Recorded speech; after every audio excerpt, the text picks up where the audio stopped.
years. So that's official positions.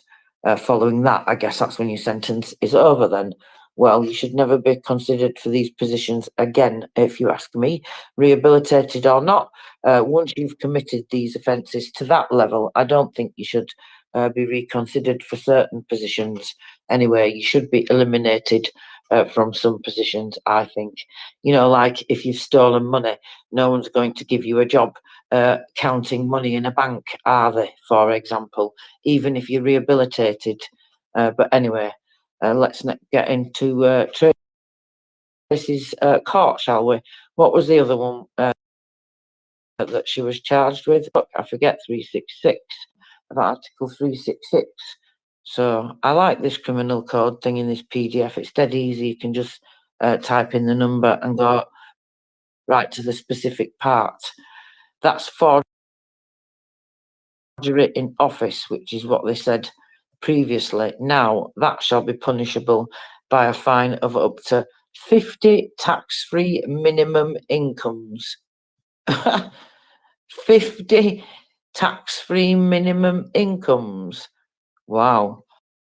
That's a lot of incomes, isn't it? Well, what does that mean? 50? Does that mean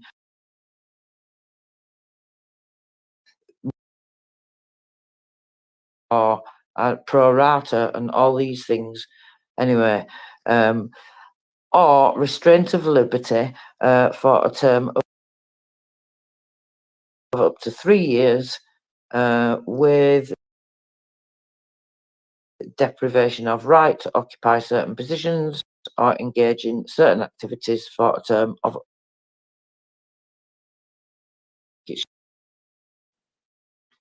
I don't know.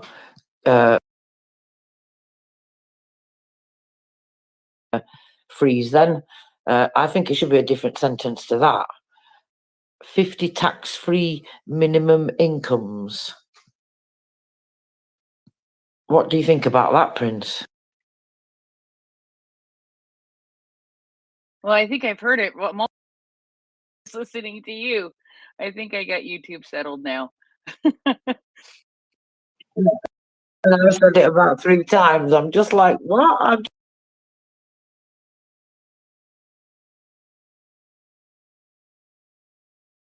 So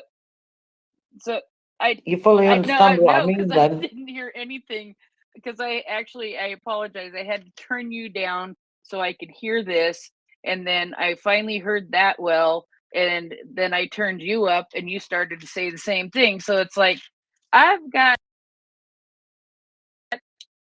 hearing it a whole lot, but I don't know what it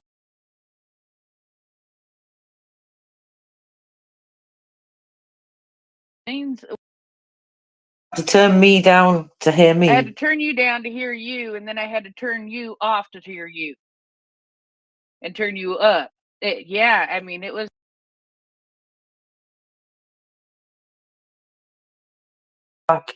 Well, anyway, what I was saying is that this shall be punishable by a fine of up to 50 tax-free incomes. You know, I just think that's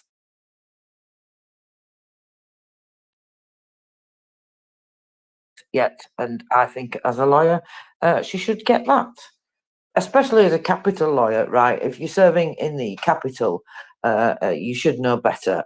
You should know better anyway, but you know, you're kind of in a more prominent position, I think, in the capital, right? Yeah, if you're in a prominent position in the capital, yeah. To that bit of corruption. So yeah, we've covered corruption. Stupid. But so she was skimming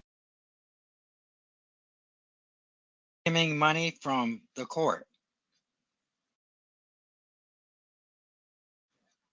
right? To do that, and then allow that person who you've made the judgment against to steal all his money, to have any it's a form of extortion then. I was like, sort of. Yeah, but they're charging her with abuse of power, and Yeah. that's exactly my point.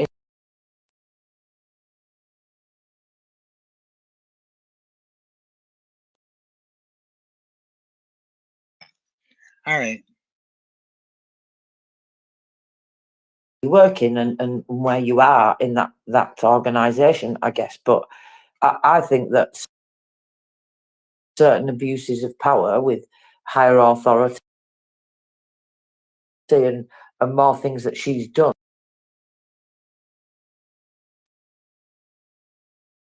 judgment,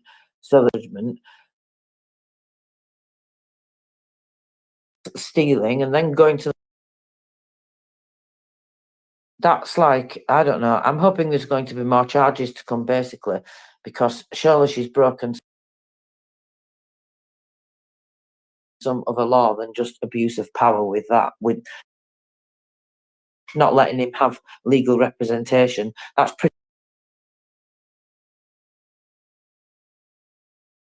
pretty serious, right?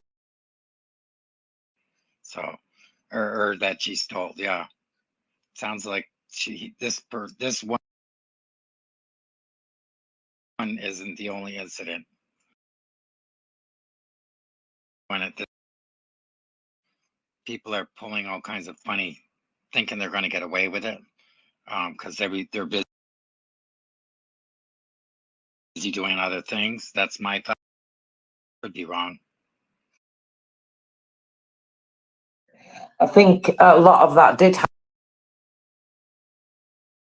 happen more so in the beginning, of course, which you would expect. Yeah, I think the more on and eliminate these networks and things like that, then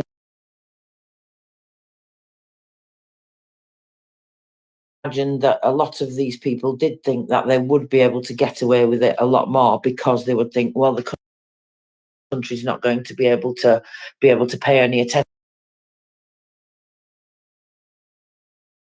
that involve old Soviet corruption and pro-Russian people and collaborators. Yeah, And all you know those what it types would of be right things. now, what it is? Thanks to a little messenger, it's their right to due process that is. That's the expression I was looking for. Thank you. I knew it was It wasn't something me, that it they was were Mildred. breaking.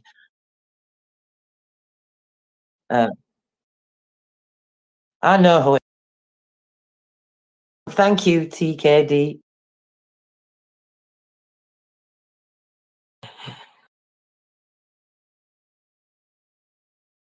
Yes, we have some very knowledgeable people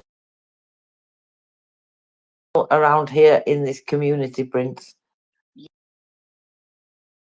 Yeah, I actually have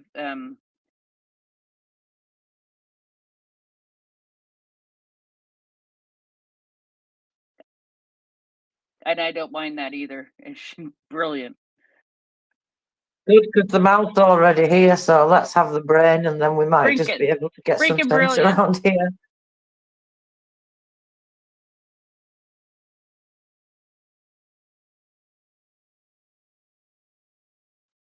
Is. Good evening, Mildred. I thought, I think that's going to be really easy for Tracy to remember. So you can call me Mildred anytime you want.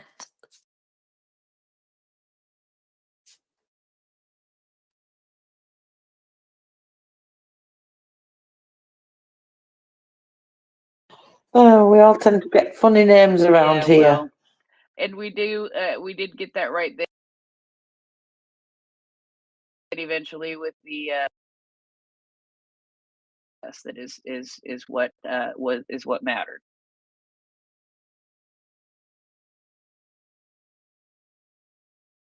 So whilst you're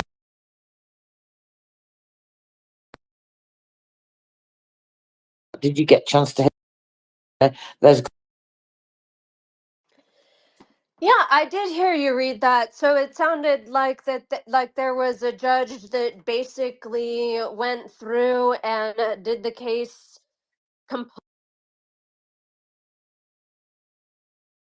completely on her own without any of the parties. call the money, put it through as if it's an official judgment. That's the thing that I'm incredulous about. Like, you should know better, given you know, your academic, because she was breaking the law. But I think it's quite staggering that all she's been charged with is abuse of power, and the sentencing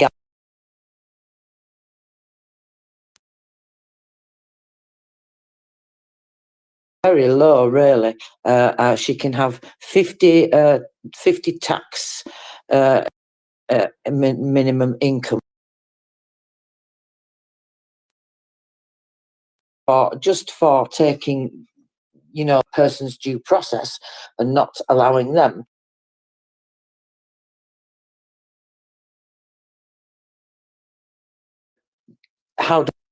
How does that work? Does that still apply?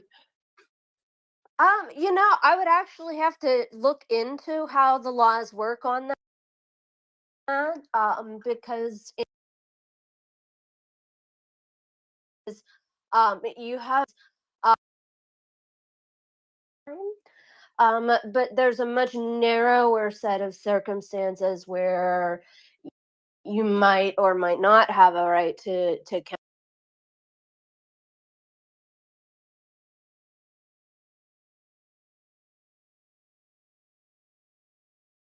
of in the context of the civil in the context of the civil judgment, just assuming that was what it was. But you know, in the United States, our Constitution says that the government shall not deprive us of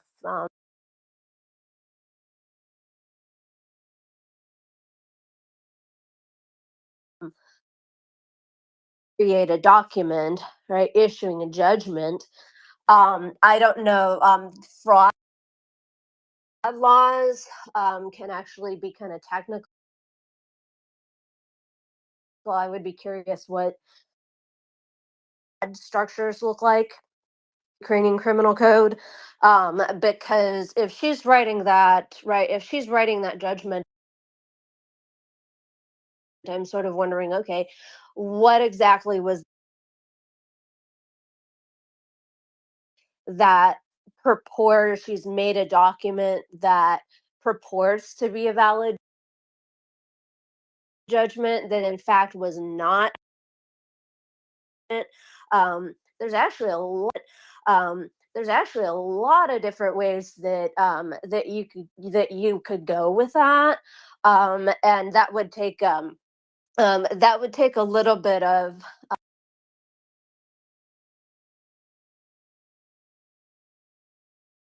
power, you know. And you ask, you know, why would somebody with academic qualifications think that they could? Well, there's a few reasons, you know. For starters, academic qualifications don't always correlate with the ethics or morality. Is something important to keep in mind. Okay, well, people know, right? I've seen this in my practice. You know, people know what the law is. They consequences. I'm like, why do they keep doing these little things when they know the consequences are so steep? And I wonder,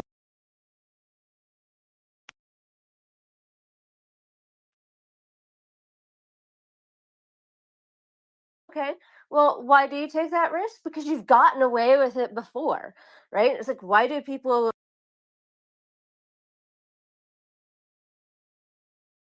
speed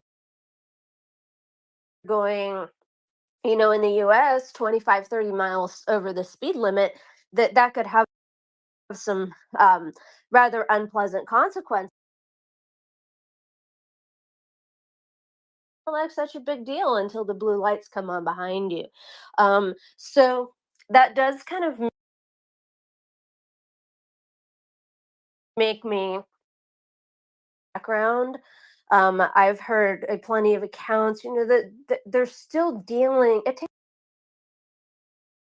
takes a long time to root out that Soviet style corruption, right? And there are is also going to take a lot of. And that's just going to take a lot.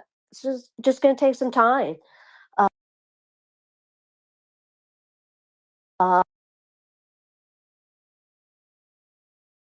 a shame that a judge could be brazen enough to do that. But I'm glad that it was found out and that they're working to address it. And I hope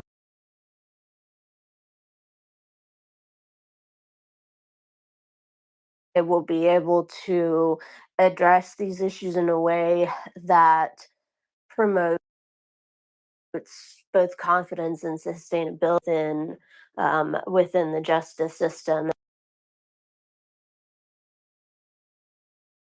has an opportunity to be made whole.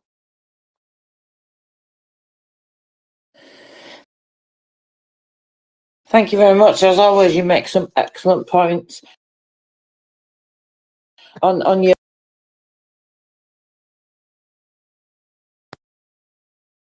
something that I always consider in terms of the propaganda.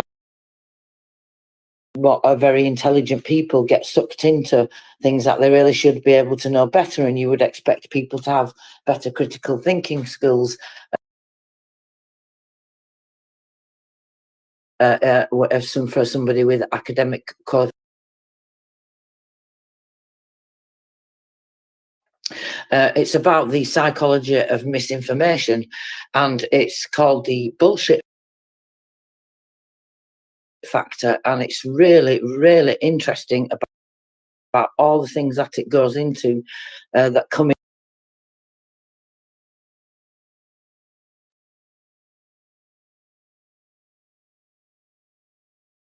And if you start to think about them, they become obvious.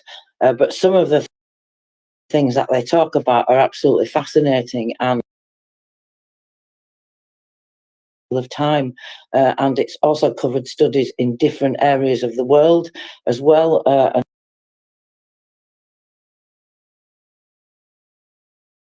And so, of course, you can understand some things will be obvious that would happen in someone's life that they may have. They can't be doing critical thinking, but it's not just about teaching people critical thinking skills. There are some people that you cannot teach critical thinking skills to.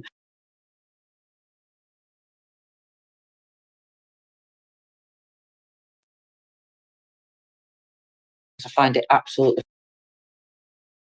Quick, because I'm looking forward to hearing what For Every Child has to say. Um, even when our critical thinking is at its best, it's still possible for people to lie to us, right? Because we all have lists, can and do play off of. So it's important to remember that if somebody does deceive you or you discover new information,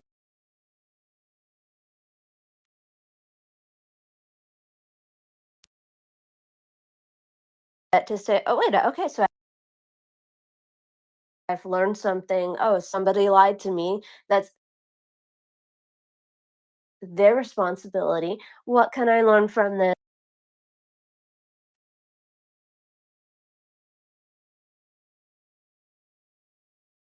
Being a normal human being.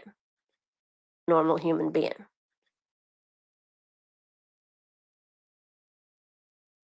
Yeah, absolutely. Sorry, I was a screen away then.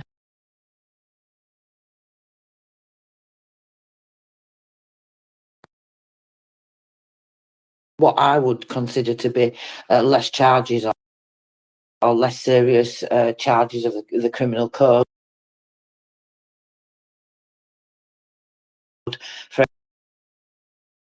for somebody who's not involved in the case. So the judgment should have been made for the person involved in the case, and they should have had to pay the judgment. But she didn't do that. She made the judgment on somebody that's got nothing to do with the case completely, and decided to just process because the person that she sees the money off, there's no case against them. So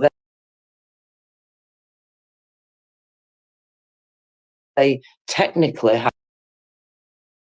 Go ahead. Right. And so then that person is that victim is essentially like crime, right? At which point prosecutors can get involved, and at least in the US, some distinctions between a prosecutor representing the entire community, including the victim, and an attorney, an attorney that is how prosecutors and other attorneys can keep secrets. But yes, once that person is the victim of a crime, right, then the prosecutor can step in. If he can afford to get an attorney, to remember is we've talked about the difference between a little bit about the difference between a civil case, right, which is, kind of like that would be like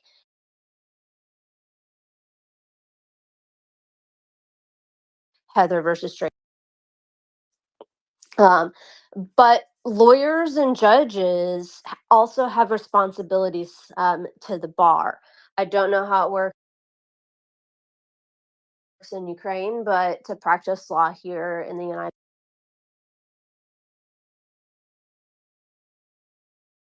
United States and the Constitution and laws of the state where I am, right? So I've made promises to do that in order to become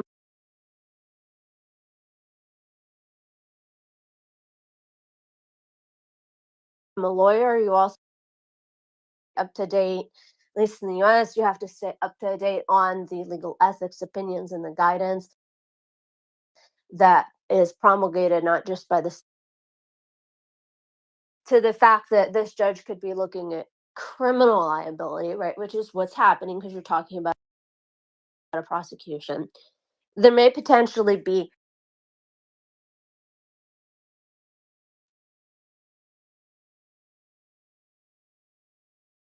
there's a possibility that that could be there. And this lawyer or judge, depending on how the rules work, or by whatever institution licenses and accredits the lawyers. So it's entirely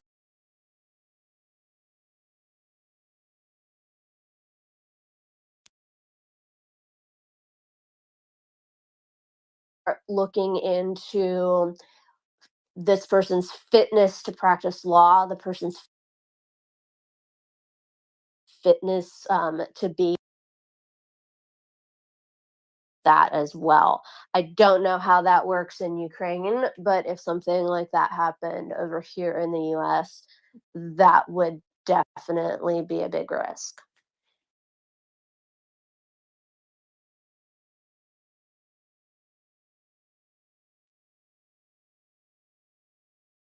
Information and see if there are any more charges, but it's certainly something that I'll be looking to follow up because I want to see her get more charges. Too much abuse of power there for every child.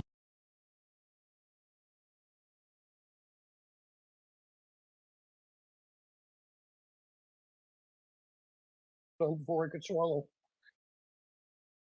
Finish that Oh, mouthful if it that's- helps. I apologise. I was kind of quick there. That's great. Go ahead and give me like 30 seconds.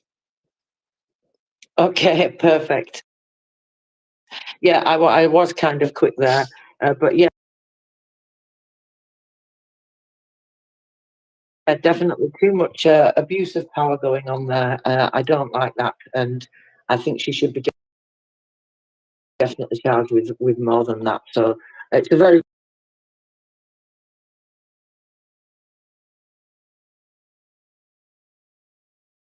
Well, this is an answer to TKD box question, or your question.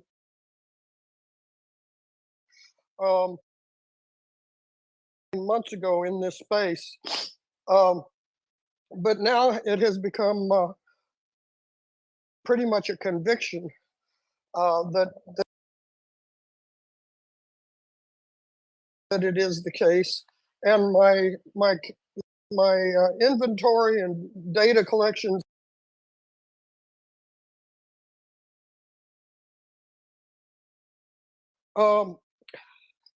has created a system of external government that is not institutionalized. And so far, most of the conversation has been dealing with institutional type methods of correcting people. But probably can't be met through institutional means. I don't know. This is still a formative thought for me. But nevertheless, why do people keep doing this? Because it's very much like what I witnessed in and the father kidnapped one of the girls. The other girl refused to leave with her dad.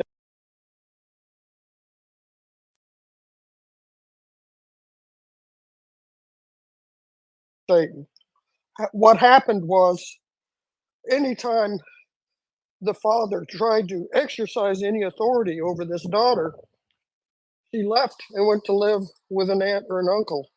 So nobody could govern her whatsoever. Where does this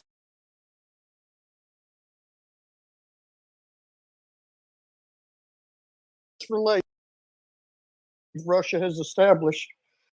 People keep doing this, in my opinion, because they know there's some place they can go to and somebody who might finance their escape.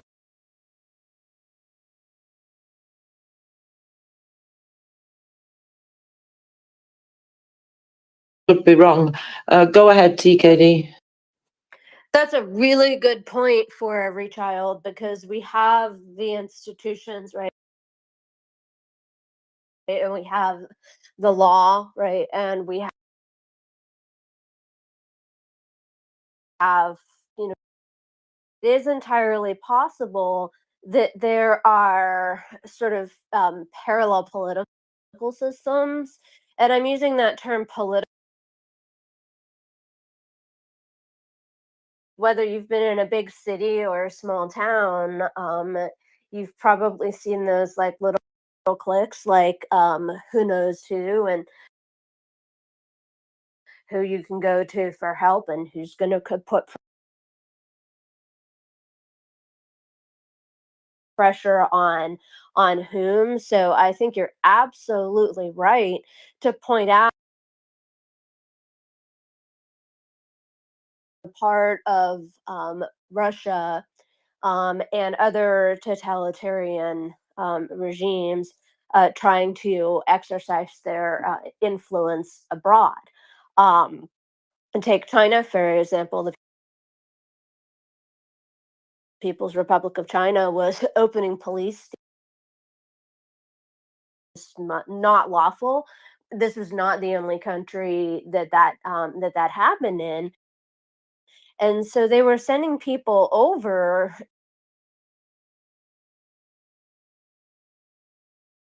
to the U.S. and pressure dissidents, right? And when you surveil and pressure those dissidents, okay, well, maybe the dissidents are in a free country, right? But their families are back, their family situation, right? And then that's one that's operating in terms of fear, right? Which is, if you stand up and do the right thing, somebody you care about was, yeah, sure, that government is nice and all, but you know who you can call, who's ultimately going to have your back and throw his weight around. Um,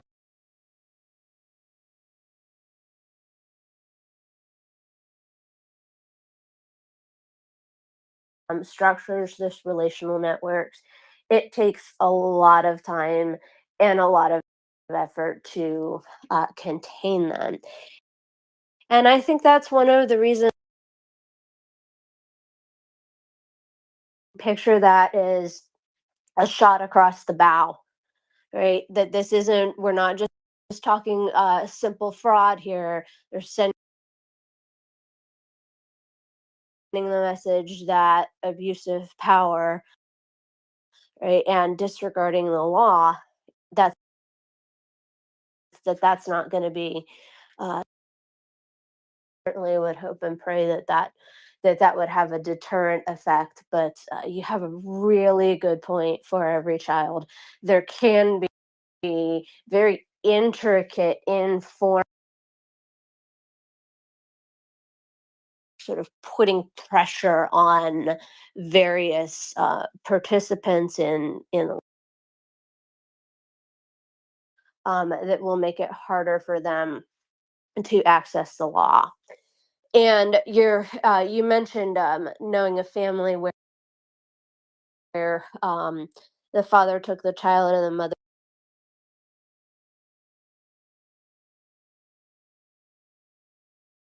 checked to see if these resources are available. Most states in the U.S. have legal aid societies.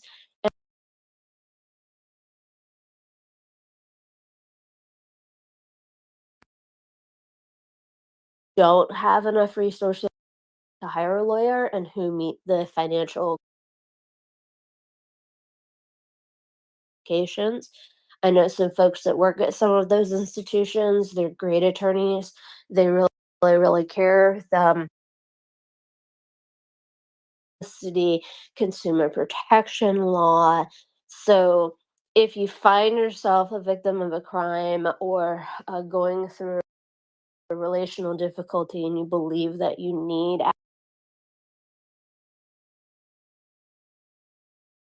access to legal aid in your area, and then also check the website or call your state bar to see where they can refer you.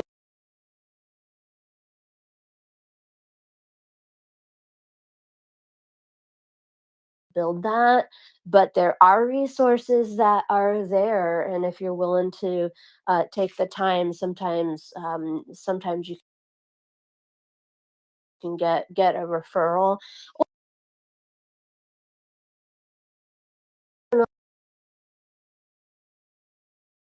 and on your own. But there are resources, and I hope that if anyone listening has experienced violations of due process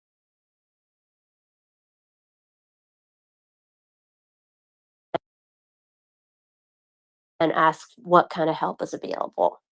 Back to y'all. Thank you very much, TK.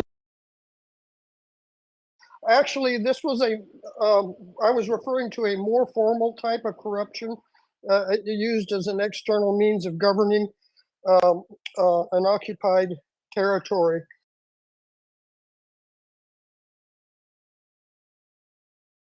And I came across this, I think, while I was doing research on active measures. I'll have to go through Pine country was. Um, they chanced upon discovering that it would cost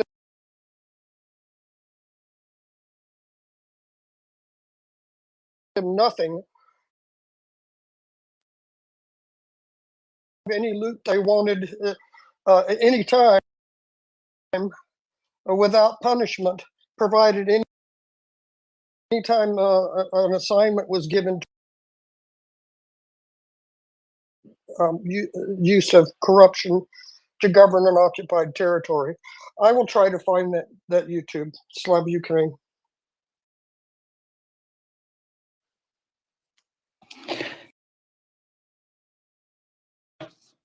Thank you very much, Forever Child.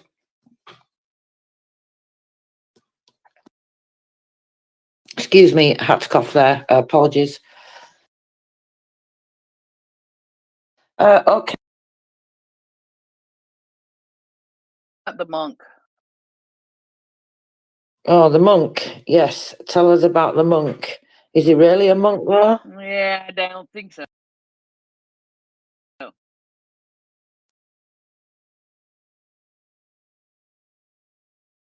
Here we go.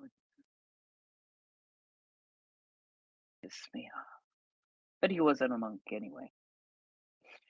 Thanks to the evidence based on security search. During the occupation of the village of Andriivka in the Buchan district, he put on a monk's robe and came to the position of the Russian troops. He offered the Rashists his help in the war against Ukraine. He provided the invaders with food and directed to the homes of his fellow villagers who were later looted.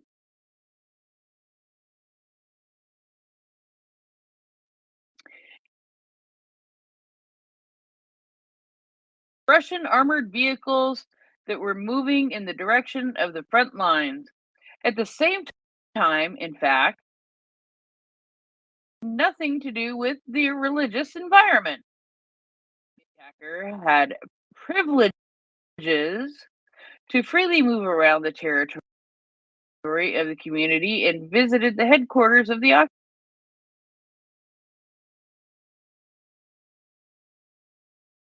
However, SBU officers documented his criminal activities and arrested him in April of 2022. According to the materials of the security services, the court found him guilty of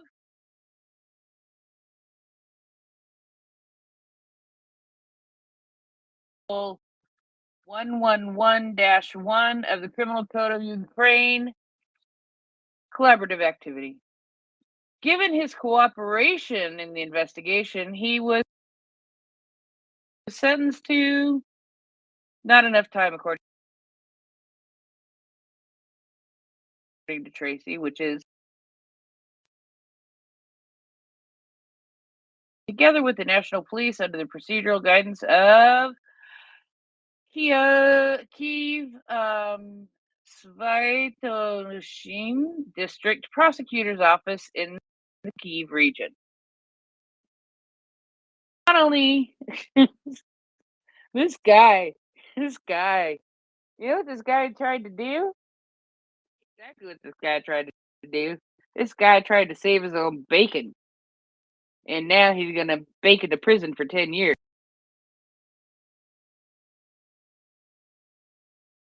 He could have gotten more time, right, Hang in Mind? Aye, too right.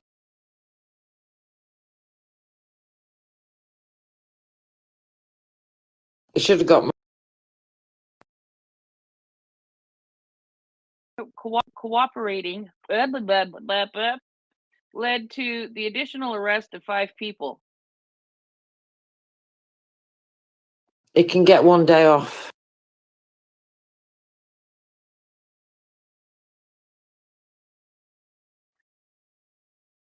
day for each person. Eh, Yeah, that's Yeah, fair. no, it's not fair. Anyway, Dan, Yeah, now he can give confessions while he's playing pickup soap in prison.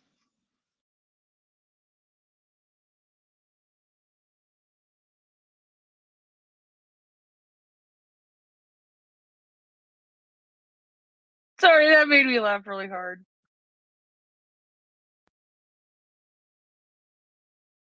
No, I think perhaps, what his sentence could have been, it's even better than prison. I think he might have needed to be sent to a cloistered monastery for the rest of his life.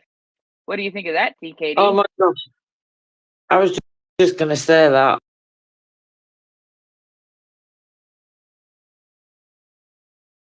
But still not long enough. Don't even speak. Who'd want to talk to him anyway? Yeah. So anyway, Well, maybe. That would be good because there they carry big sticks too. yes, they do. The only thing there, I don't think he'd have to worry about the bend over game.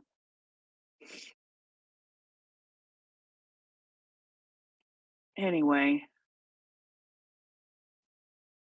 Oh, let's see. One more, Tracy. One more. What do you think it's going to be?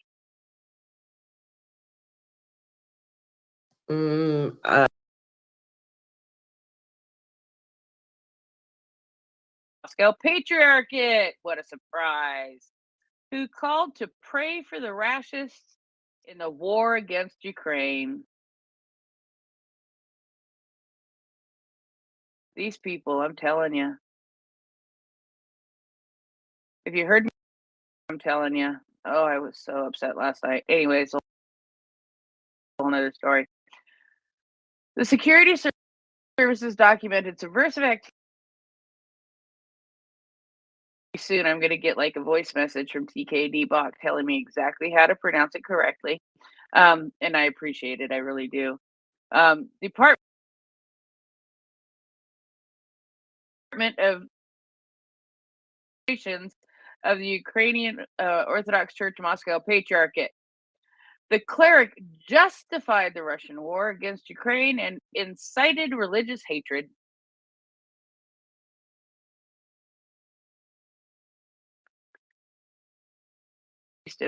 Of any church. I don't think so. After the full-scale invasion of the Russian Federation, the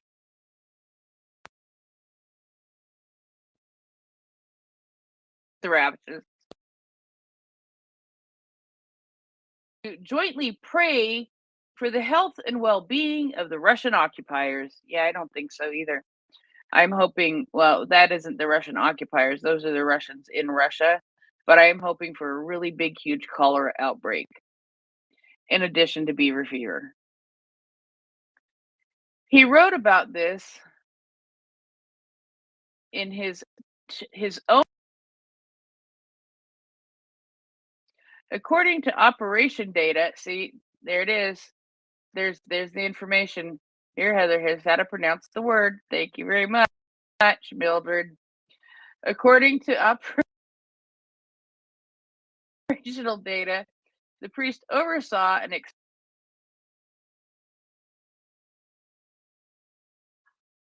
I've gotten to like saying that word, just I don't know why. I'm sort of weird. These institutions, under the guise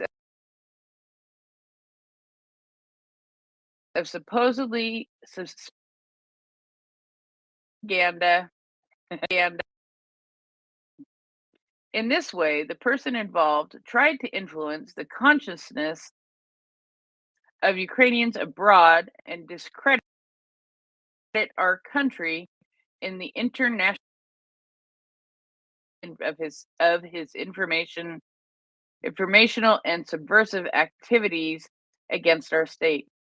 In addition, during searches of his place of residence, in an insurance certificate of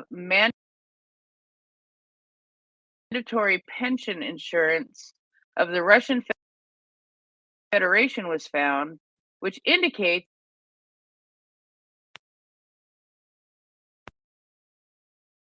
confirming his studies at the Diplomatic Academy of the Ministry of Foreign Affairs. Oh, good Lord. Based on the collected evidence, the cleric was notified of suspicion under 2 articles of the Criminal Code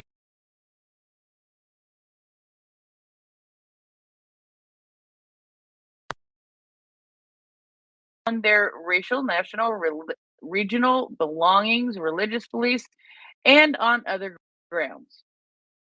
Part 2 of glorification of its participants. Currently, the issue of selecting preventative measures for him is being resolved. An investigation is ongoing to establish all the circumstances of the crime. He's not going to like this one. The is up to 5 years in prison with confiscation of property. Comprehensive measures were carried out in the Kyiv City Prosecutor's Office. 5 years in prison, Tracy.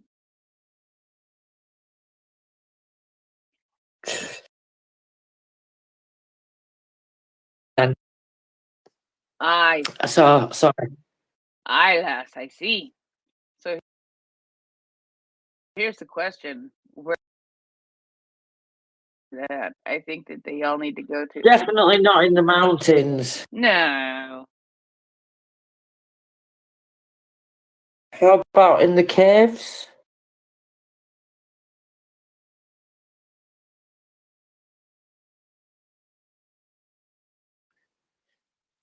Insect infested caves. Yeah, I don't know.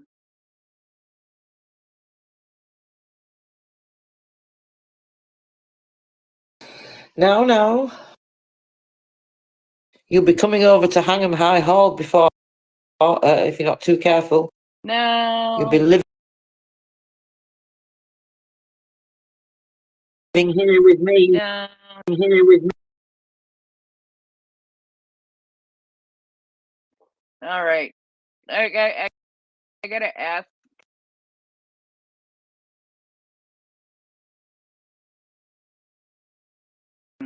Tracy, please.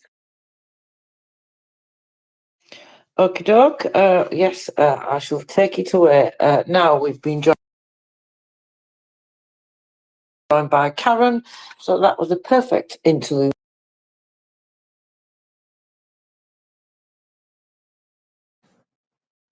Neither one of them said their name.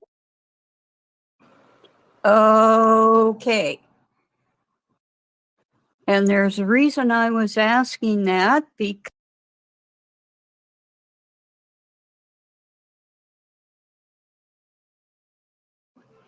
if it was, I lost my link.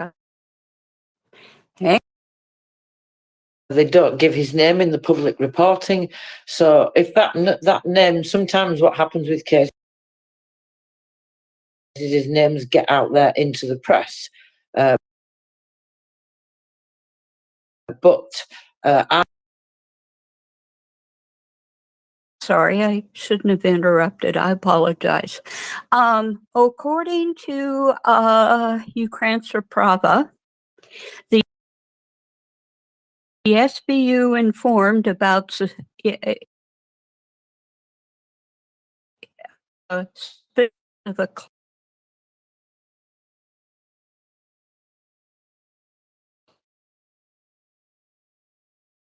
Orthodox church, and it shows a priest by the name of Mykola Danilevich in the photo.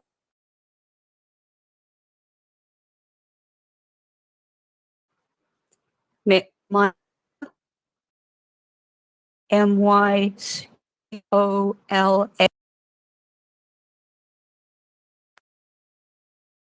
Russian War. and religious hatred.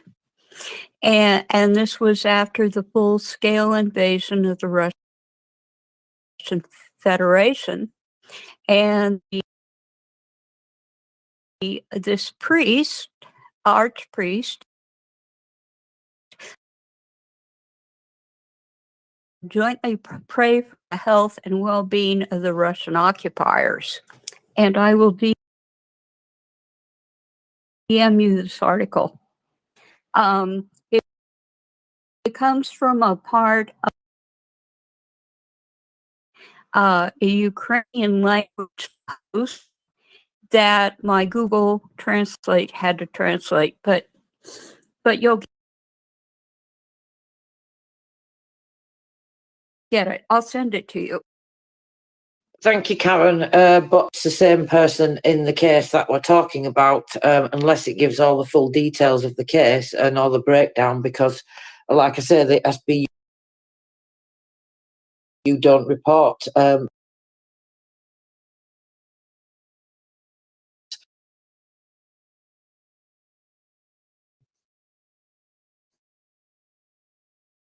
Yeah, no, I'm not. I don't know that this still exists. It very well might, but I don't know that it is. Yeah.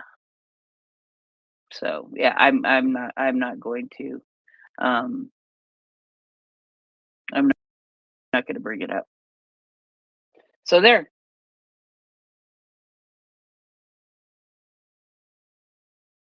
Sorry, it was an idea for punishment, but yeah, not sure it's a. I can't bring it up on the space.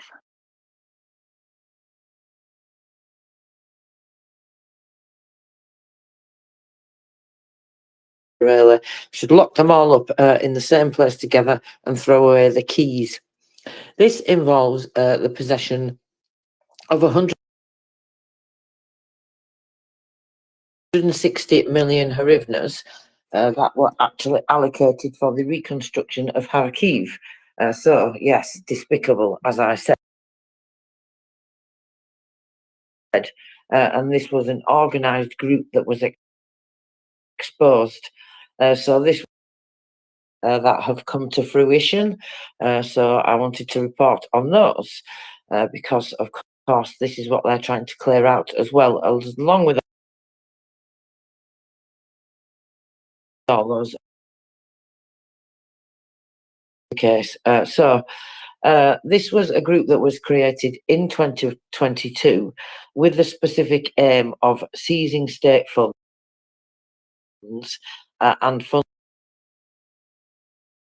intended for the critical infrastructure of the city of Kharkiv in particular.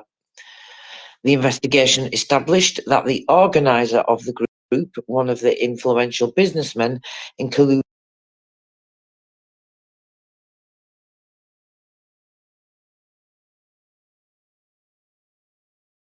for the supply of pipe products, windows, and technical salt. At the same time, it was martial law that the participants of the ceremony used as an excuse were not to hold open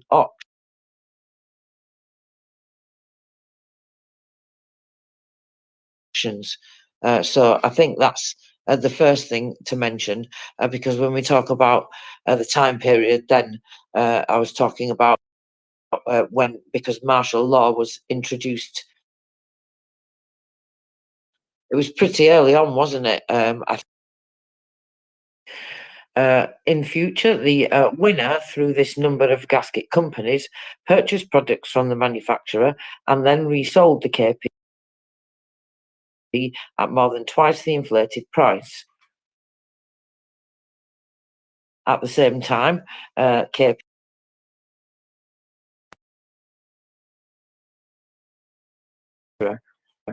and as a result of the implementation of the scheme, losses in the amount of 159.5 million, to be specific, were caused, which the participants of the crime took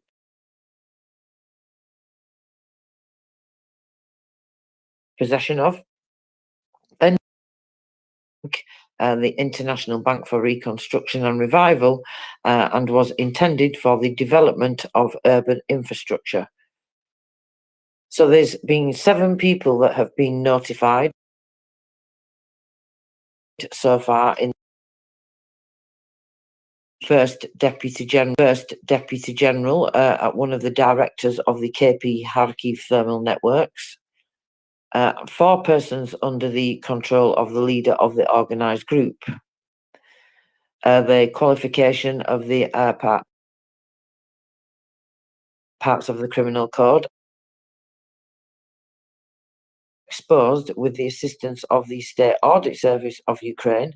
So I think that's another interesting point that stood out at me there, is that audit that's going on.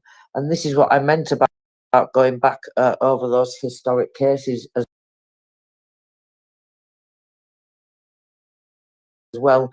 They've clearly decided, it's becoming apparent now, in all these different arms of government and state agencies and all the rest of it, to have a full-on audit, I would say. Interesting to follow, haven't we? Although I think most of them that have gone back to 2014 and things like that have been involving things like war crimes and terrorism and treatment of things. I think I would have to check, but off the top of my head, the only case that we've had that's gone back quite far in terms of corruption would be that one that we've mentioned earlier on tonight. How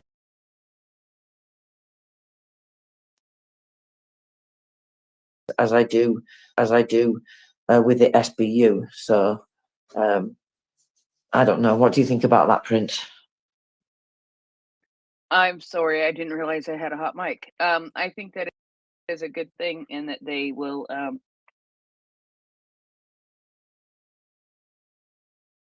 and doing the audits is a really good idea. How's that for an answer? And I, I think you know the reasons I think that. But anyway, Karen has her hand up. Go ahead, Karen.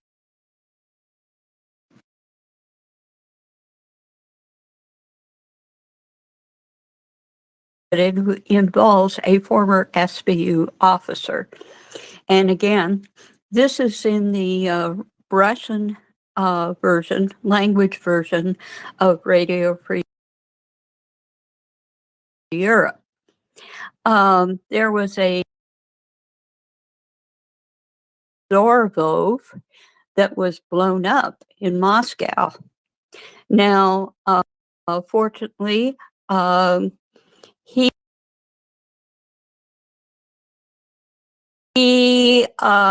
did not die. The car exploded when he turned the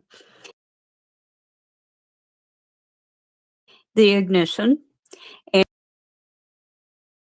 and he was evidently, it wasn't a life-threatening injury, but the investigative committee opened a criminal case. This happened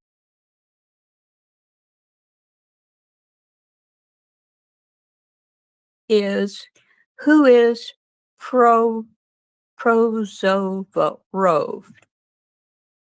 Was he somebody that is on the bad side of Russia? What the heck is he doing in Moscow? That's a good question.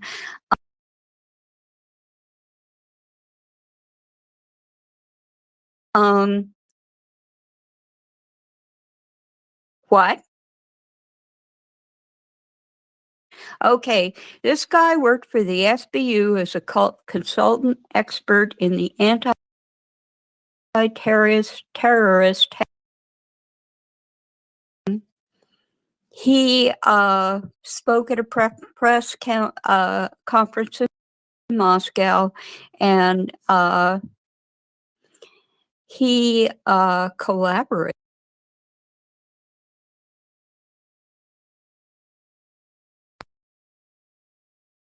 until his resignation in 2018. Well, look at that. I should have read all the way down before I said anything. He was a big fat traitor. So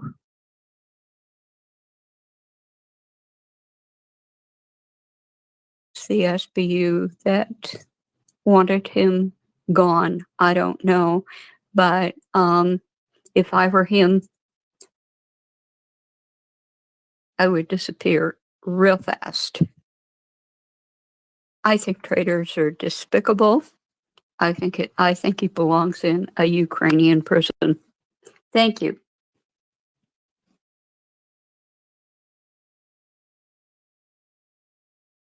Thank you, Karen. He'll probably get pushed out of a window in Russia soon anyway now. Maybe so. We don't know. I think his usefulness will have expired, don't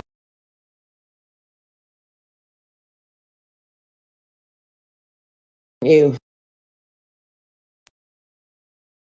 That he's a traitor, that his usefulness to the Russians will have definitely expired. Unless, I guess, they find some internal sweeping up for him. Suffering, I'm not bothered.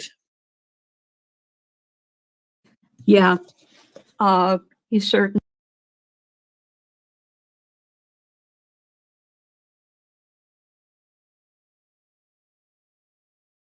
Reminded that he is not on Ukraine's good side. I don't know what I have to be careful what I say because I was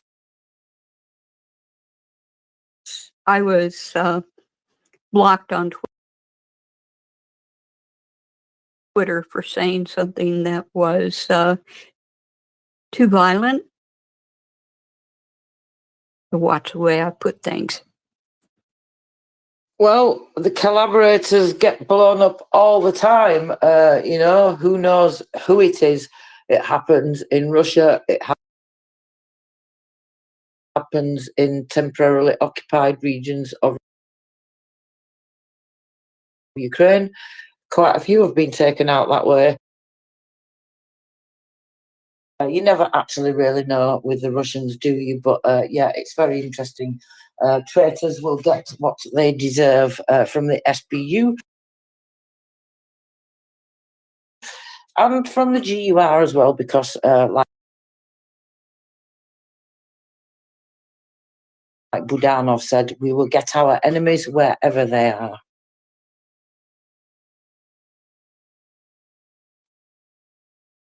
And what would you like to talk about now? Actually, I think we should talk about important to everybody incidents. So the occupiers shot an unarmed prisoner of war near the Krinky. Many of you may have heard of these things, and even this was actually. So that's like just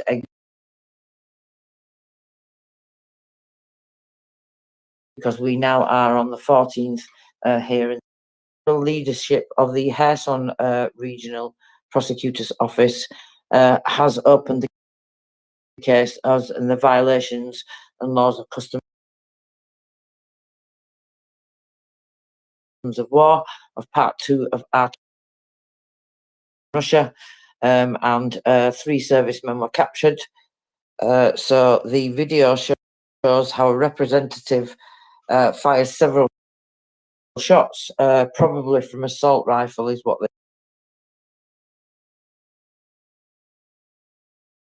they've record. It stated that the event took place near the Krinky Oleshkiv community in the Kherson region. The representatives of the aggressor country, of course, demonstrably ignore the provisions of the Geneva Convention on the treatment of prisoners of war, which indicates the support of such action. Trial investigation is ongoing. So, I mean, you know what? I saw some information just recently. I'm just trying to remember.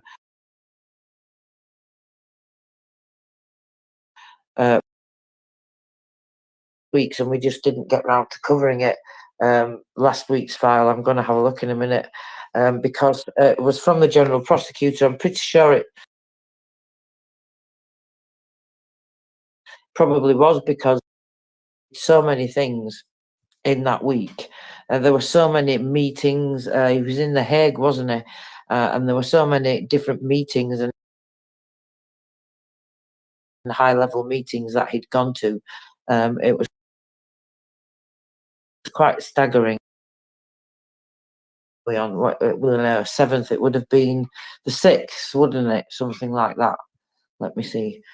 Because I was looking at what he was putting, and he put something about, I don't want to say a number off the top of my head whilst I'm find it. Why do they not go in date order when you put them in the file? I This can is tell what I you find. why. It's because the way you format the Why? date. Mm.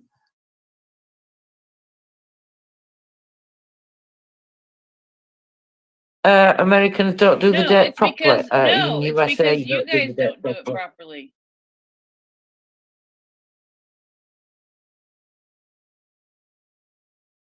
No, it's because you guys don't do it.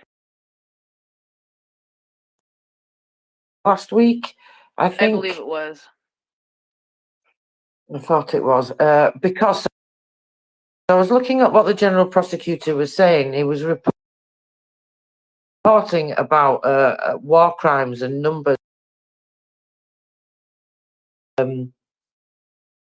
dealing with. I'm not explaining myself properly. I have to find it.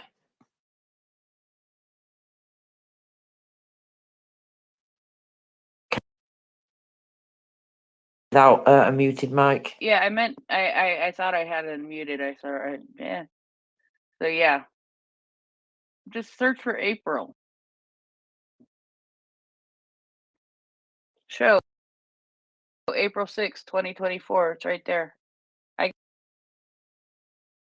help you at all other than the fact I should be able to send you a link to it. Well, the fact that I've got it would help. Maybe. No, you got it.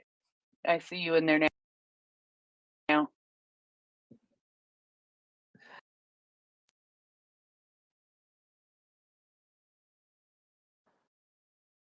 While you do that, I will try to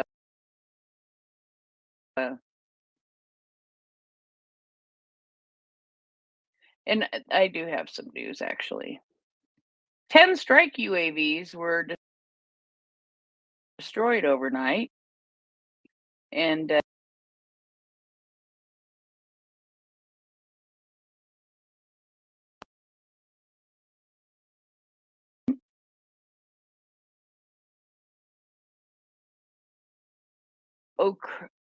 Kursk. Why did I put an O in there? From Kursk Oblast, Russia, as well as four anti-aircraft guided missiles /S-400 from the occupied Donetsk. All Shaheeds were shot down in Kharkiv Oblast by anti-aircraft missile forces of Ukraine. Thanks for the combat work. So, of course, the way that reads, we also know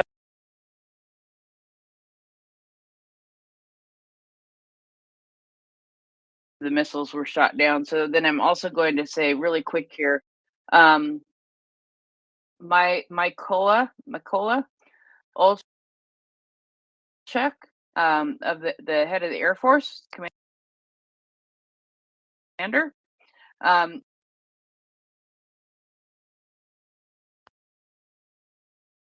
pause. I thank the pilots of the Air Force for successful and most important The Ukrainian pilots did a great job and returned to the base. There will be much to the base. There will be much more strikes. There will be more strikes on the enemy's rear when Ukraine receives more missiles from our Western partners. Cha-ching, no doubt. I mean,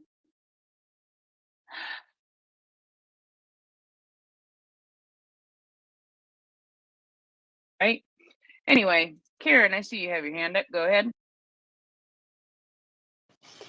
Well, since you were looking for news, I thought I would share this too. And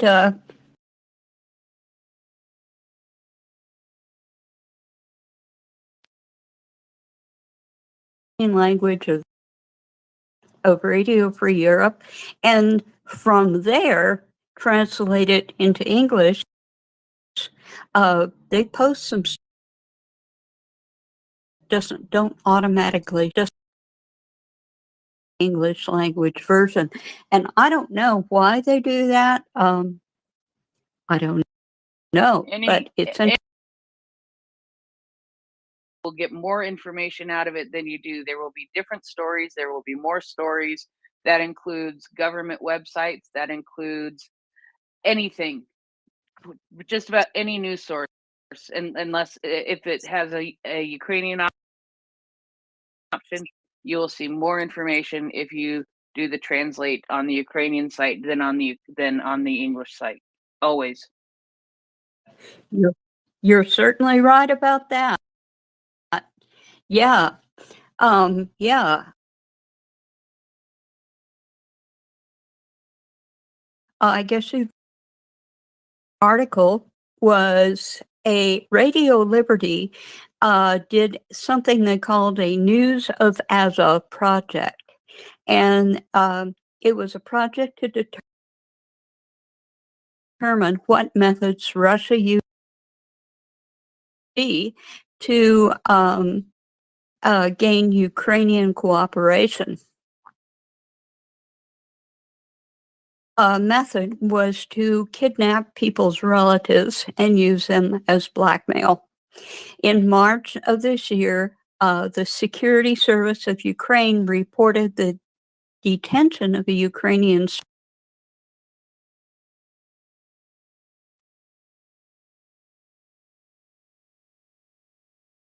in the armed forces of Ukraine. Ages ago, Karen. What? That was a few weeks ago, that. Yeah, but anyway, why he did it. They held in the occupied territory of Luhansk, brutally tortured. And this caused I don't know if they included that or not, but the soldier was charged with treason, and now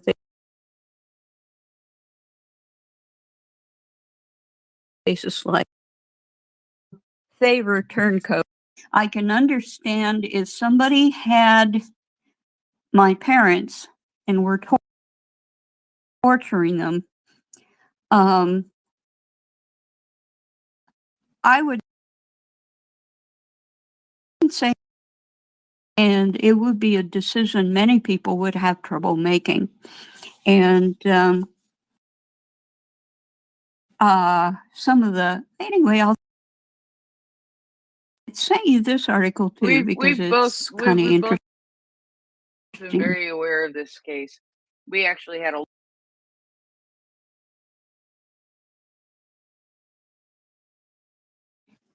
We did indeed. Well, I wish I'd been there that night. That was good, but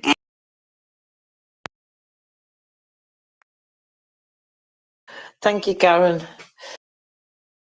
In the when they reported the case of the SPU, they gave those details then. But yes, absolutely. So I didn't find what I was looking for, but I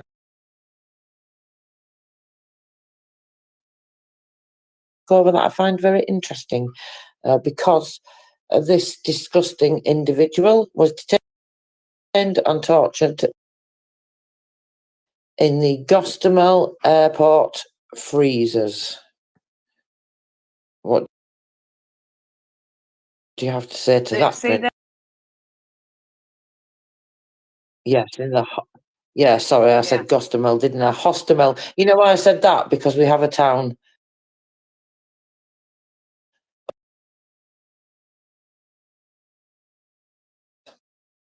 Oh boy, which show? Which date is this on? Is it today's show or the one from a couple? None. It's Okay. hang on. Yes. So this is quite disgusting. It's actually not too long ago.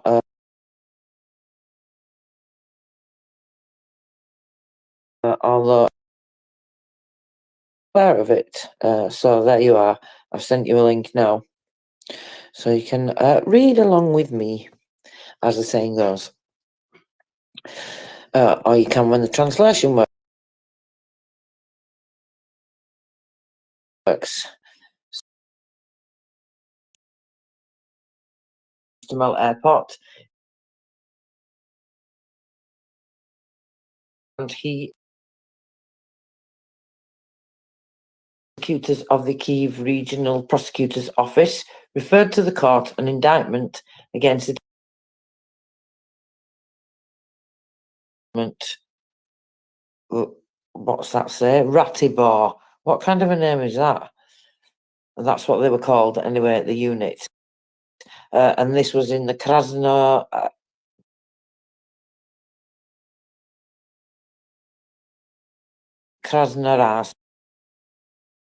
and laws of war.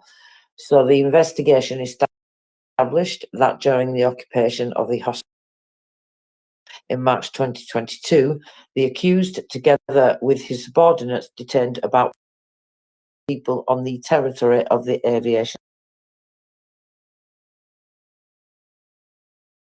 an area of 6 square meters, and this housed 15 people. Wow. The largest, about 30 or more people. Among those detained were civilians, necessary medical care or sufficient food, and they had to sleep sitting on the floor. Most of them were constantly blind, staying in. In addition, there is no ventilation, light, or toilets. Detainees were beaten with their hands and feet, the electric currents, deprived of air by putting plastic bags on their head, and simulated shootings. Using these prohibited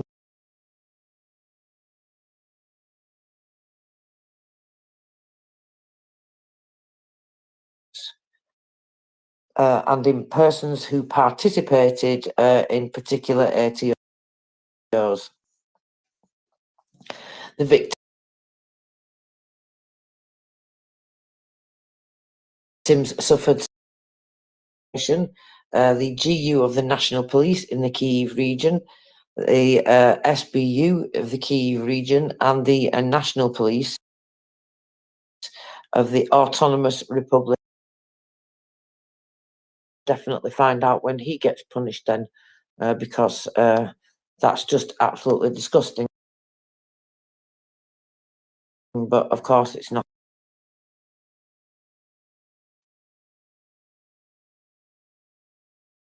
Even if it's one at a time, and especially like he was a commander previously. So, and actually that brings me to another thing that I cannot forget to tell you about, because did I tell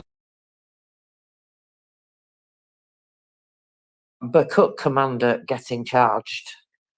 The one that's on the case Recently. today. The one that's on the show plan today. This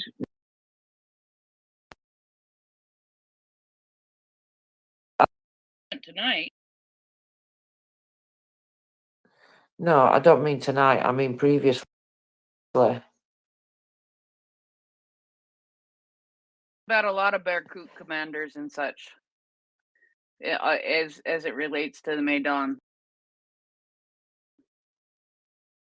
So I don't know if it's this one. Okay, so let's talk about obstructing the organisation, holding of meetings, marches, rallies, demonstrations, etc. And of course, he's done a lot more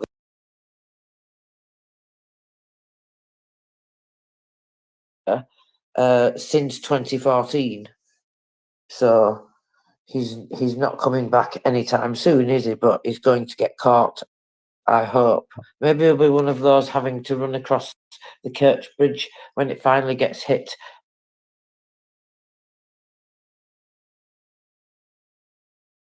And he'll get caught then, because, you know, a lot of these people that they talk about in Crimea are going to, it was actually carried out by the FBI. So these investigations,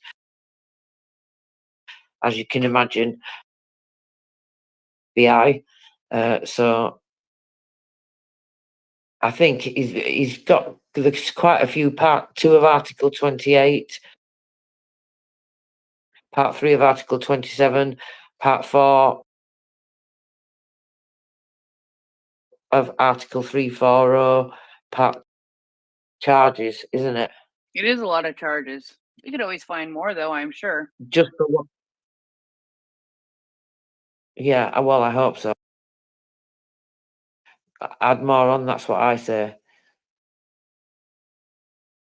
Well, it's more than just the illegal.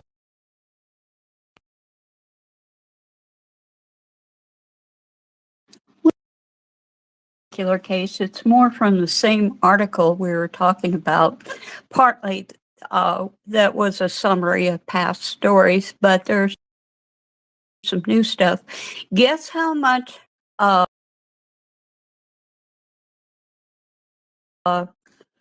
person is an average of 800 to 2,000 hryvnias. That's about 100, possibly $200. A small amount of money, and this kind of service is usually performed.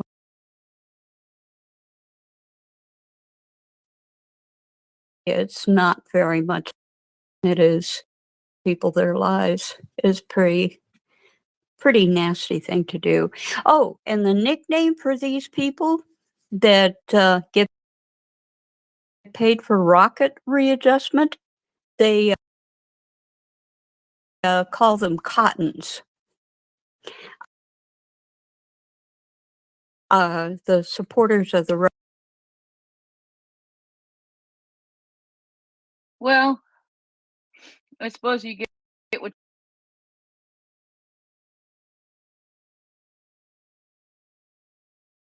Right, Tracy? I mean, seriously. Their aim. How do you know? Who's telling you that anyway? That's not in any reporting that I see from any verified official sources.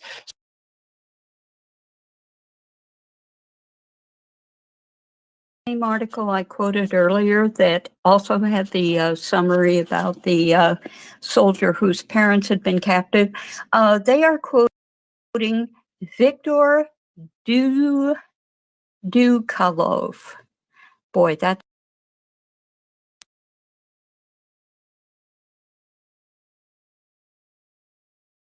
Duka.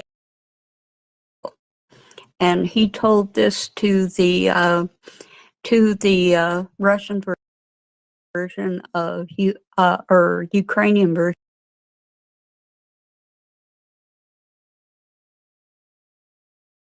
Do you know who he is? Well, he's Russian.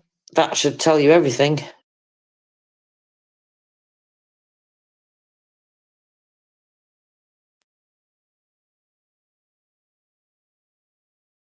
and is living in a Russian source. Talk.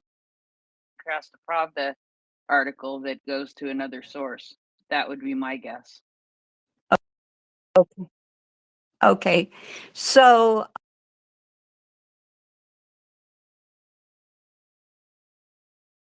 this is from the deputy head of the Birdie. Are they occupied? I have lost track of what's occupied and what's not because things are changing.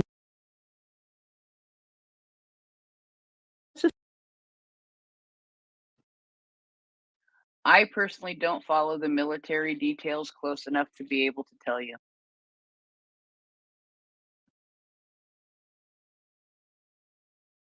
Right now, I've been all about the religious persecution against Ukrainians in the occupied territories and a bunch of other stuff that In Russia. Bryansk was Russian. Yes. Okay. Oh, it's in Russia. Yes. It's Yeah, it's in keeping it's Russia. keeping it's keeping the confuses me. But okay, I've got it in my. That is in Russia. I apologize. Thank you. Thank you. No problem. Thank you, Karen. I think that I'm trying to think of the other name now in Ukrainian that's very Verdansk. similar to the other place because I know. Yes, that's the one. Yeah, I get that. These names can be a little confusing for us, very, very lowly English speakers, can they not? So, let me see.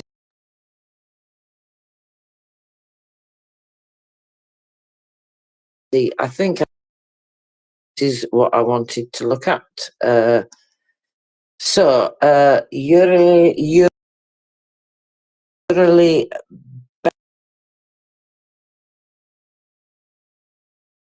speaking on, and he was talking about, he said, it is known about 50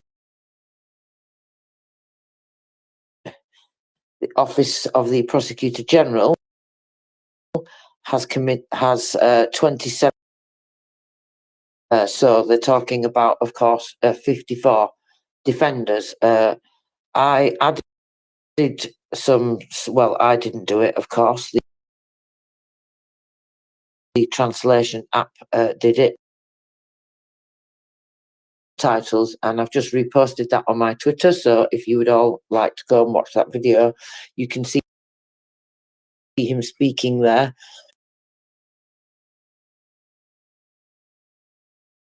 In Ukrainian, this was announced, as I said, by Yuri Belousov. He's the head of the, and he was commenting on the 7th of April. He previously confirmed the crimes took place near Krinky in the Kherson region. I don't know if you remember me speaking about. If you, in fact, I've seen the video as well, where they get a lot of prisoners all together. The general prosecutor did report at the time when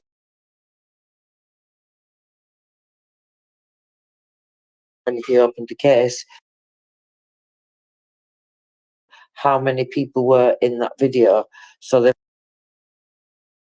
obviously now established that because to remember that that not to announce the names even if they think they know them, because obviously that could affect the loved ones.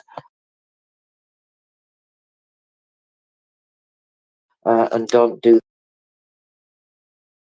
They also work out the command who is responsible for the actions as well. So it's not only about the unit commanders, but also about the highest military and political case, which of course we know it's not around here, but it's evidence of the actual policy, a systematic policy. Ukrainian prisoners of war have been recorded since March 2022. The court has already sentenced the first Russian soldier for the execution of a defender in the Chernihiv region. The investigations are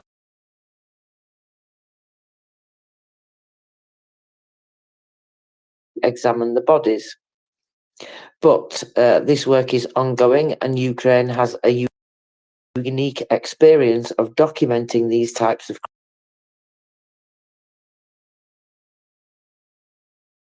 crimes without even having access to the territory. We work alongside the International Criminal Court, the NGOs that also collect information on our behalf. Our task now is to document, record of time before the criminals end up on the dock. I thought you would be pleased to know this information, Prince. Well, I think everybody will be pleased, of course, to know that they are indeed findable,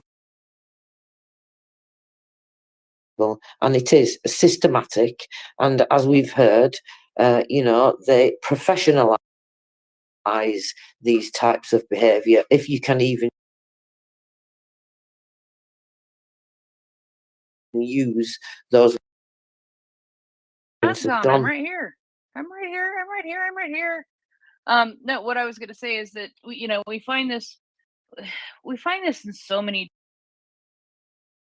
different things. I mean, it's like, just because all of that kind of thing, it doesn't mean they're not going to figure out who it is. I mean, how many times have we been able to read cases? I mean, and I always go back to these for some reason. I always go back to the ones like where it's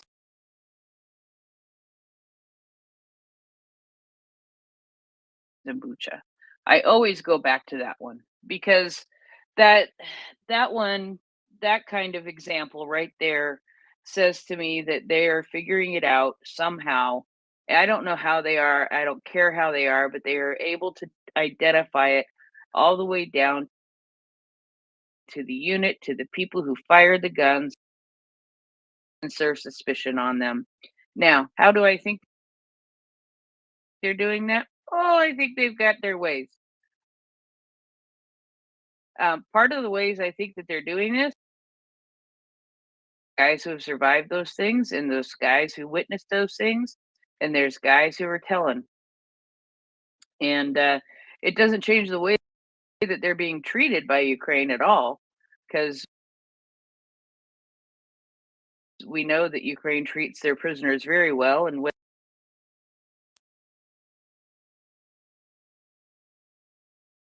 think that there are a lot of things that come into play when it comes to a situation like this, so that they are able to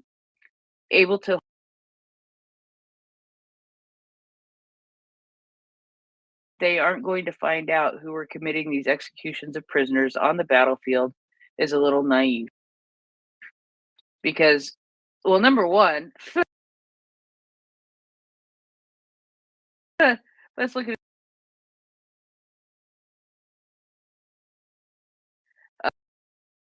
it, and I hate it, of Russia executing Ukrainian prisoners. How many videos of those have we seen? We've seen a lot. They know it. What's that?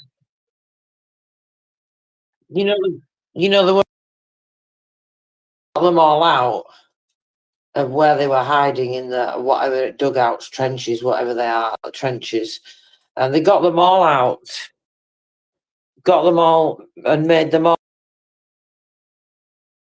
So imagine all that time standing there, knowing what Russians are going to do to you, because well, Ukrainians knew, they know. We didn't, but they did. And then tie the, if it can even be any worse, to put them through the psychological torture of doing that to them when you're just going to kill them anyway. That's what really got me about that video. Yeah. Of the Yeah. killing, of course. No, I get it, but they have video, and trust me, I mean, they didn't show us all of that video. They've got more by them, and realistically, Ukraine knows which units are where on the battlefield, whether they are Russian. I mean, we've got OSINT people who do mapping who tell you what units are where on the battlefield. So if OSINT units can figure out where guys are on the battlefield,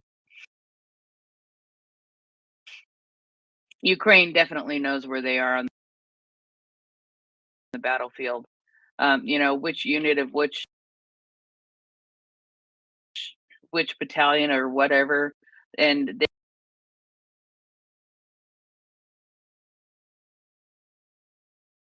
so if they've been able to figure out, and this is where the comparison I always go to, if they were able to figure out who killed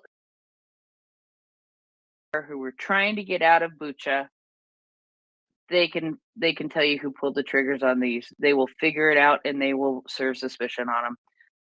They'll do it methodically. Absolutely, that drone stayed there hovering for a reason to watch that, didn't it? If it's got to happen and you can't do anything about it, at least gather the evidence then.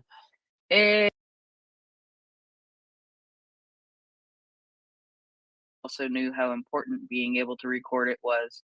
So that's important stuff. So yeah. So should we try and figure out what happened in Ukraine overnight? Because I don't think a whole lot happened all the time. Even though I butcher the thing to heck in a handbasket. Hey, yeah. If you would like to read it, that would be great, because we know how well I do. I mean, unless there's somebody who really, really wants to listen to me and laugh hysterically the entire time while I attempt to pronounce names. But nevertheless, so you were talking about Kharkiv, Donetsk is out Kharkiv is as out well, too, I think. yeah.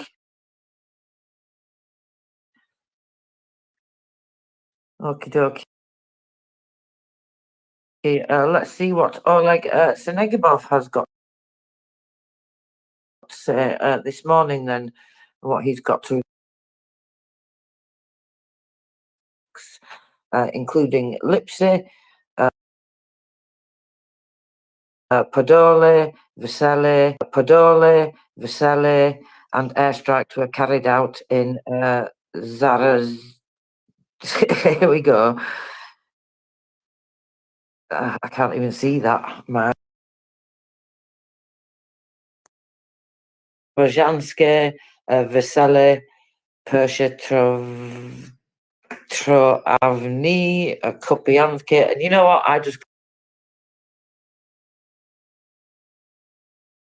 got 17 settlements.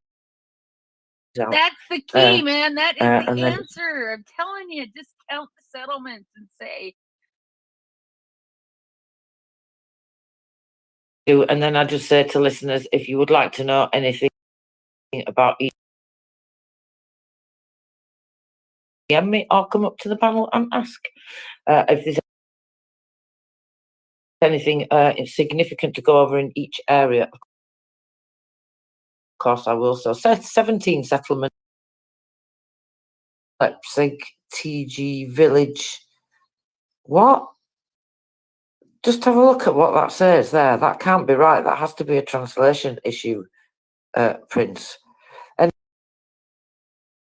Anyway, I'm not going to read that bit, but 2 private houses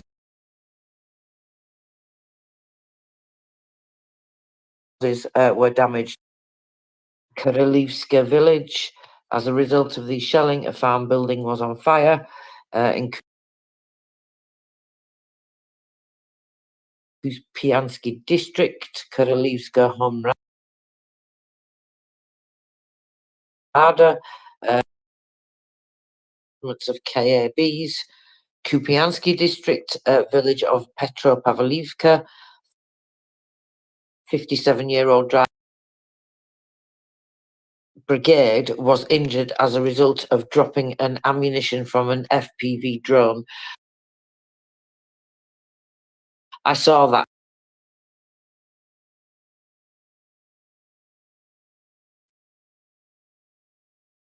So, I mean, Izium district, there was shelling of KABs again, and the house and the outbuildings were damaged, and over the past day, of the explosive technicians demined 37.19 hectares of the territory and 413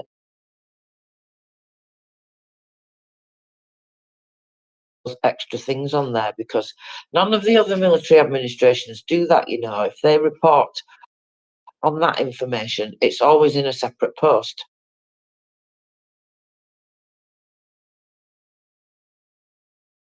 Have you noticed that? You probably have, seen as you read these things quite a lot too. So, Telovo and one in Novo Seladivka.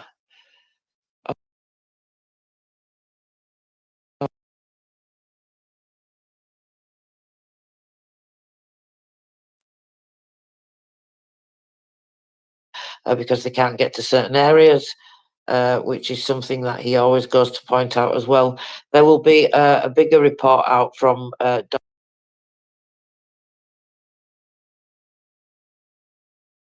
Regional Military. Out right now, Prince. I'm looking at Zaporizhia. The amount of airstrikes has dropped there.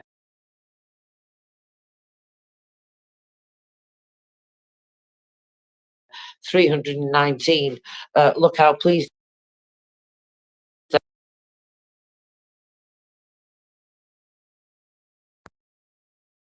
a man were injured as a result of an enemy artillery attack on times in the Zaporizhia region, and 7 settlements came under enemy fire. That's getting smaller and smaller each day. Like it went down to 12, and it started dropping. Enemy aviation struck 5 times on Malia, Tokmakia, Levadne and Robotne. 38 UAVs of various modifications attacked Galiapol, Levadne,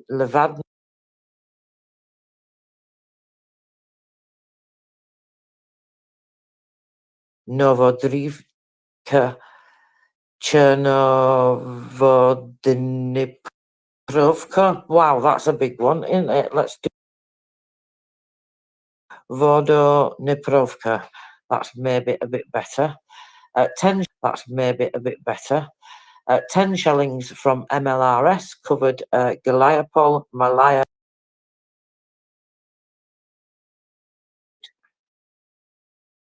So there we go. That's 3 of the regional reports from the military administrations. There you go. So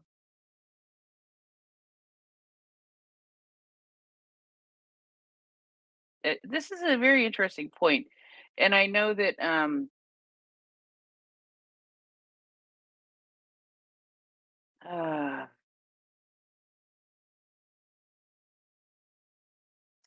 No. Do you need a moment to no, think? No, Because- no.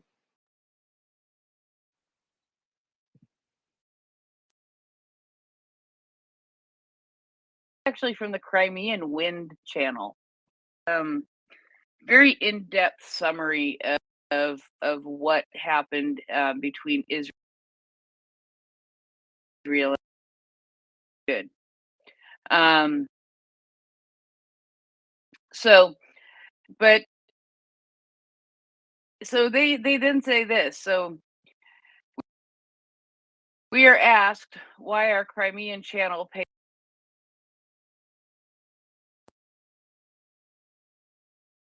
They distract Western partners from helping Ukraine. In the modern world, everything is interconnected. In one place, they farted, and in another, the hurricane swept through.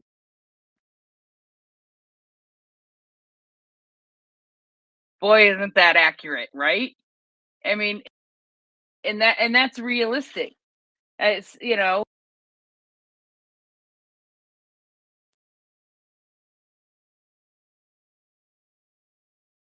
I think it's true, and I think it's, you know, I understand sometimes it seems frustrating. Tonight was really big news in Israel, with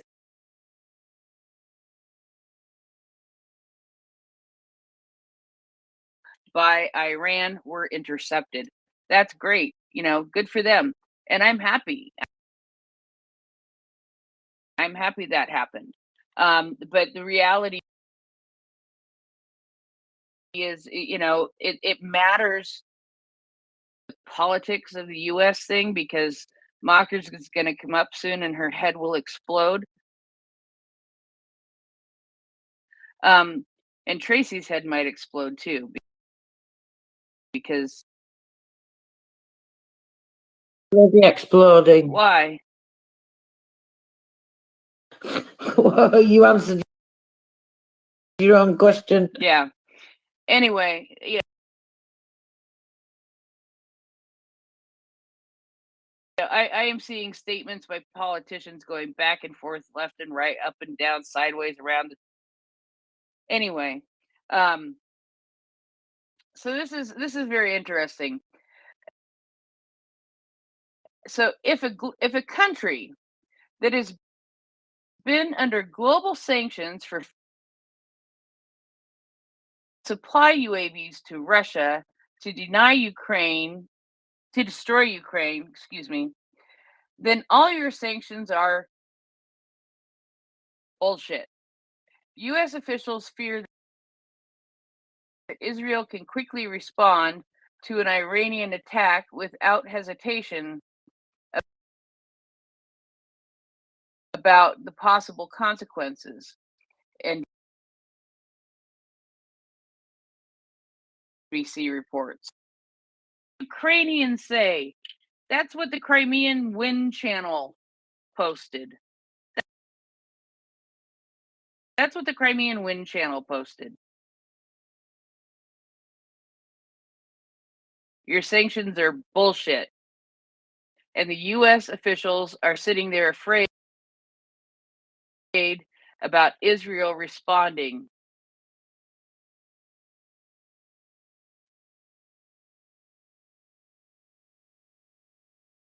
Boy, does this sound familiar. But realistically, what this should do is say, give Israel what they need. I'm afraid that's not going to happen.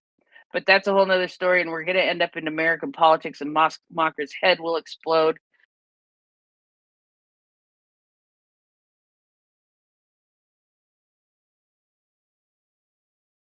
Well, I don't want Mockers to either shut me down, nor do I want her head to explode. So I am going to slip this bit of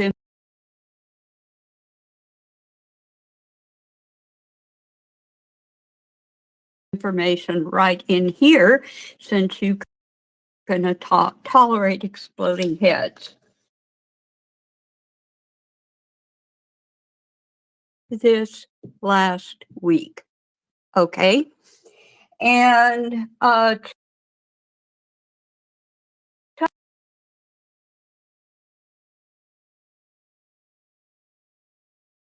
from North statement in the Washington Post in his interview covering virtually all the talking points that we cover when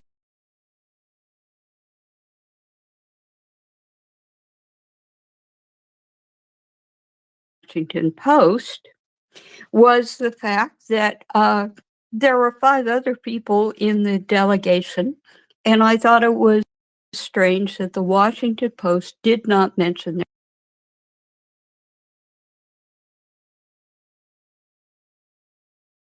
their names with them. Well, 2 of them were Democrats who were Republicans. And the most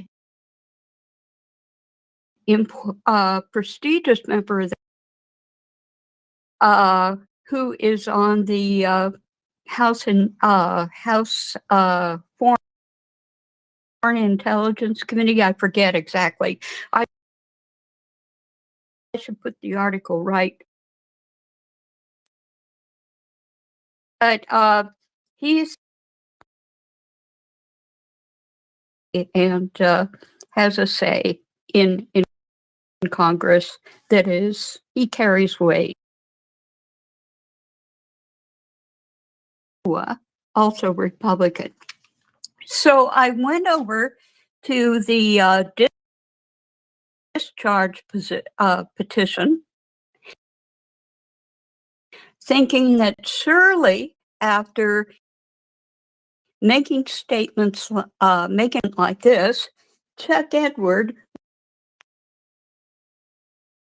on Friday when he checked, and he must have been back by at least a day by then.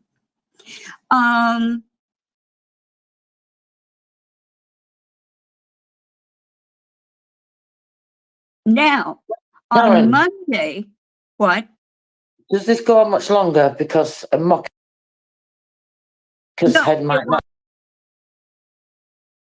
Okay, all right. It won't go on much longer. Okay. So I need to press these guys to sign this discharge petition number 9 that will bring the issue of Ukrainian funds. And but yeah, it bothers me especially that 4 people that recently got back. We're going to get a good, clear focus on what we need to focus on this week, and CC is going to say that. And we know that I am going to say here is this. In my opinion, at this point, find the list of who needs pressure to sign the discharge petition number 9.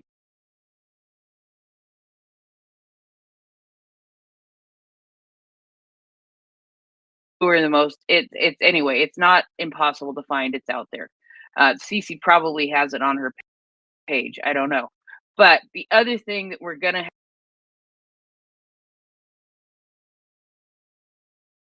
have to focus on, pass the bill that is there now. Do not split the aid. Do not split the bill. Do not split the bill, because that then starts a whole nother big, huge freaking mess. And I'm afraid that that is the direction.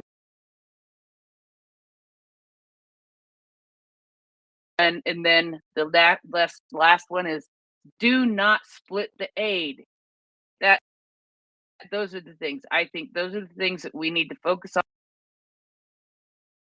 on, and we will find out for sure when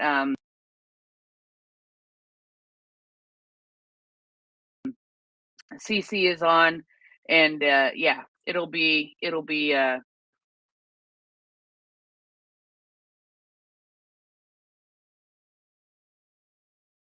aimed at Israel and not Ukraine, where it just needs to all happen. It just needs to all pass together.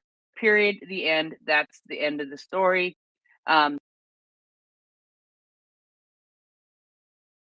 Ukraine needs support. Ukraine needs support. Where was our help? Where has our help been to shoot down the things that are coming in our airspace? Because that's what happened tonight. Flying towards Israel. 99. What's Jordan. that? It was Jordan. And Jordan also? Okay. Yeah, but I was thinking, okay, 99% of the projectiles fired at Israel by Iran were intercepted. That can happen every time.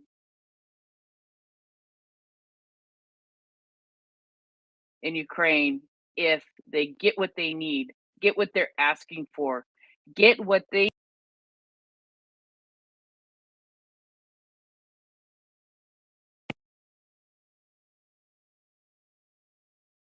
obligations. Well, you know what? You have some of those same kind of the memorandum. Okay, memorandum rather than treaties might be different. I don't know. What I'm saying is you made a commitment to Ukraine. We know the Budapest Memorandum at this point shredded paper that's been wadded out up and taken out for recycling. That's what that means at this point. It's probably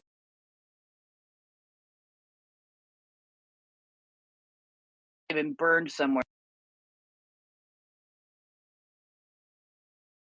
33 minutes until somebody comes to relieve me. And it won't be fun and it won't be pretty. And I think I need to shut my mouth. You know what? We haven't. No, we haven't. I mean, that just happened. That just happened. You know, well, I just woke up exceptionally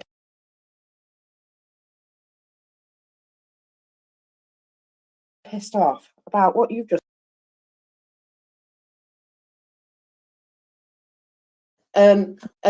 all these drones and missiles. Incredible, isn't it, how we can do that when we want to? And that kind of pisses me off. There you go. Exactly.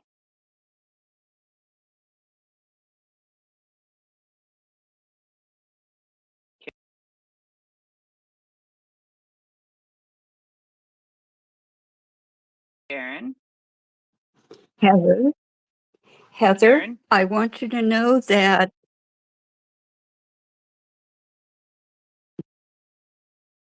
is all I can No, because say. then I'd get arrested.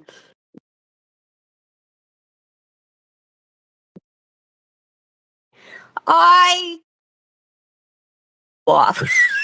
You know, I would Well, I would anyway, make boxed wine go with me if boxed wine is listening. Boxed wine would keep me in shape.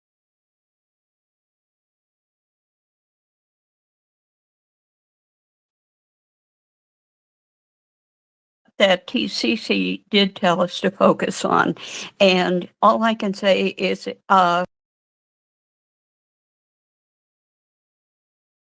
with all the people that are going to be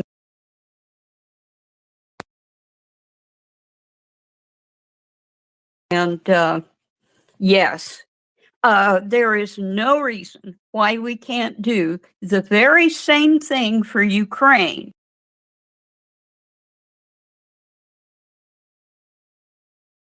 With their air defense. What started my rant? What was it that I read that started the rant? I read 2 posts from the Crimean Telegram page. That's what I read to you. Listening to what Ukrainians say. Ukrainians see it. Ukrainians see it.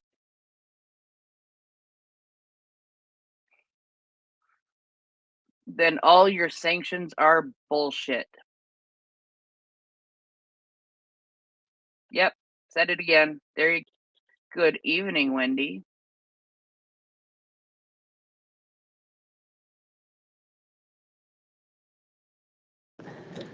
I was on Twitter trying to get as much information as I could and I noticed from people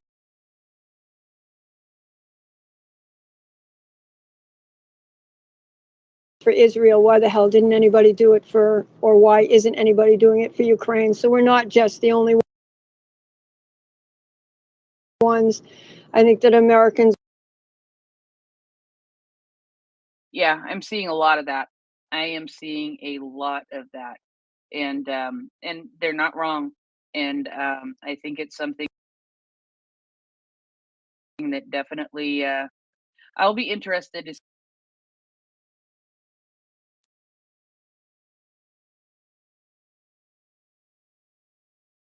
for any statements from President Zelensky, but that's I'm very curious to see what that will end up being. And Mockers, sorry, I went on a rant, Tracy. I got pissed off.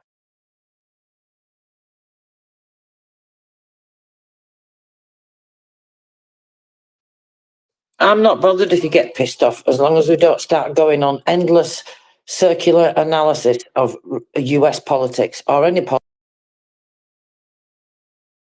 politics or any topic for that matter, because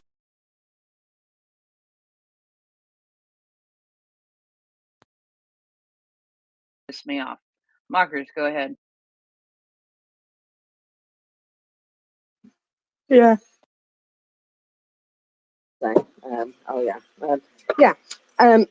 Zelensky will probably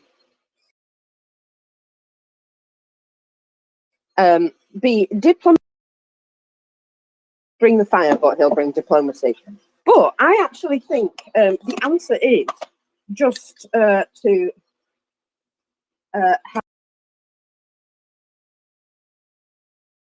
have some sort of massive attack, because that's that's what it's coming to right now. That we're almost standing in the way of Ukraine defending themselves, and yeah, that bothers me an awful lot. What, defend yourself? Oh no. Them receiving assistance, but the amount of air defense missiles those guys have received when Ukraine's flipping crying out for them. The fact that that F's me off just a tiny bit. Yeah, And, I get that. I get that. Yeah. But Ukraine originally, so the coffers in Israel were emptied, and that's why that went there. So I understand. And it's frustrating, and Well, they too have to defend themselves. But the point is, all this time we've been saying,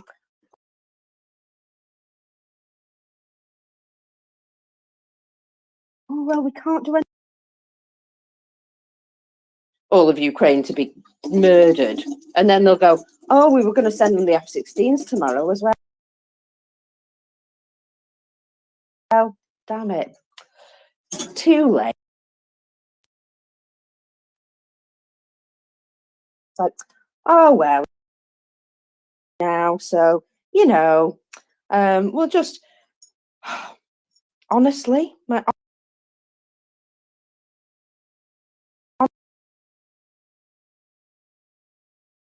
blow up the Zaporizhia nuclear power plant. Just let them. Just ring them up and say, just do it. Just do it if you're going to do it. Do it. All right. Don't mess about. Don't faff. Just do it. Because I've had enough of you messing about. Then people might pay attention. I don't know. You know how I wake up a bit spicy sometimes, Prince? Which, you know, I get spicy sometimes. Tracy, you have your hand up. Called that sort of stupid pyramid, Russian pyramid line. Because they've now got one of these in Russia.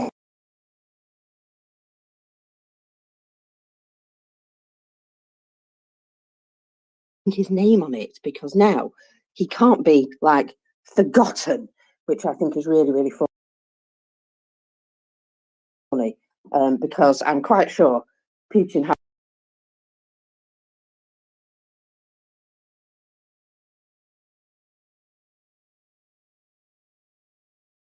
I bet you they float like concrete blocks they tried to fix the dam with, and because the dam, and it makes me laugh. I do love a good beef. A joke indeed. Apologies,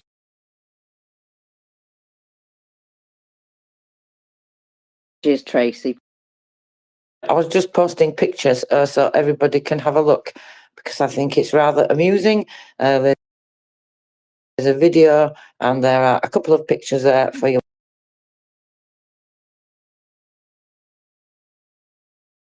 all to have a look at.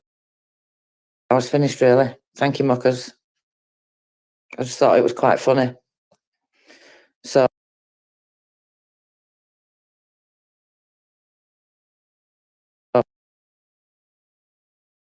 His hand up now.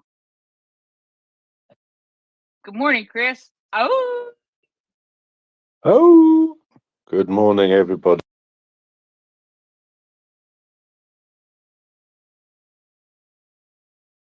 don't even go there. Well, you mean I'm not allowed to talk about things that help Ukraine? What are you going to talk about, Chris? Take out. If it's not already done, is it already done? back. No. Well, that's what should happen. Well, we don't.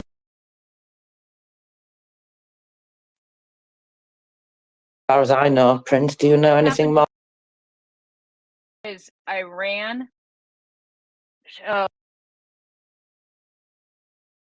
through a shit ton of, through a bunch of stuff.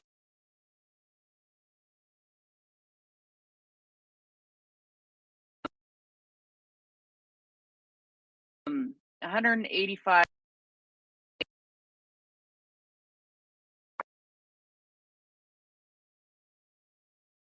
crap ton of it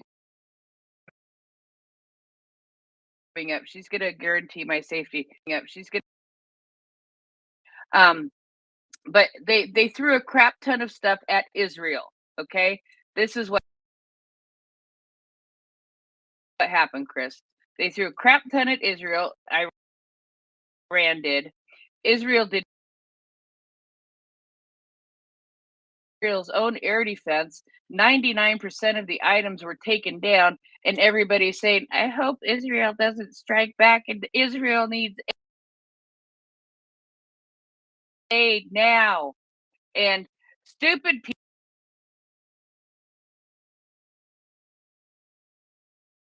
But with the crap that you've said about Ukraine, you saying pray for Israel pisses me off because you haven't been praying for Ukraine. You've been fighting against.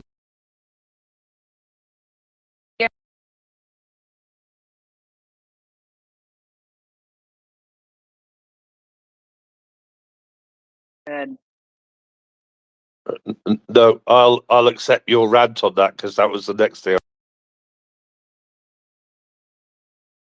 I was going to say. I was going to say, what a wonderfully planned, coordinated, planned defense. If only we could have that for Ukraine.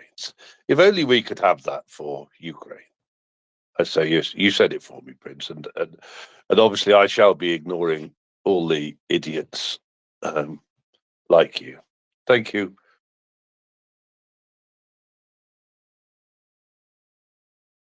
Prince, I'll rest my case for now.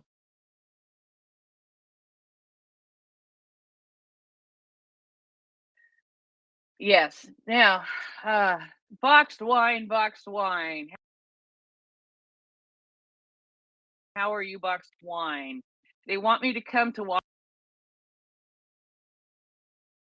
Washington, D.C. and talk. Yes, and I will force you to eat sardines with chocolate sauce.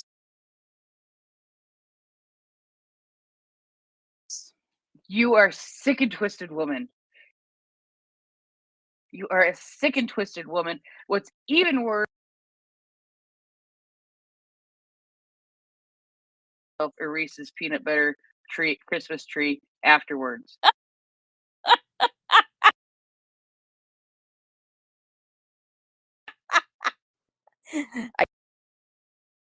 Well, all of you guys have said, but yeah, Chris, yeah, what you guys have said, yeah, and I have this idea.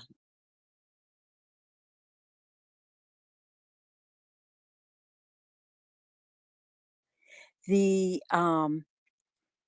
the missile and the drone factories in Iran. I don't believe that they're NATO, and they're halfway around the world. I want Australia to bomb those factories, and if there's such a thing as,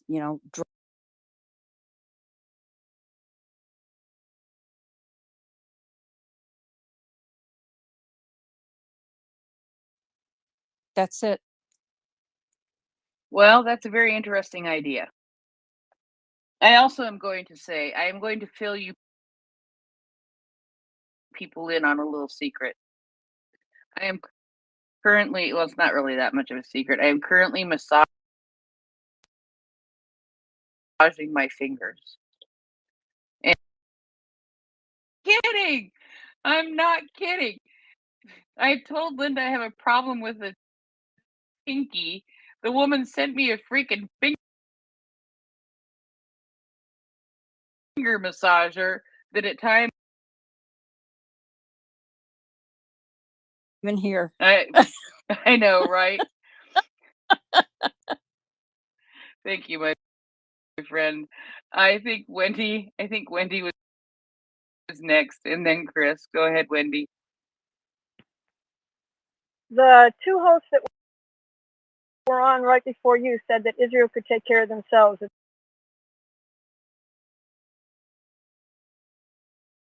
they didn't need any Ukraine and say they don't have the right to as well.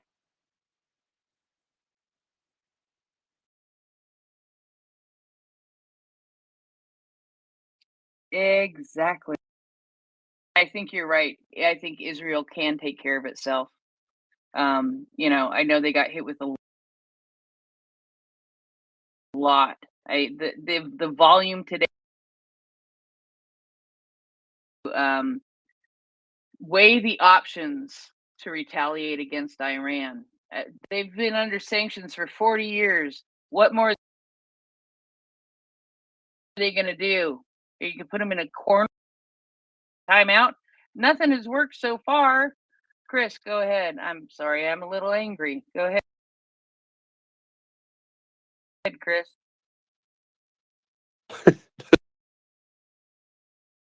No, you keep taking the words from my mouth, Prince.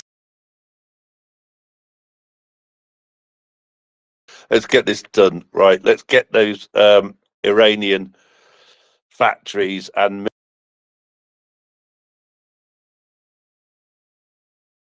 military. But what I do what I did want to say was I just wanted to express my disappointment with the press again. So just to make sure,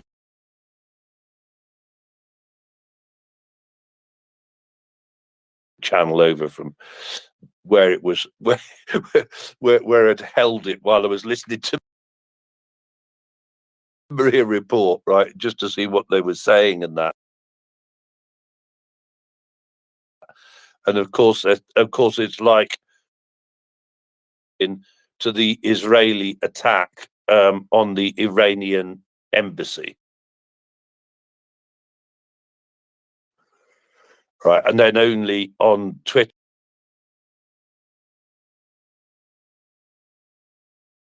somewhere near, which is correct, right? Tracy?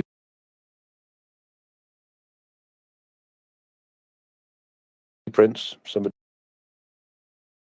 Okay, I don't know so much about that. I really don't know Well, very no, much about there that. wasn't an Yeah. attack on the Iranian embassy, I'm understanding, right? But Yeah, perhaps somebody see, could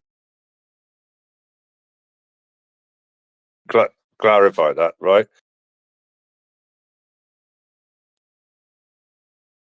Man, every TV channel is like, oh, this is a response to the attack on the Iranian embassy. Is it? The Hamas attack on the Israelis. So, yeah, maybe. Sorry, I don't want to. Obviously, I daren't. With you, the way mood you ladies are in, I daren't go anywhere off the track of Ukraine. So Right. The senior reporter at the Daily Wire, right? Apparently a journalistic institution, says it's sad that Israel has to live under constant threat of missiles and constant threat of stares in Ukrainian. Huh? No, what he said was, sorry, no other modern country. And F you for the slight as well. Actually, rude.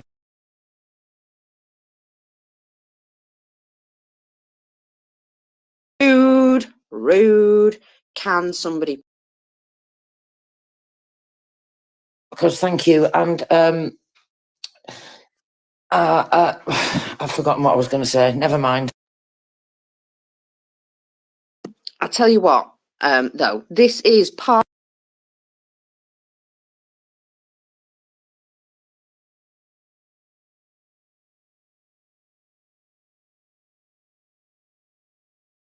of Russian propaganda, is it not?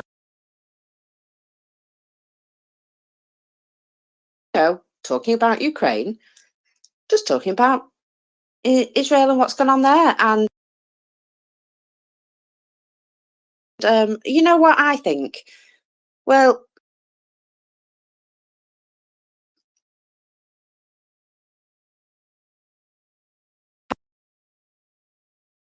how awful everything is for Russia and how, you know, keeping this up for them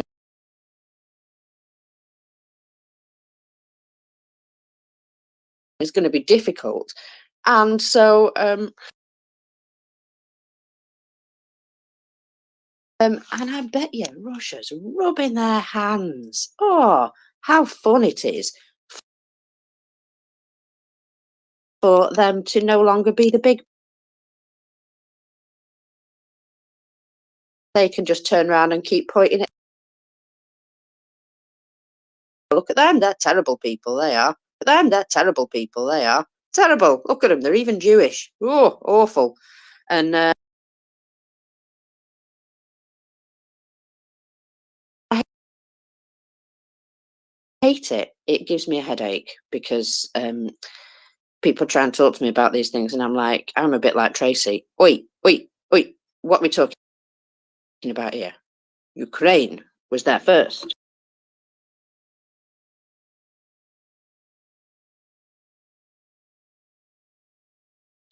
And, you know, so I'm with you, Tracy. I'm a little bit grumpy about this whole thing.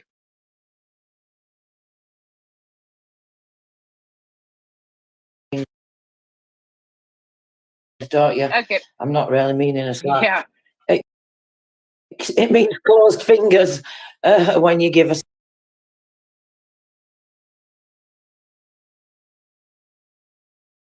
slap. That's what it means. They're already activating the next stage of this Russian propaganda BS nonsense, because Iran put out that statement saying about the retaliation because they did this and blah, blah, blah, and we complained to the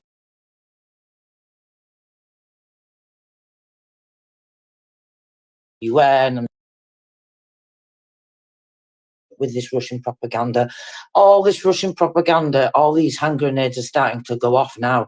This has been infiltrated, God knows how long ago, probably decades ago, but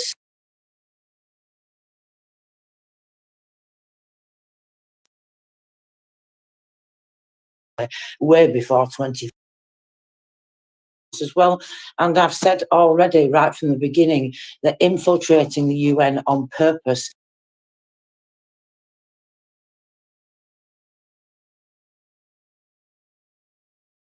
us, and we are allowing them to do it. So this is the next stage that's coming. So get yourselves prepared for it all, because rather than get outraged at the UN being useless, we need to find a way to fix this, and we all need to.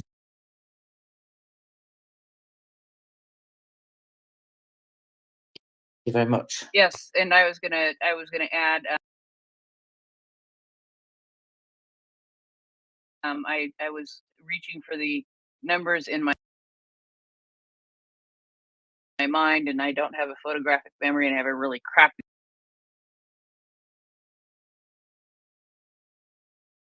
memory. So I was actually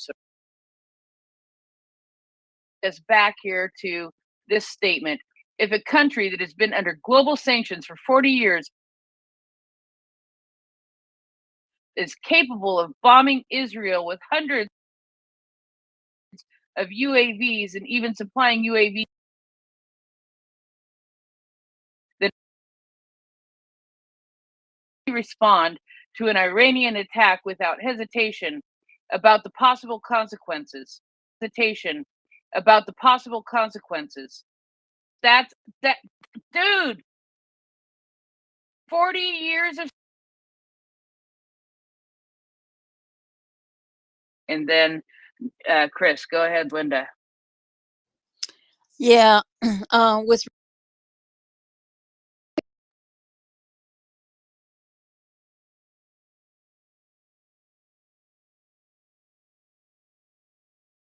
U.S. president responsible for taking away some sanctions against Iran.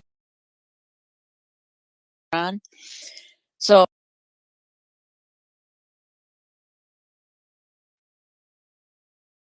to say is this with regard to Israel. I want Israel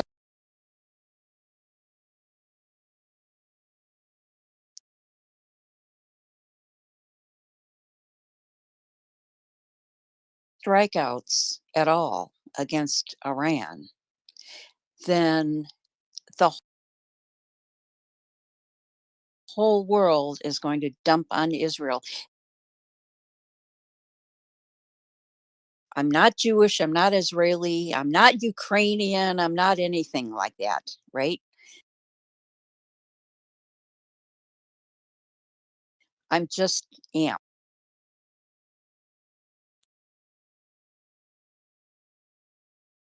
I also, and it really surprises me the depths of anti-Semitism and anti-Jewishness work that's come out. And for Israel to do anything, they will be put in a double bind. That's a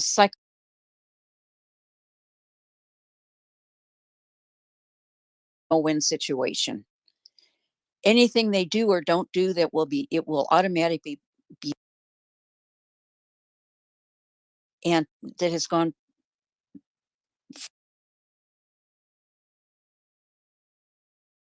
for thousands of.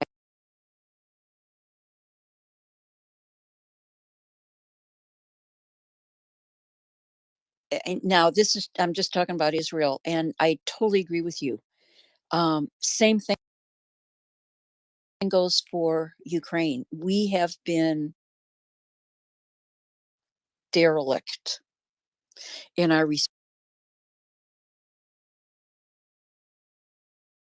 responsibility.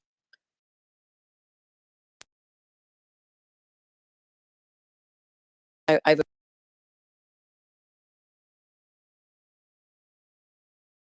yet she laughs. So yeah, we need. So yeah, we need to treat them. The same bad guys are stirring.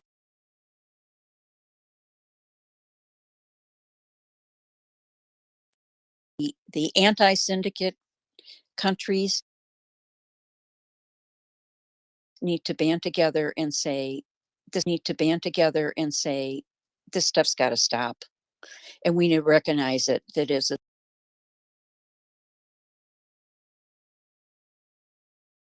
syndicate of bad actors.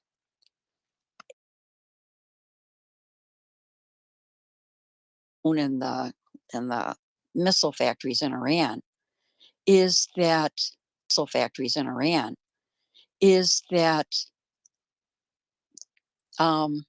they're on the other side of the world, and it's harder for the bad act.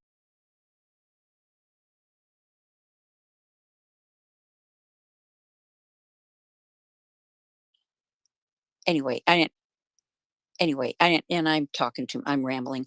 Okay, thanks. Bye. Thank you. Okay, thanks. Bye. Thank you, Linda. And Iona, I know you jumped up and down, and you actually had your hand up before Iona, but you.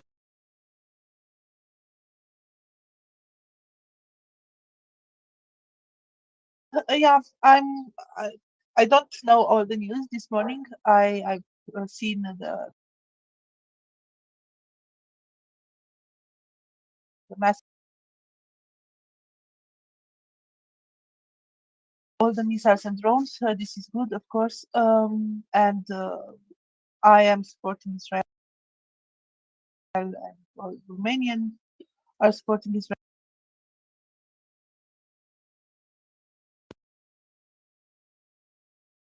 Israel intercept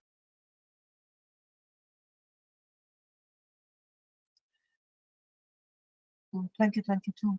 Missiles are flying above the Black Sea and are going to strike cities in Ukraine, apartment buildings, schools, hospitals. The Black Sea. Why is Black Sea not good enough? Why you can do this above the Red Sea, but you can't do it above the Black Sea? So I really don't understand. Today, this night against Israel, 300 targets, air targets, something like this. Well, this happens in Ukraine. Well, maybe not 300, maybe one. Ukraine. Well, maybe not 300, maybe 120, 150, but it happens not once, but a lot of hitting without, the means to sustain the life of its citizens. And there was the power station in Kiev that was for a country, but you can't do it for another country. And when Axel and this, because I don't like to, tag something as evil, but it's the same.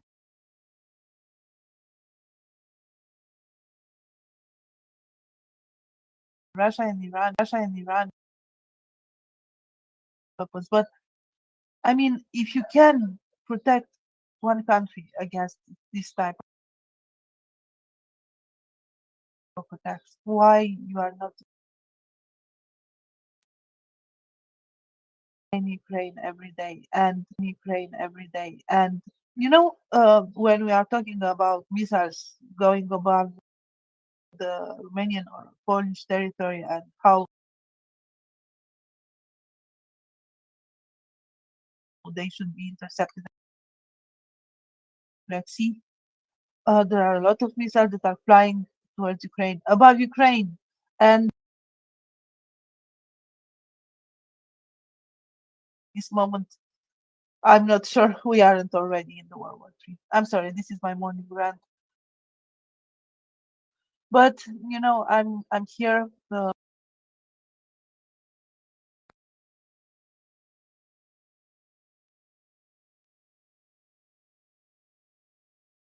It's really frustrating. I didn't see your mic mute, but you downright angry. Especially at, actually I haven't been all evening. I haven't, I've been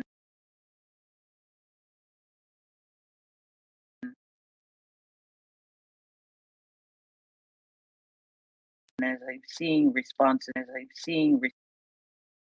and more frustrated. And it just yeah. So that is the thing. And it's the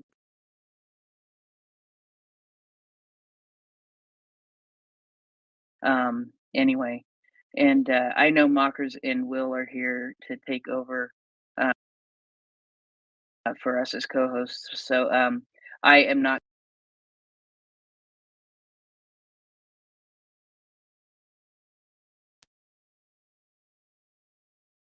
joining us tonight. Oh, I was going to change the title before I left. Tracy, if you want to, what's that?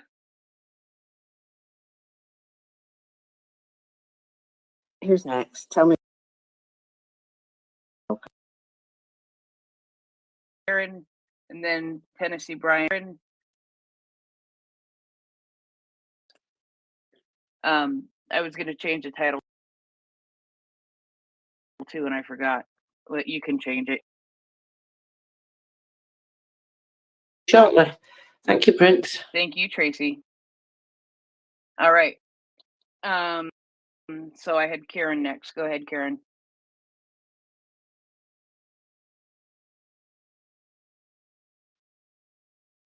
Well, before I log off, I need to do some other things. I was going to tell you my nickname for the Daily Wire is the Daily Weirdo because they are a publication, very far right publication.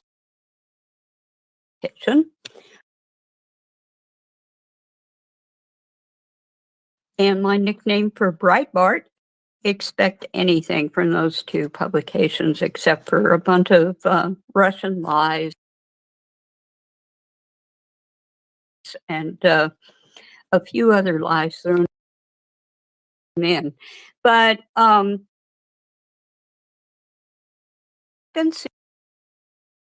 called The New Voice of Ukraine, and I thought I would ask, what do you think of them and how good are they? Do you know the New Voice of Ukraine, Prince?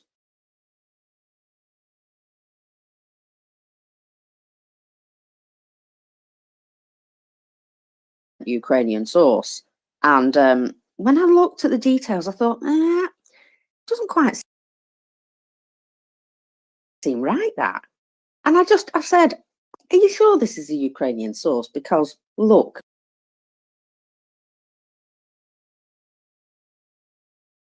and they were like, oh, right, okay.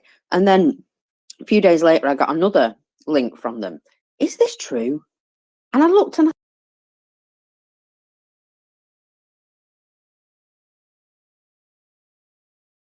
thought, no, it's not. And I get so many DMs, as you can imagine, that I've probably lost that information somewhere. However, yeah, I would say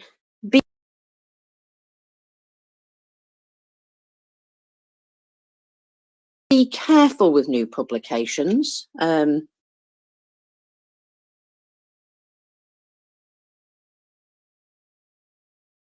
They are on my trusted, one of the lists that I trust, one of the news sites that I trust. I don't look at them. They're like on my list of order that I go in. Ukrainska Pravda is above them, as is Ukrininform. Both of those are better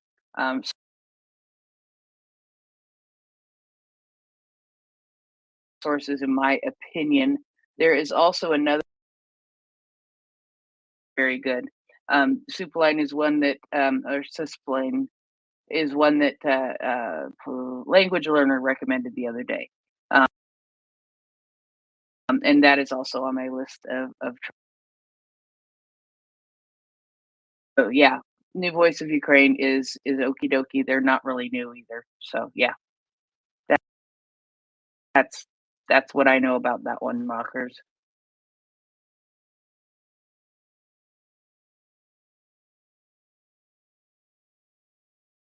They're Military, on a you they're know it's they're on funny. a list also. Yeah, no, they're on a. I have them. I have them on one of my lists also as sources that I check regularly. So yeah.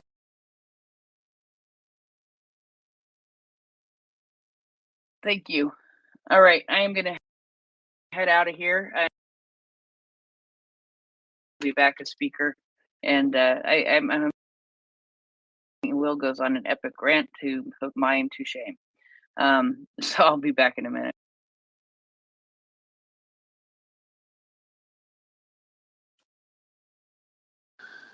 Yeah, well, I was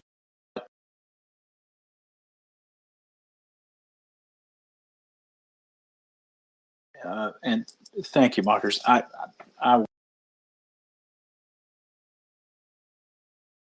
My dad, who read an article in Newsweek, and I wish I could remember the author right now, but my dad, who's a very strong Ukrainian supporter, and right, so I mean, so he, unlike many of his he friends, knows Russia, basically. well,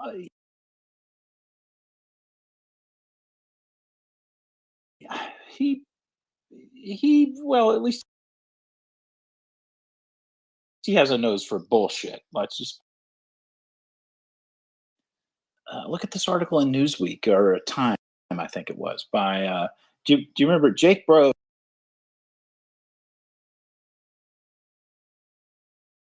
And Jake Bro is I love his channel, his YouTube channel. I don't know if you guys follow it. He's quite good at and adept at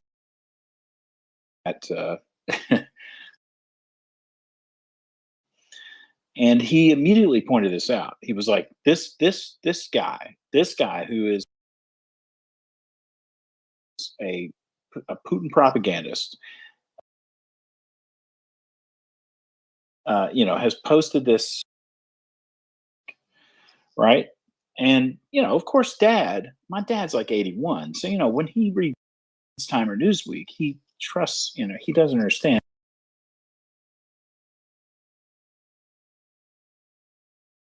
and at Time and News explained this to him about the Republican Party about 25 years ago. I was like, Dad, you really shouldn't vote for George W. Bush because that's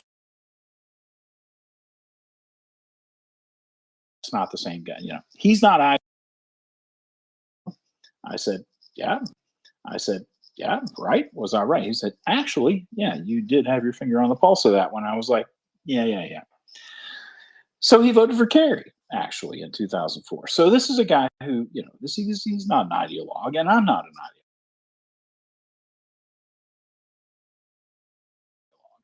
And so, but he got, you know, just like you, Marcus, he got an article from a trusted, well, seemingly, but it was Time or Newsweek, I can't remember exactly, and it was a Russian propagandist, and I was like, dude, Dad, look at his posts, you know, and I pulled up a few Twitter posts, so you know, spout off, and it was, do you remember this? It was like, can Ukraine win, or does it or shit, you know? And it was just this sort of diluted is what I mean, and diluted, you know, Putin propaganda, right? But well, you know, my dad, who hung a Ukrainian flag underneath the American flag on his front porch, right, is like, well, you know, it looks like there might be, and of course he's starting to say, you know, they're starting to sow a little seed of doubt in his mind, and I'm like, Dad, you know, so you know, everybody needs to be really fucking careful about this stuff, because I mean, we can smell bullshit. You know, lived in Russia. I saw it in action. I saw the quote unquote system. Yeah, enjoy it. You know, I came from the United States. I'm going to Yeah. have to offer you the swear jar option, by the way. And I will try to, but it is just it is my main point, besides the swearing, is that one has to be on guard, because even in major publications, and my dad's like, oh well, there's a little, you know, there's a little corruption, and I'm like, dude, it okay. I was like, Dad, I'll leave it at this. I was like, okay, compared to what? Compared to Putin's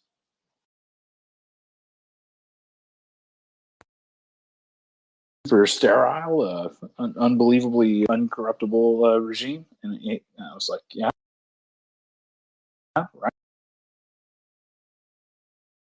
But I mean, like, you could see him kind of wavering just a little bit, you know, just a little bit. I was like, dude, it's not like, it's a democracy. There's going to be corruption. I was like, there's corruption. Trump doing his crap all day, all night, and everybody else. And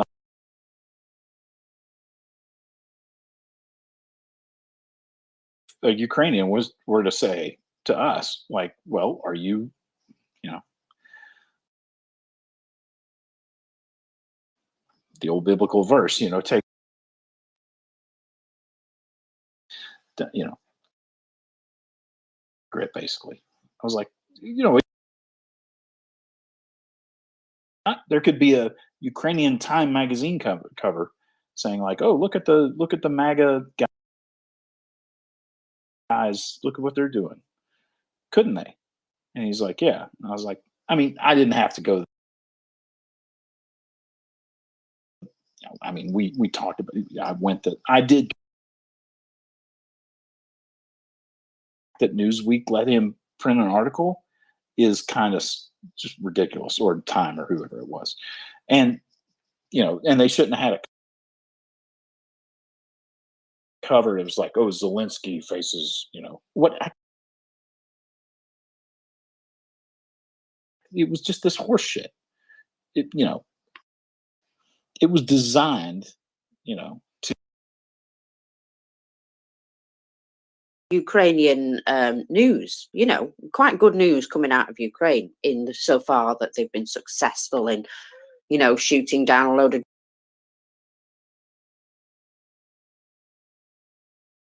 drones, or they've been successful in, holding certain areas. And Russia doesn't have any good news. So, of course, what they do is they pump out this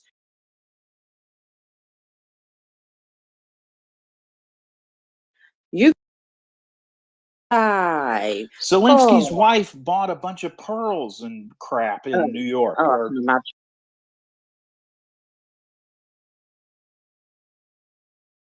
Yeah, well, Eisenhower Republican. All of that purchasing houses and stuff like that. We know that that's all a load of nonsense whenever we see it. I mean, thanks for letting me ramble. Some of it's ridiculous, so some of the less ridiculous stuff can sneak through, and that's how you're exactly right. That's how they do it. That's how they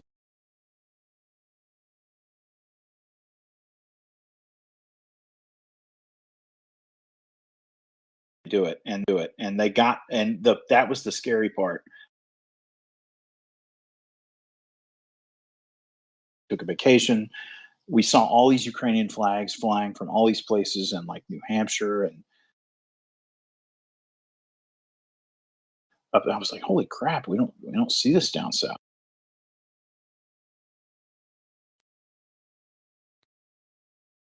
But we live in Dad lives in the Sea of Red.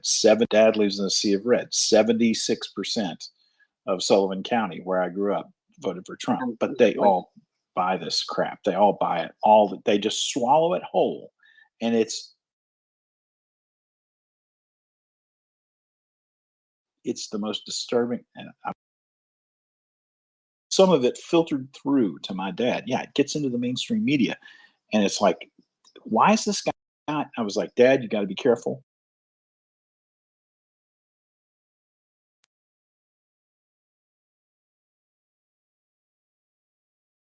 Media, unfortunately, in some cases, and in other cases, they pick up a news story which they think is exciting or interesting, not necessarily check.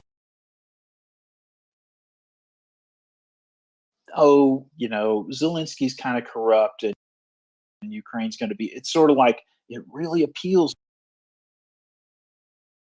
to my dad's generation, because Dad saw the Vietnam War, and he was like, it was around 66. I said, really, that early? He said, numbers and stuff, and they were just lying about it, and the guys in Vietnam were a bunch of corrupt people. You see how good they are. They totally accessed that part of his brain where he was like, oh, do we really want to support a corrupt guy?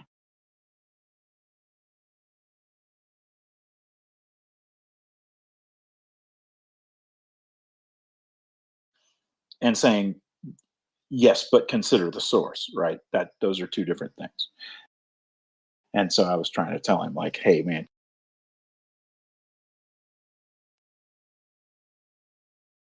Twitter posts, they're all Putin propaganda.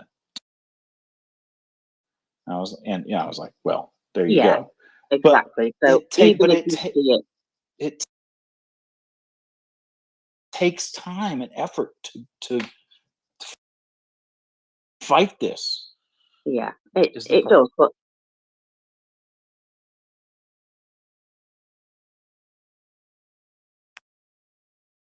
like, well, there's corruption. I'm like,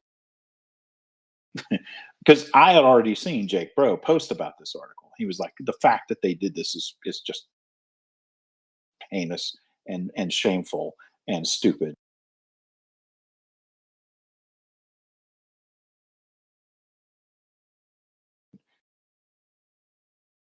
I was prepared. I was armed because I was following Jake Bro on YouTube, and I'm, a little bit ahead of the curve on my dad.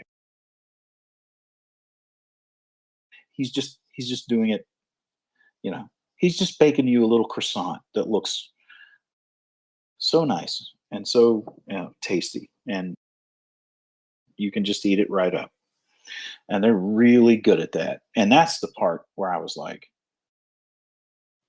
holy shit.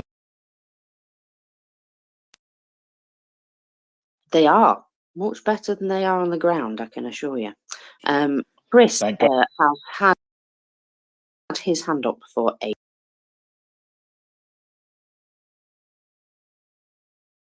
Oh, Grace. Oh, I'm here.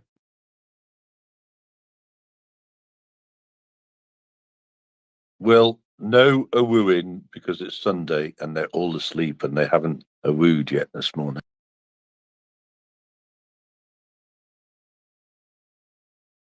Out about Israel and Iran looks almost exactly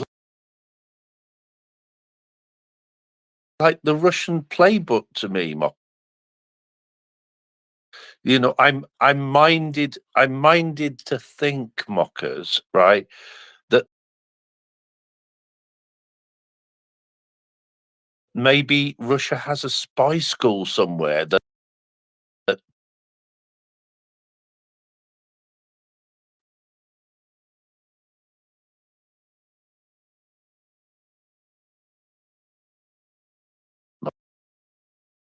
it and according to the press, etc., right, the reason that we all band together to help Israel, and by the way, don't misconstrue what I'm saying, together to support Israel is because, and I with Israel, Mockers, right? So yes, and also I was just going to Ukraine decide who they want to help them, right? And apparently, anyway, it's all arranged, because it's all planned and all the rest of it. UK, US, and Jordan were there, ready to go. What a shame they're not there, ready to go for Ukraine, isn't it? Eh? And we don't have a long and special relationship with Ukraine. Oh dear. And there was me thinking all those agreements. A little bit. Very, very clearly, this looks like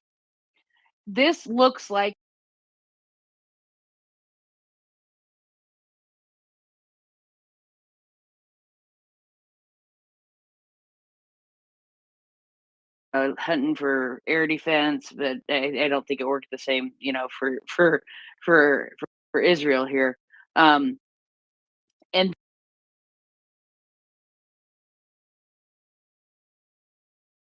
it was exactly what Russia does to Ukraine. They suffer. Ukraine suffers this on a fairly regular basis, years for sure, and longer than that. Come on, this is the reality. What happened here is what happens to Ukraine. on a regular basis? How 10 drones? That's not a big drone attack, but how many times have we seen large numbers of drones, large numbers of missiles, all of what Russia's been doing and say, okay, we're going to send a bunch of drones first, try to take out their air defense, and we're, at least get their missiles out of there, or their.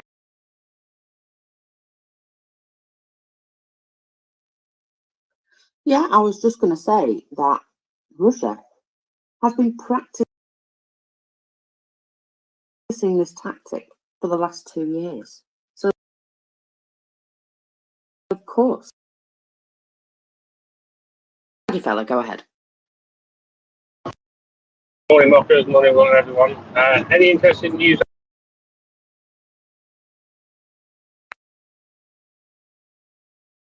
There was a boom yesterday, quite a serious one for the Russian occupiers in occupied Luhansk. That appears to have been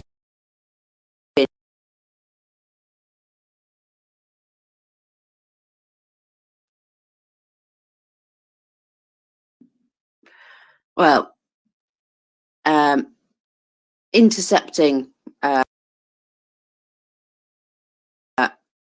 Russian drones last night.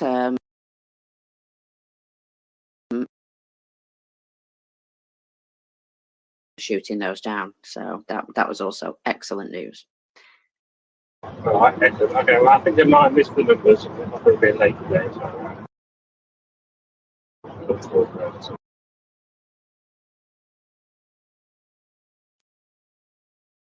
We're like down the other end of a plug hole. So sorry. Can you hear me now? That's it.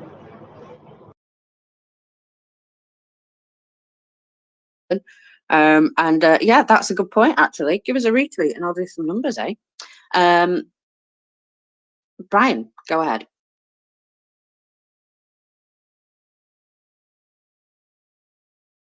Oh, no, it wasn't. Fancy pants, my friend.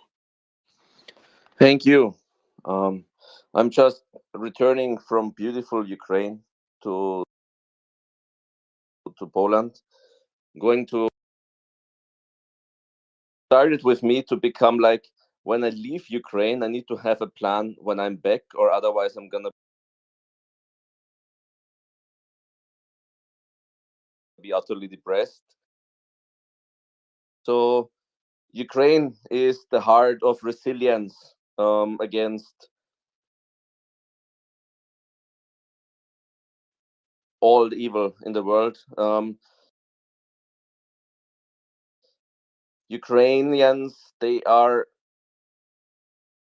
in the streets despite of young Ukrainians that go street, make music.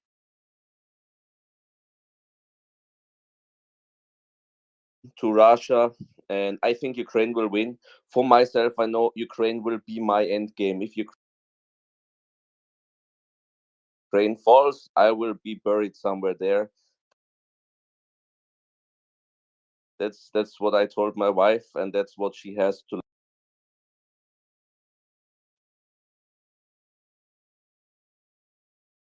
If that heart stops beating, for me there is no Europe to go back to, because I don't give a shit about Europe becoming modern. I don't want to live with this.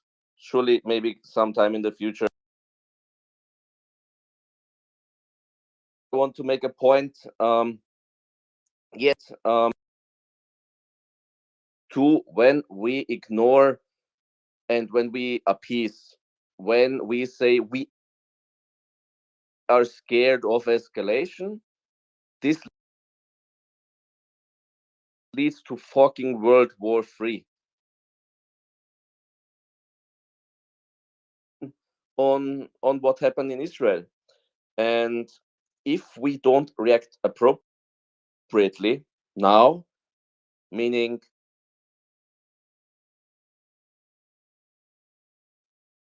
blow up everything will go on. So I think as much as I and I want to prefix this because there is many posters on Twitter out there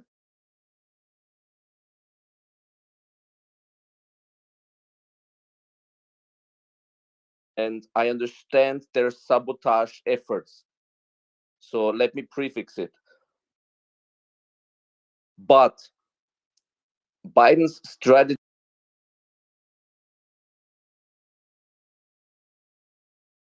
and partners, Scholz, I'm looking at you.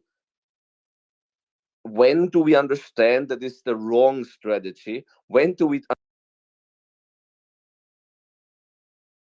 understand that all the escalation that we see is a direct consequence European partner who is on board with let's try to avoid escalation? I mean, you understand it here in the space, and I'm asking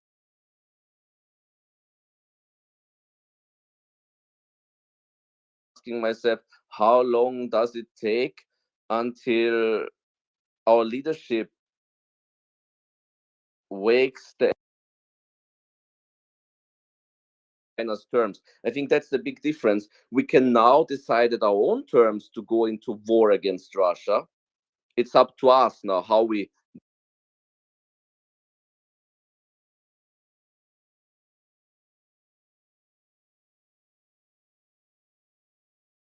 every time we move to another table when you get hit in the face, every time we try to be not noticed, right? Every time we say, yeah, it's good, doesn't hurt really. Every of the initiative to our enemy, how they will escalate against us. And that pisses me off. That was a wake-up call for these sleepy folks that they need to change, because otherwise I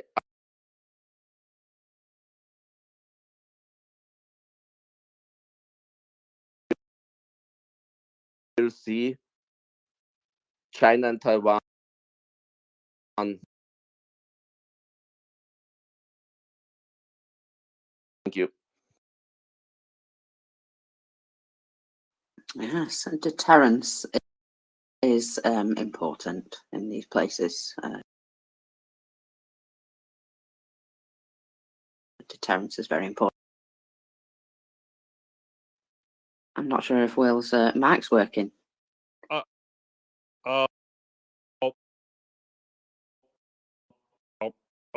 it always.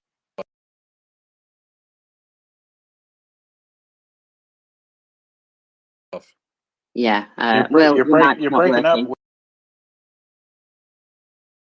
working. You got another thing coming. This is me here, and I don't play with my food. So go away. Brian, go ahead.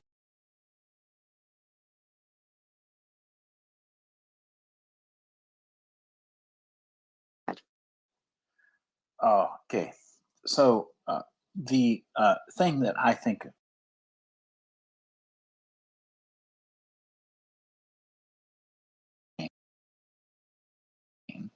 and let us view this because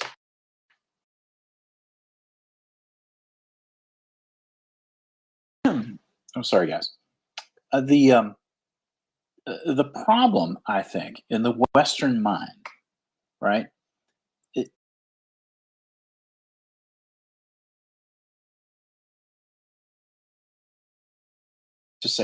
For people who are not paying that much attention, I mean, we're paying very much attention. Like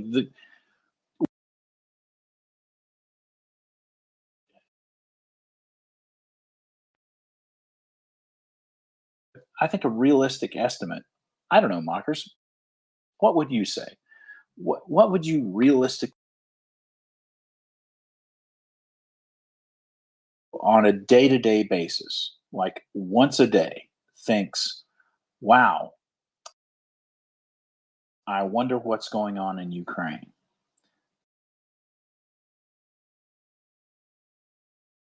You know, I to to discourage people, but to encourage people, because and by people in the West, I mean Americans, because you guys are much closer to this problem.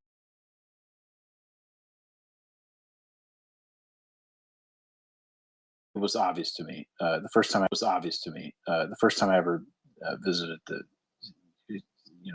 the continent and the United Kingdom.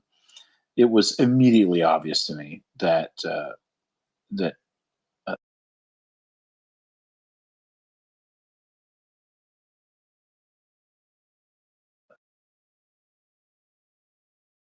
European history. So it was very, very clearly obvious. They had been much better educated.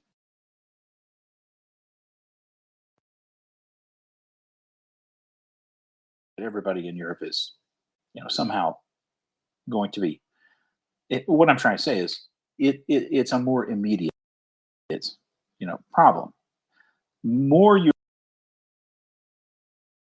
Europeans are and what it is, but even so, in the Western mind, I think it's I don't think I'm exaggerating when I say that Ukraine is a country and has been for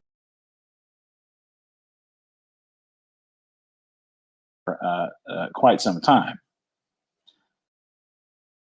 They don't viscerally understand it. Ukraine has not been a country since 1948. Israel has been. Ukraine,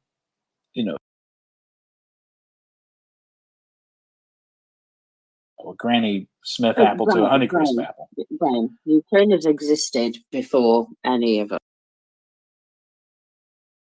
Oh no, I'm not saying that that's not true. Yeah. But does that exist viscerally and in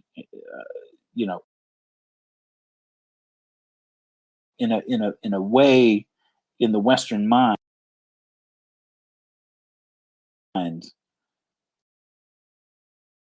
Yes, still think of Ukraine as a problem. I'm just saying, this is, I think, a thing that has to be overcome, and it needs, like, for example, like nice, like really cool posters that say, "What is Ukraine? It's a country," like with humor and cool graphics and things that engage younger people.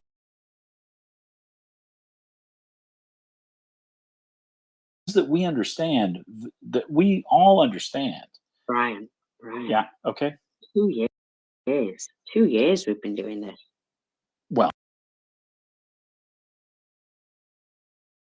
2 years. No.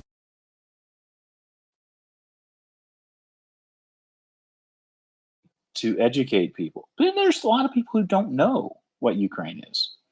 They have no idea what it is or where it is. They have no idea. Or how it. They have no idea. Or how it affects them, indeed. Or why it's important. And there needs to be a concern. That's all.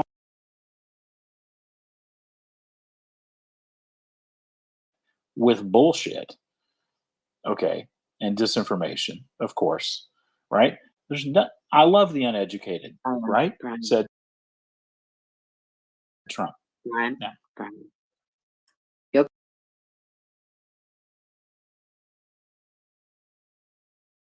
going to be able to fund a Patriot. Let's do it. Love it. Get Jenny, that go on. Patriot battery. Good morning. Good morning. Um, just a thought, Brian. Please use North America. We are fully aware, and we have been eyeballing Russia for a long time. Even though we dropped the ball a little bit, we never stopped being wary because, frankly, they have. That I was trying to distinguish because Yeah. I have Yeah. I have a Swedish but friend. yeah, and it's not just Sweden. I consider Sweden. I consider it to be important as well. Consider it to be important as well. There are the West, in fact, encompasses all of Europe, and you can think of.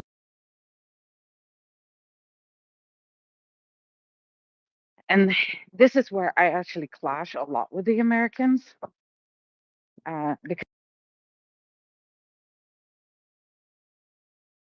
they will tell me how much what the EU has now surpassed you. It would be a more fair comparison to say the EU and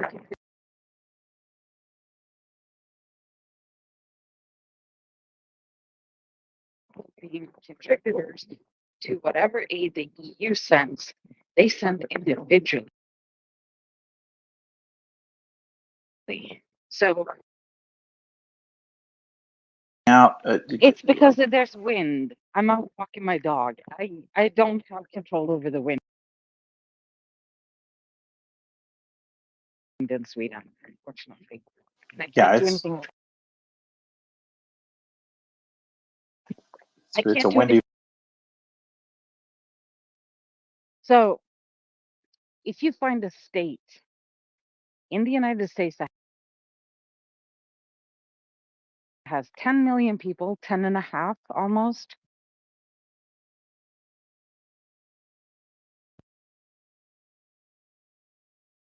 million US dollars, would be a fair comparison when you're comparing Sweden.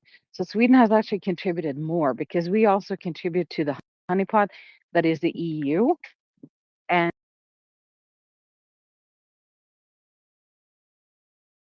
we give money there, and that money is not counted, and that money is not counted towards the.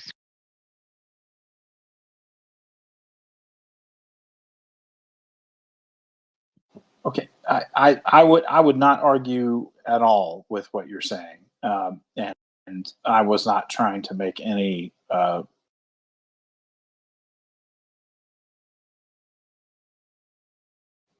point to the contrary. Like, yeah, no, I mean, I would not.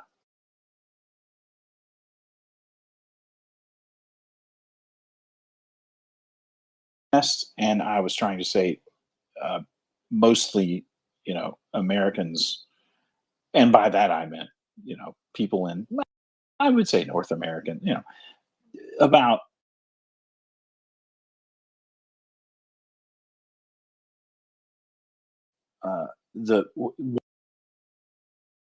and why it's important. You may have gotten a lot of guff from a lot of North Americans. Oh, we've done a lot of.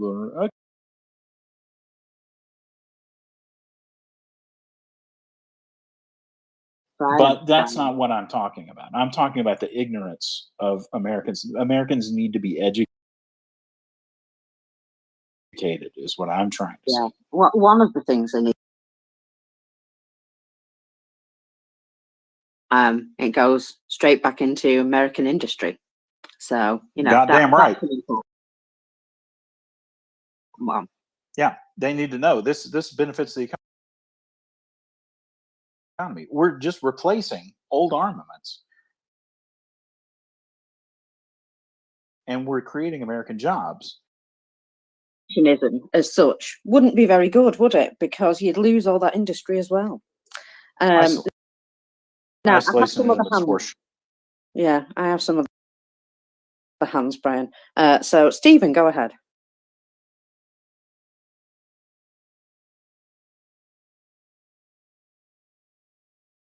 No specific criticism against anybody speaking here, but I really, once again, would like to try to emphasize that the use of the term the West also plays into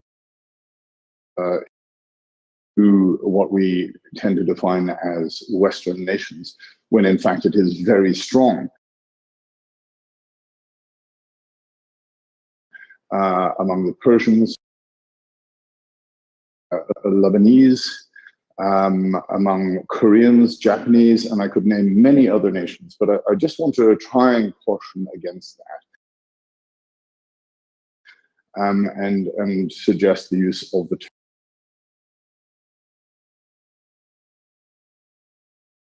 term democratic term, because it is exclusionary in a way that plays into the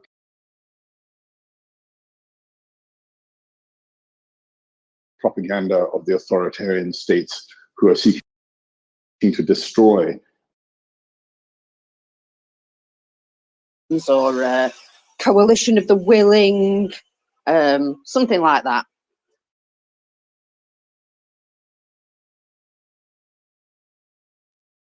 Sorry. Free democratic society. Free democratic. No, I think I finished. And as I say, it's not an accusation, except including against myself. It's just something that I think is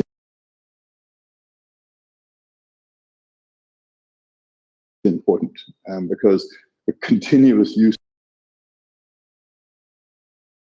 Thank you. Well, Zero, welcome up.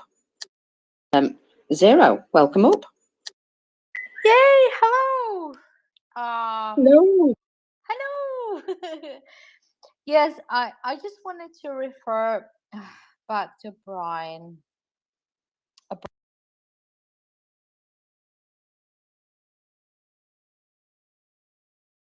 Brian's whistling. I'm just gonna go outside really quick. Eagle, not just bird. It's my ego. My ego's going off in the background. I'm so sorry. It's that time of the day. Okay, so Brian. Crikey. What you said about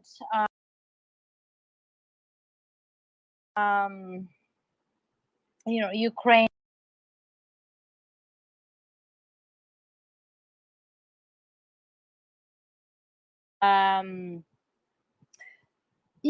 America did know what was happening to Ukraine back in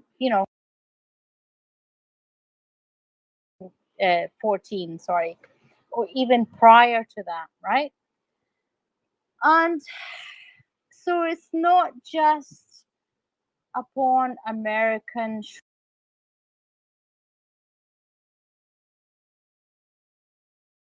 what's been happening in Ukraine. It's not just upon our American friends that what's been happening. It's also Europe, right? Europe has also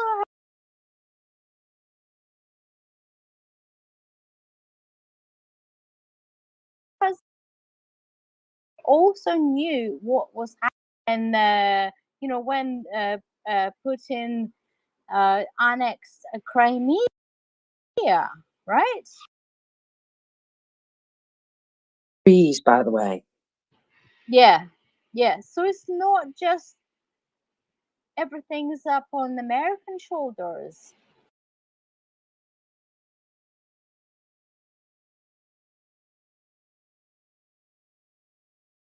They knew what was happening, knowing the fact that who was in charge at the time and still is Mr. freaking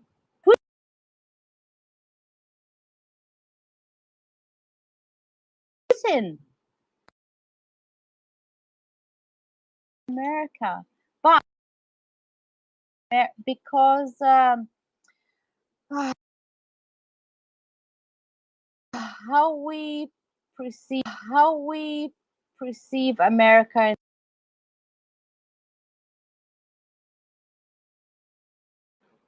and no matter what. But if America is tired of being this like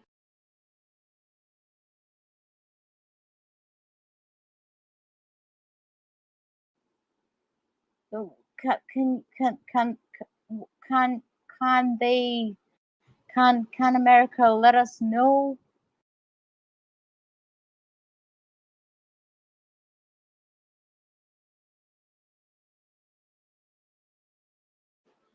but Yeah, what I no, it's not feel gonna be.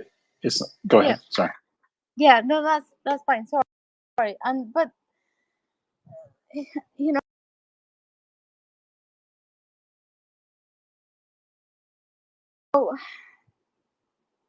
I'm gonna I can am I so sorry. I yeah didn't. No, you said can no, please go on.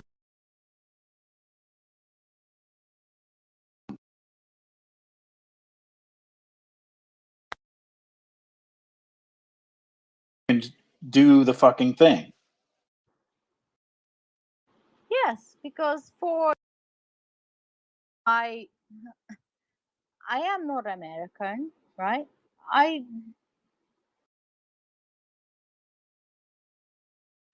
In my lifetime I believed America was this like this and protecting democracy, freedom, for example, and democracy. It is, and we will.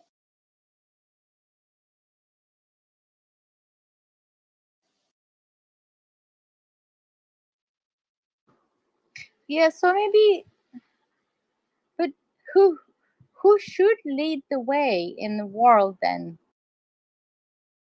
Like in the year of 2024.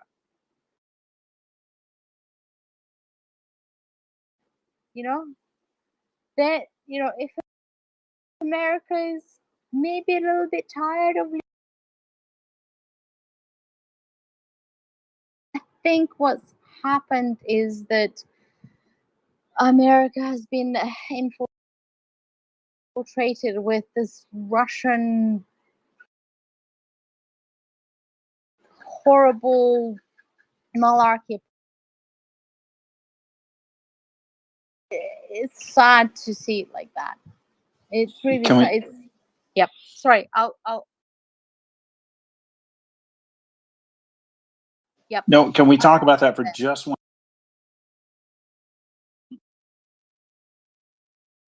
I thought she was. Yeah, the Yeah, thing the no, thing is, Brian, everybody's waiting to participate. So the people, you have to put your hand back up and get in the queue with everybody. For I'm instance, sorry. it's 54 minutes into my shift and I haven't said a word, which is fine. It's cool. Well, we'll keep the conversation going, but you should let her hand up before me. But if you Oh, apologies. no, go ahead. Yeah, go ahead, Anna.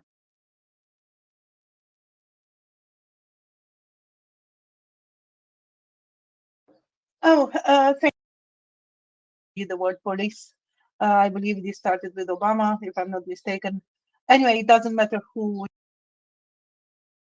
it was. America was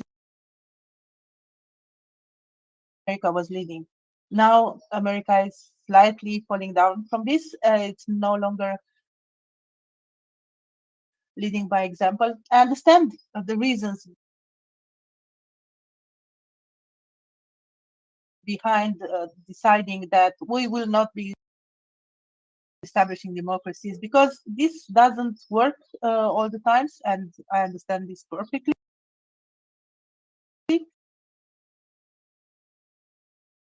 Yes, Europe, at least at the beginning of the war, was not reacting, committed to supporting Ukraine. Western Europe was still thinking, what should we do? Germany, France, and so on and so forth.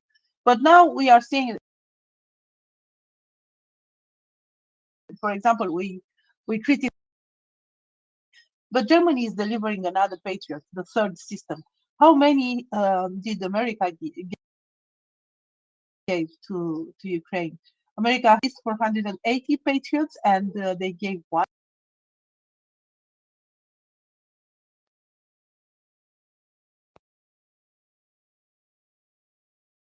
With the tanks, or Mexico go over the border with tanks. So that's why they are keeping the 8,000 or whatever number of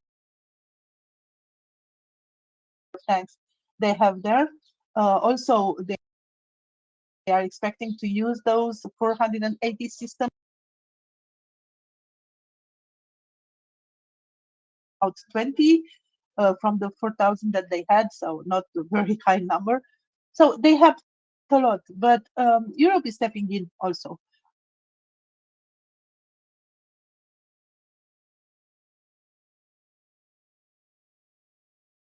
Europe is stepping, changed the position, and it's quite good.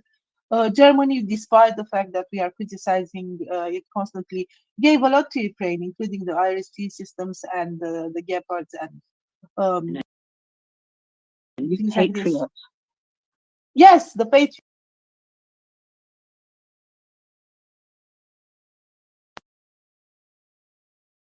And mostly GOP is speaking about the other countries, not what is happening is that countries, especially countries in Eastern Europe, are losing the trust in America. You know, Romania has Patriots. Romania has 7 Patriots. They are currently, they are not there because we expect Moldova to attack us, but to protect Moldova. We could give those to Ukraine. We could give those to Ukraine, but who would protect us in case something happens? But recently, Poland is arming itself because they are not sure that somebody will step in to help. And my last point, and that's what I want, where I was invoking it, because there is an aggression on infrastructure or cyberspace. The only time in history when Article 5 it was invoked, including Ukraine, which is not in NATO, which participated to the operations in the war against terror. So yeah, we expect America to step in and lead by example. Don't want us to step back from that role, and I don't want us to step back from that position. The reality is I am one American. I cannot guarantee that won't happen, but I will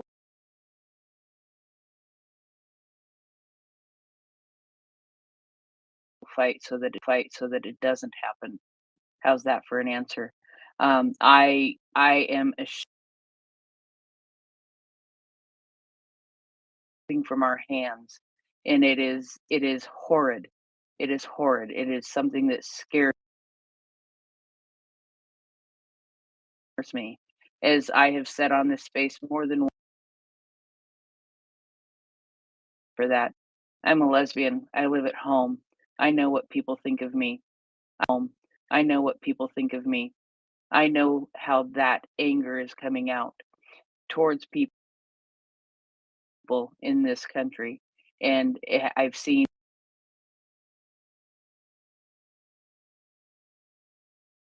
I've seen my friends beat to shit. But what I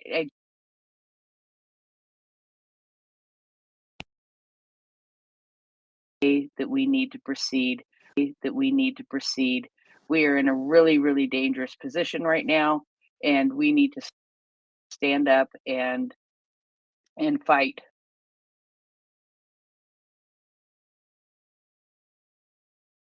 For the freedom and the democracy.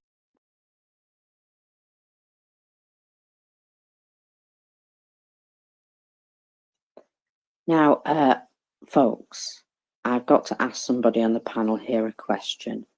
Forrest, were you woken up by a very small person?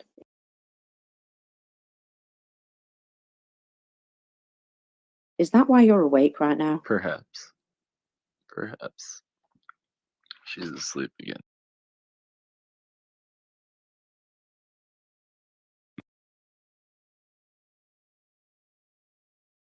Very in person in the moment. I've been hearing a lot of this as of late, and America certainly owns part of its legacy at this moment to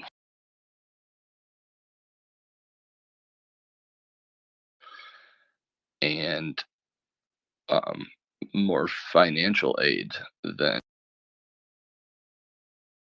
everyone but the EU. And that comes at a massive system is a $1.1 billion system. If the US spent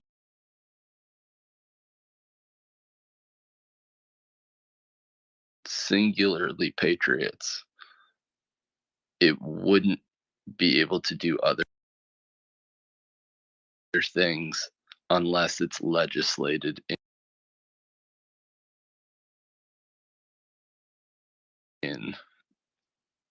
And we can't even in September when the president had called for, I think he put forward his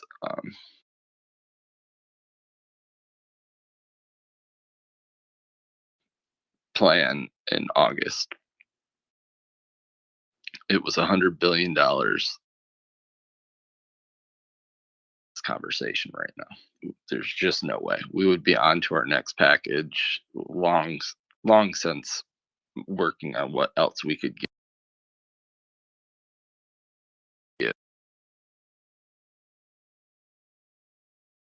Everything works here is there has to be funding, and the only way we can get funding is through the House of Representatives, and the only way we can get funding through the House of Representatives is through the tied our hands behind our back. And I don't know, I guess it's just a very nuanced situation, and I put in the phone calls and push people to put in the phone calls and to move Congress.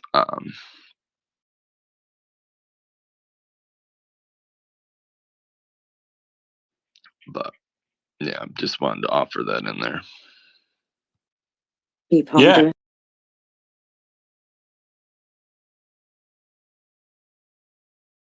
But I have said, and I will keep saying, that America is under a type of attack of its own. Internally,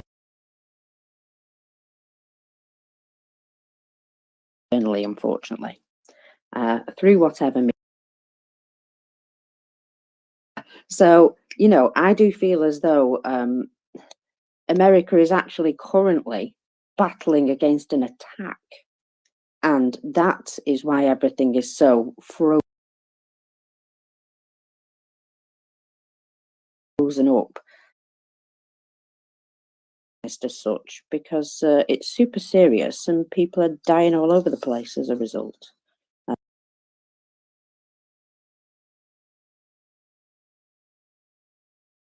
So yeah, I mean, I really feel for all Americans who are, you know, heartbroken over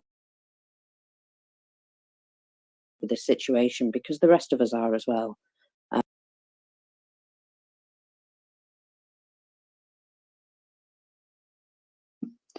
Well, it's obvious to some of us exactly where it's coming from, because we hear the Russian propaganda verbatim, which is horrifying, but not surprising. From all, but many of the European countries are walking a balance beam. How much can we give to Ukraine and still keep about Finland, the Baltics, Poland, because they are right on the edge, and also because Russia has threatened them a lot more than many other nations. Border with Russia, but they don't receive as many threats as Sweden does, not verbally over shooting shots. Weird balancing act that you have to do. Like, how much can we take away from our defense so that we up shit creek without a paddle, but still help Ukraine? And that goes for all the way down to,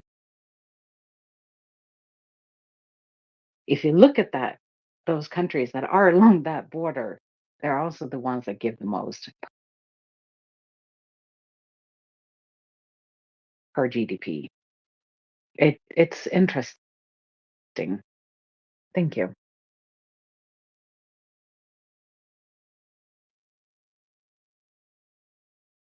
All of those countries, because Ukraine's not got a choice, basically, for Ukraine to be able to prevent that ever from happening by pretty much destroying Russia where they are now. And that's what's the most infuriating thing, that this is honestly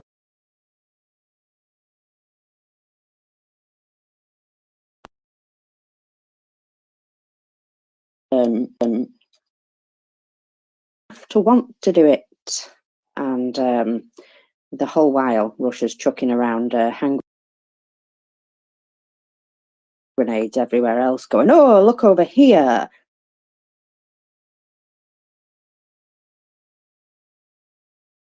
Their best to distract the whole world as much as possible, because they're getting their asses kicked by a surplus store. I have also received a little bit of good news this morning that a delivery of artillery shells was noted to have been received by Ukraine recently, as in within the last 24 hours. That's great news. Now, I'm a little bit confused as to who was next, so I'm going to go ladies first. Zero, my lovely, go ahead, Lena.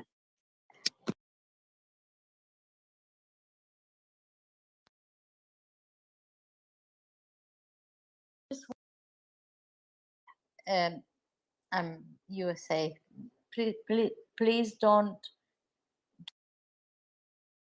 do that thing. I think, right? What's been happening is Ukraine is near to Europe, and blinking this kind of false eye upon Ukraine, and as we all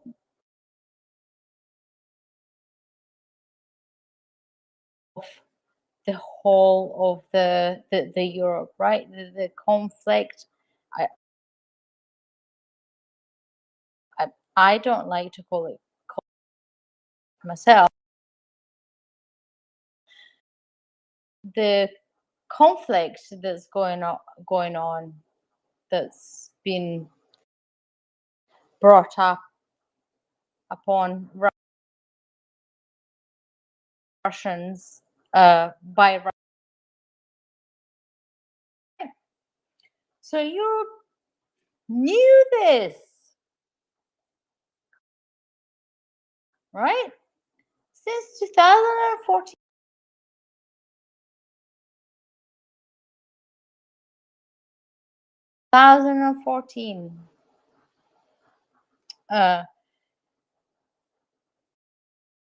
What has been going on in Ukraine, Europe, right?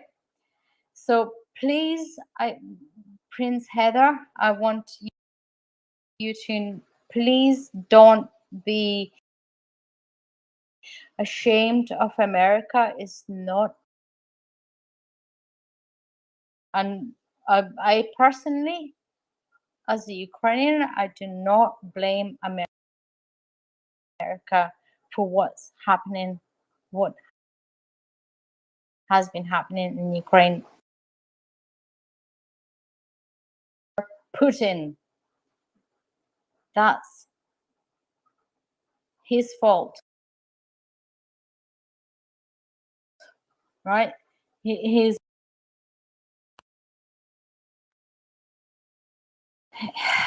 mind, that's blame, is Vladimir Putin. It's his fault. It's not America's fault, right? America by now should start to realize what's happening.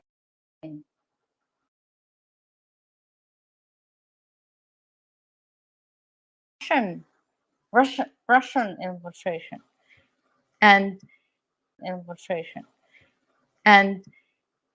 because of this, they should start acting fast and now.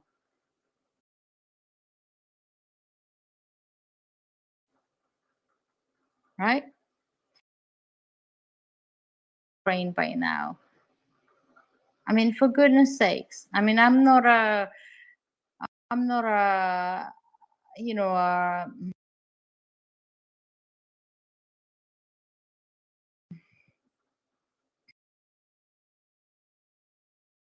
God, I can't bloody think of a word, but surely like the, you know, people in USA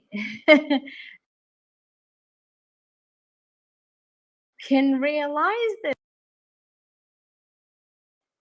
now, right? Surely it's obvious by now that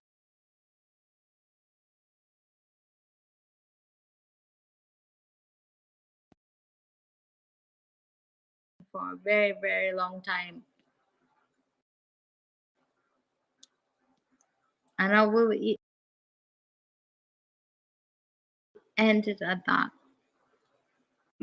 Now, Chris has been waiting a while, so I'll go to Chris, but Prince also has her hand up, so hang around because she'll probably want to answer you.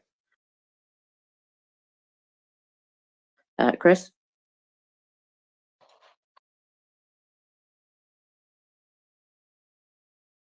Well, I'll try and don't want to participate, if you like, in the world order, right? I'm beginning to wonder, right? Because first of all, let me just say this, right? The other day on the space here, I said Republicans have America into every conflict since World War II, right? I think, right? And said, actually, Chris, we've looked into this deeper. That is true, right? So Americans can do their own analysis on it, right? But basically, right, Republicans have taken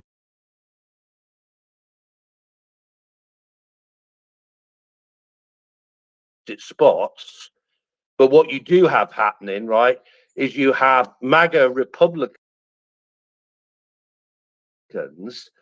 basically that Democrats, right, are now the warmongers, right, and Republicans are the ones that actually don't want to get involved because the American public doesn't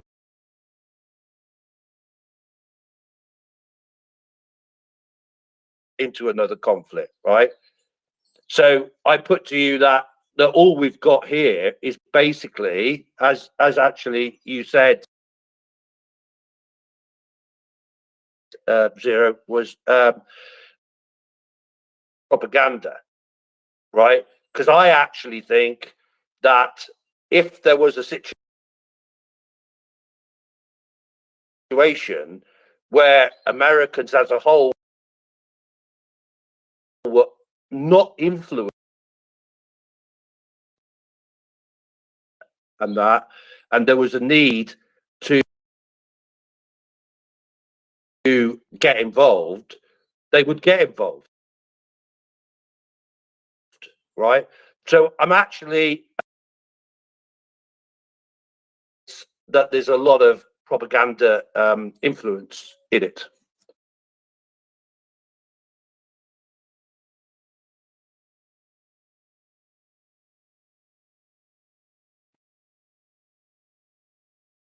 Breaking news. Breaking news. Keep the man who Joel Cauchi, who stabbed those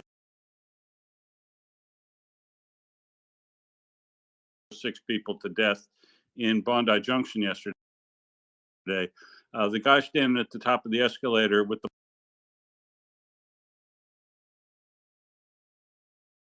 from Kiev, Ukraine, moved to France in 1992 and is now working construction in Australia. Get the guy in what sounded like Russian. So yeah, well done. I mean, well done. Human being who would fend off this guy with a bollard to keep him from reaching a bunch of children.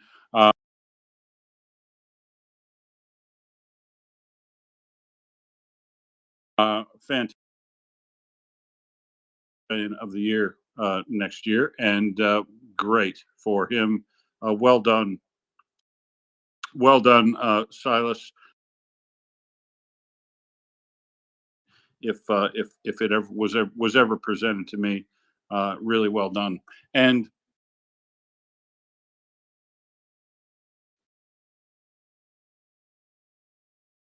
They're just doing heroic stuff everywhere, aren't they? They just pop up and do heroism. It's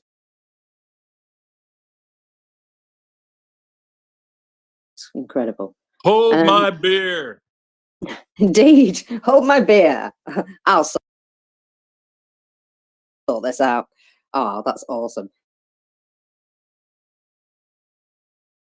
The European countries who are in need of backup from the US, nervous.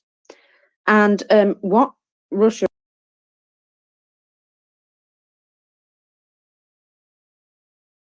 has succeeded in, we see it online every day. People are arguing about, oh, it's this, it's that, it's this person, it's that person. It shows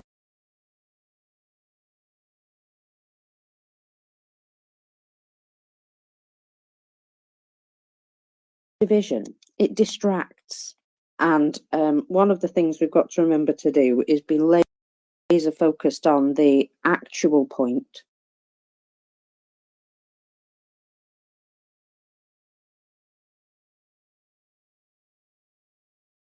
that that is an attack on us rather than actual, real reality.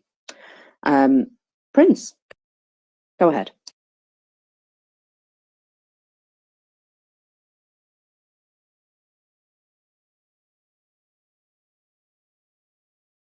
Yes, I'm going to say, first of all, that yes, I blame Vladimir Putin for this war also. This is solely in the hands of war also. This is solely in the hands of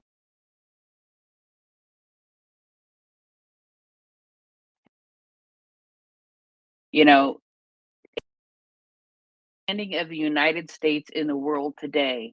What I hear repeatedly on this space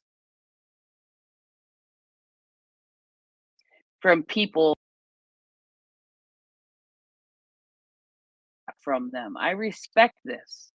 That we used to trust you, but we don't trust you so much anymore. We don't have the faith.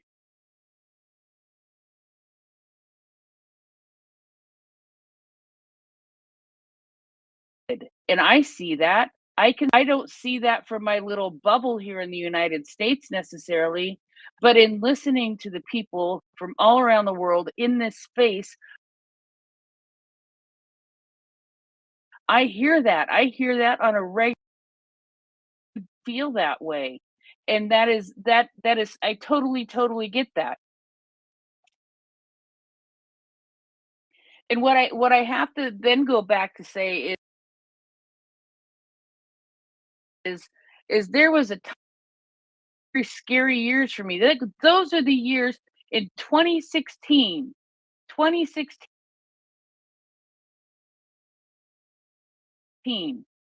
before we even knew he was the nominee. I said, I'm getting my I can go. Now it took forever, took 4 years to get my Canadian citizenship, but I eventually did get it. But the point is, that is how I was feeling. We did truly see our standing in the world degrade. I saw that go down. I saw people not trust. I saw all of that happening for 4 years. When Joe Biden came in, it was in his first few speeches.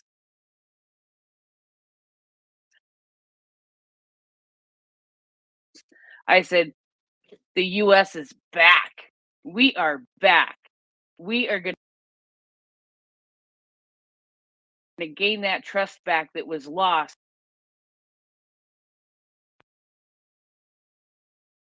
Is back. But the last year, the last 6 months, especially, you teach nothing. Because I can tell you I'm king of the world, but for God's sakes, I'm not king of the world because I have no actions to back that up.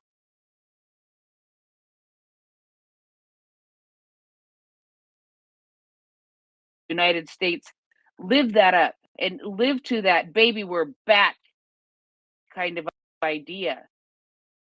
Because we had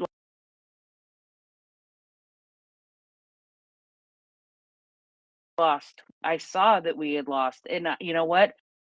I thought we were back, but I see that going away. Aren't necessarily ideal. But right now, I'd rather put my faith and trust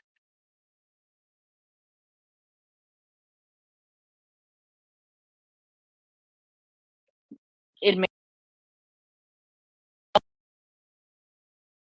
All know exactly who I'm talking about, trying to manipulate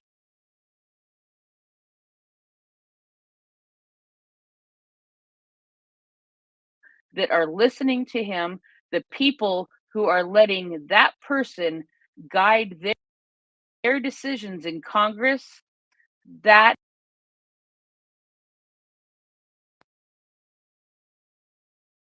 citizens of their jurisdiction, their areas. I'll go there because I can't find the word. There's nobody but the people in their areas, their constituents. That's it. But there's nobody. Okay, I said it. But for God's sakes, it's true. Somebody please pull out the Logan Act. Look at it. Things that are happening in my country that scare the crap out of me.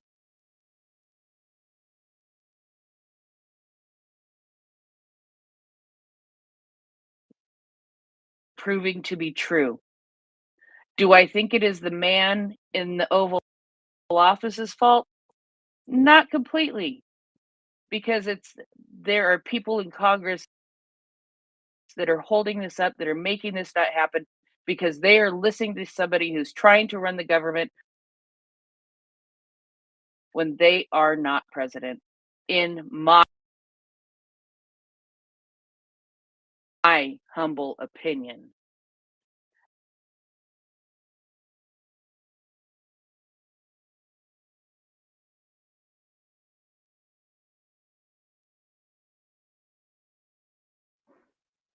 Thank you, Prince. You know what? I just say stick with it.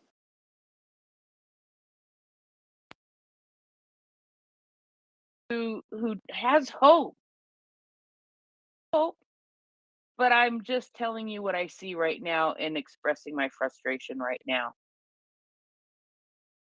You know, I have Yeah.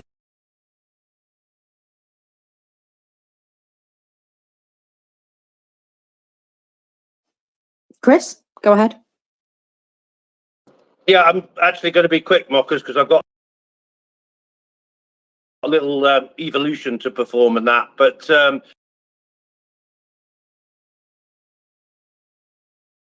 and anyway, this is politics, Mockers, and I don't know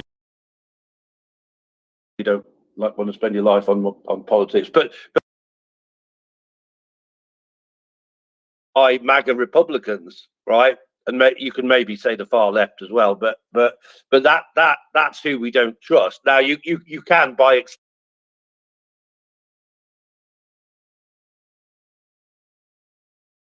extension say, well, how did the great American people and you know, as you know, I think, Prince, I've worked for many American companies. I Republican Party until him, right? But yeah, so we think we just need to be clear here, right? That but I truly believe, Prince, right? I mean, obviously, what is needed in this next election is a landslide for the Democrats, right? So that you don't have that MAGA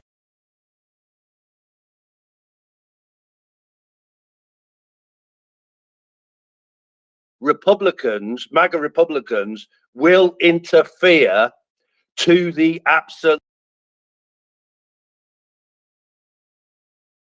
limits, right? Say that, isn't it, right? So yeah, but please, I have faith in the American people, right? I believe that the American people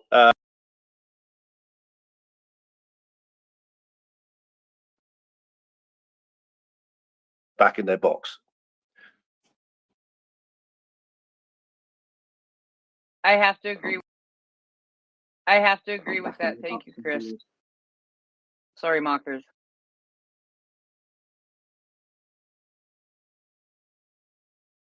You're all right. The truth. the influence. I really hate going MAGA wing of the Republican Party is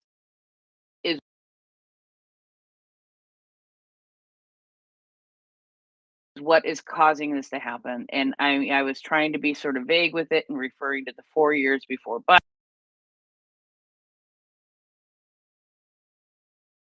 my eggs yet. Anyway, but You haven't even heard my but you haven't even heard my rant yet. I know I haven't even heard Will rant yet. But I haven't even had a chance to do the numbers yet, guys. Honestly. Not about me. But so that's the thing is we need a major shift and a major change in attitude and in representatives need some representatives need to be put in a mental institution. I am sorry, but for goodness sake, seriously, I live in the backwards world.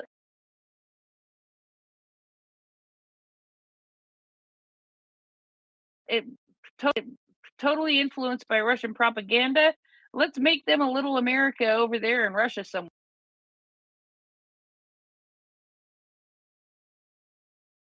It's okay. I will continue to go through the hands until eventually we run out, and then I will do the numbers. As I promise.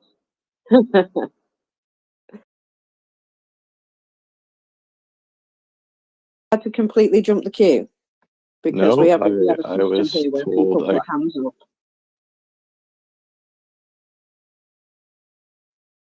Yeah, so it's rude to jump in. Hey, So welcome up, Mike. I added you up. But yeah, you have to raise your hand. Up with the little heart button on the right hand side. It's got a plus on it. If you pop that open, you can. There you go. And then we'll get to you in a second, Mike. Thanks. Steve.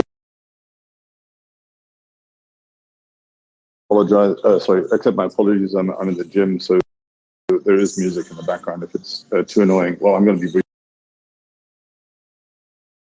anyway. Ask, is the music too annoying? No, you're just your general level of annoying. Yeah, that's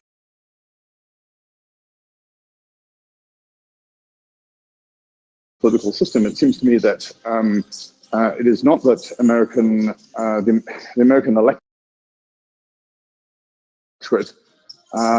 is at fault of the American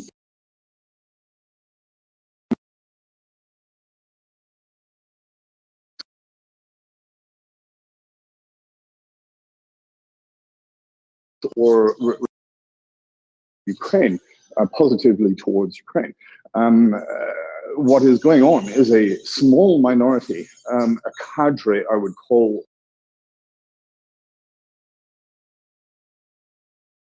them, headed really by the Speaker of the House, Johnson.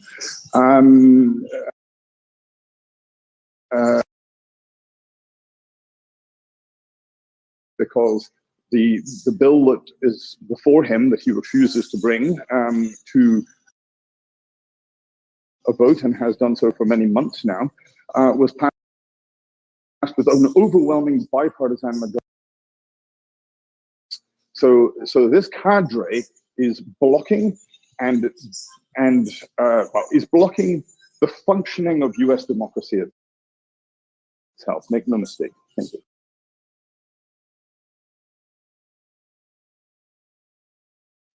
Thanks, Stephen. Yeah, what Prince Heather was saying a little bit ago, and some other people previous to that. but I wanted to harken back to the U.S. Prior to the time that we got involved in World War II.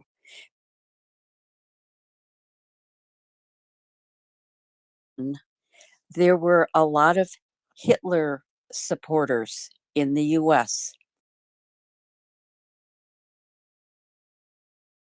We had them there, and they were stirred up, and not all of the reason that they were stirred up,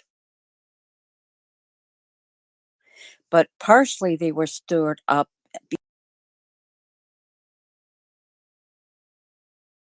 on slavery and a Christian religion that unfortunately adopted that whole slavery, Christianity is still with us. That same mindset. Hitler had his Joseph Goebbels, who was a propagandist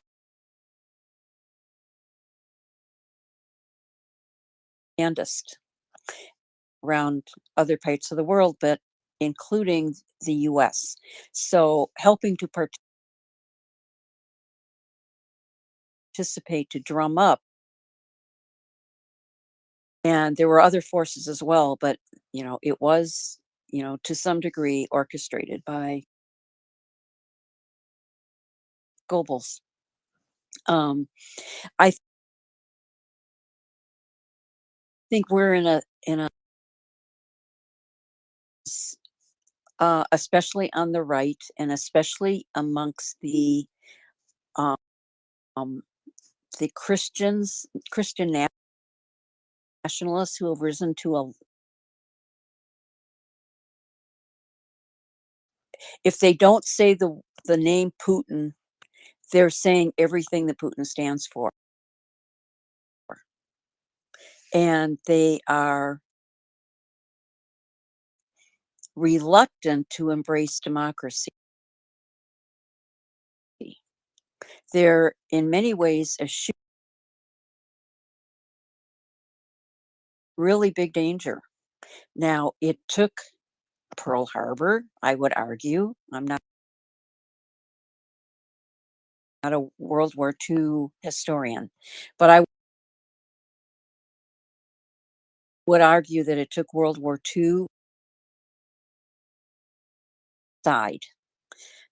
There were big figures that were pro Hitler and pro Nazi, and Henry Ford,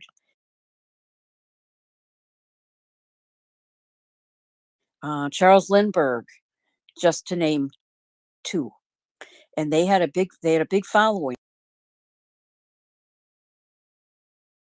Nationalists then were in that same camp, and I think we're in an analogous time right now. And I'm concerned about what it will take for us to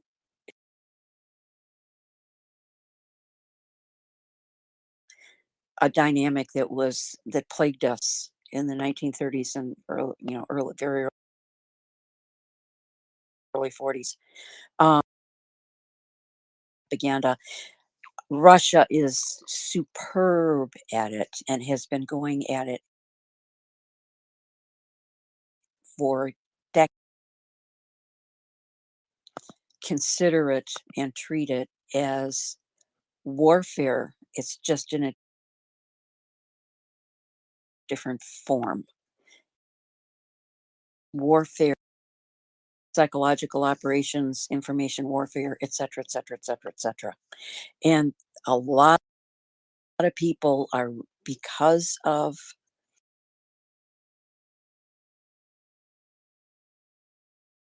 that they were raised in, and the stories that they were raised in, and the religion that they were raised in,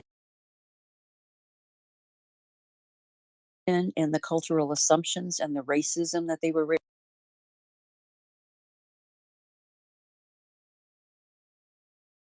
I'm not sure that I actually have a response yet. Okay. Yeah.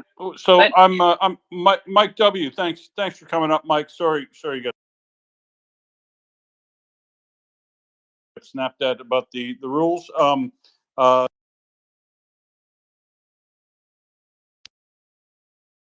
Spawn to this idea of there needing to be a landslide for there to be some kind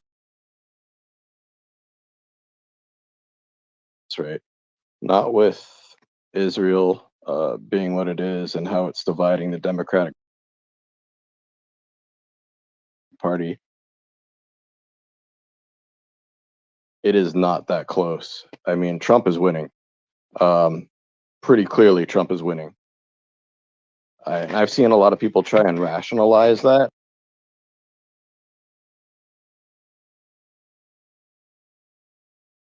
Name a few of those states, Mike. I don't know them. Name a few for me. Pretty much every single swing state you look at. Every single So one. Ohio and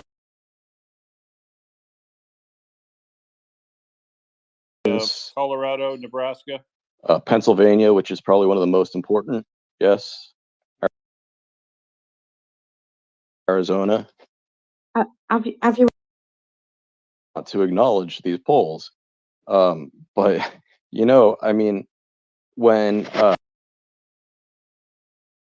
Hillary Clinton lost the election, she was way ahead, and right now we've got a lot of hands here.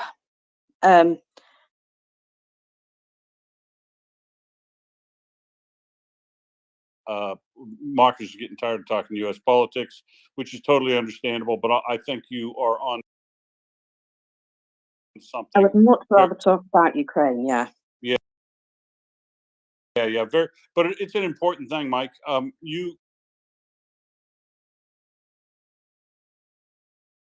You come back or stay and talk to us. We're going to move on to Ukraine stuff specifically. But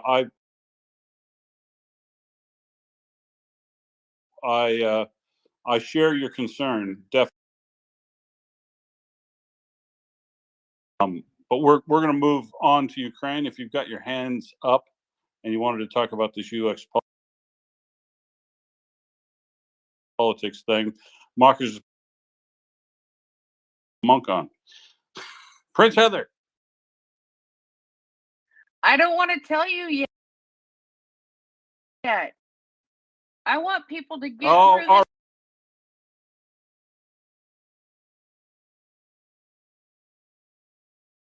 Babe, do you want to swap with me for half an hour until we get through this? Because I'm just going to. Yeah, sure, I will. Yeah, anyone. I will. Anyone. I'll swap with you.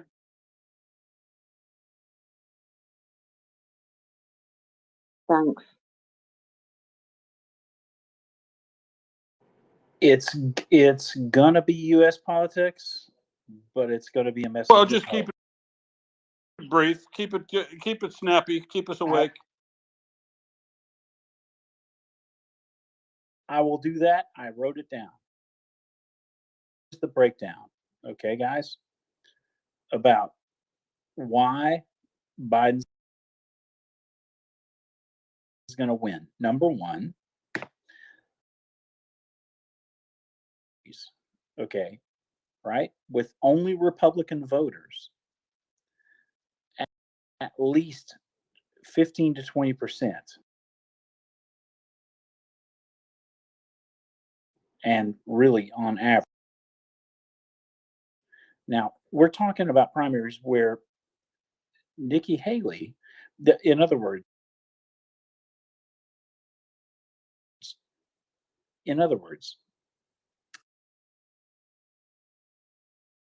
in America, presidential candidate that you want. But what generally doesn't happen is 25 or 30% of the people who come out to vote for you generally 25 or 30% of those is in November, 25 or 30%, like even when Donald Trump's opponent was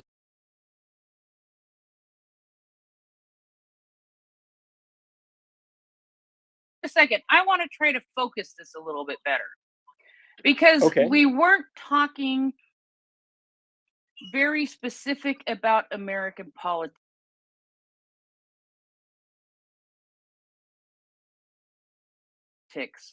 That is not what No. we no, hang on.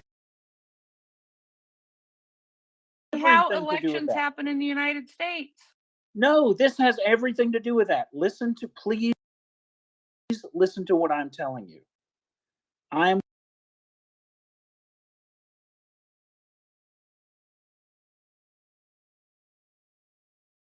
Listen to what I'm saying. What I'm saying to you is that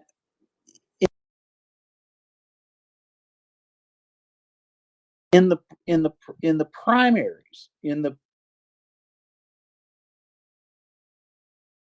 for a person who was not on the ballot, on the order of 15 or 20 or 25%, a person who was not on the ballot, in other words, they voted for not Trump.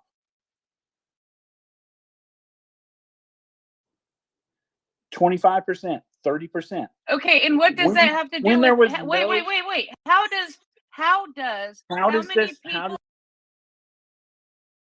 How many people voted for Nikki Haley? What does that have to do with how the world is seeing the United States right now as far as a superpower? I will tell.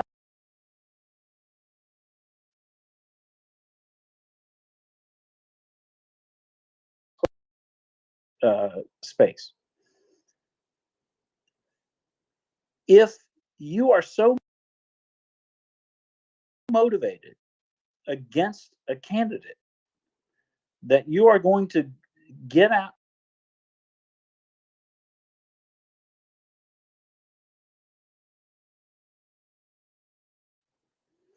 right? Okay. Now, if you're so motivated, if you hate Donald Trump so much that you're willing to get off your ass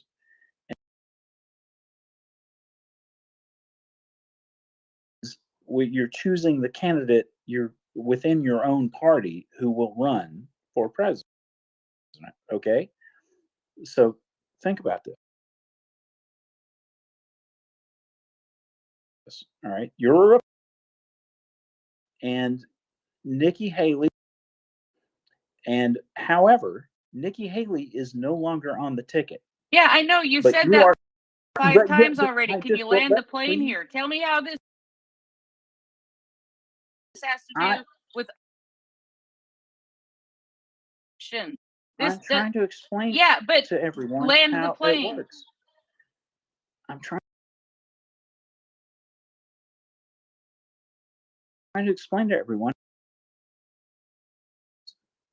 that you're voting for is no longer on the ticket. You hate Donald Trump so much that you're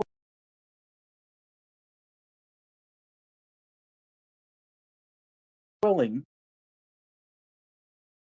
3 times we are not 5 years old. Go ahead. Well, I'm just trying. Go ahead. Well, I'm just trying to make it very clear what you wanted me to make it clear. I'm just, guys. Okay, so listen. So, buddy, Brian, let me help you out here. We're now.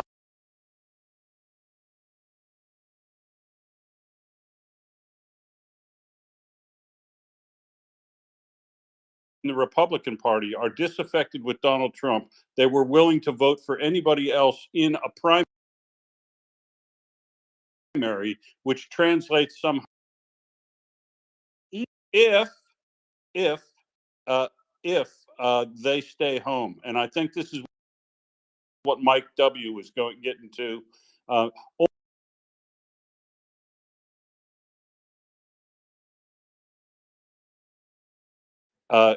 if they are successful in a big get out the vote campaign, especially amongst the young and the Republicans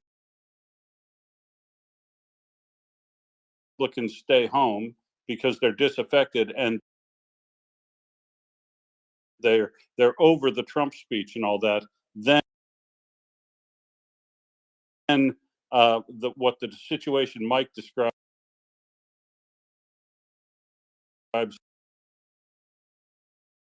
Elected to Ukraine is if Republicans get elected, obviously Ukraine doesn't get any support.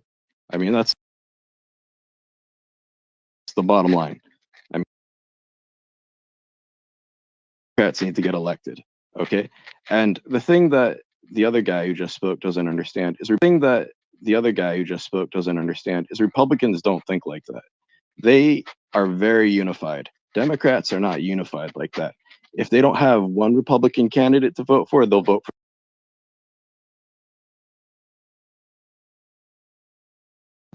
on the average.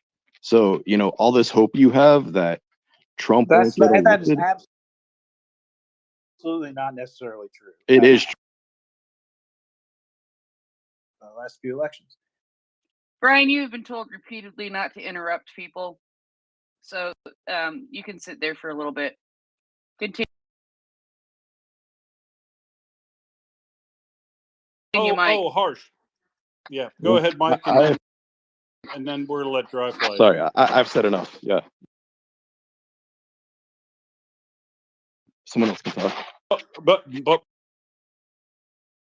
30 years ago, I lived in America, and I appreciate a view that is contrary. A very clear-eyed about being a Democrat and recognizing that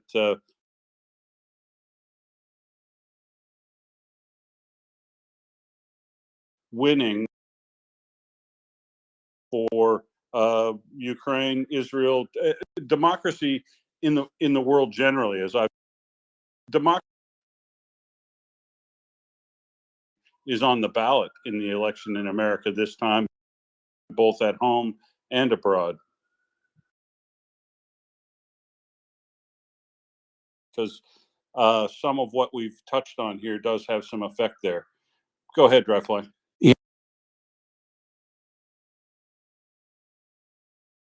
Yeah, I was going to say 2 months ago, Trump was swing states and was tied nationally. That is tied nationally.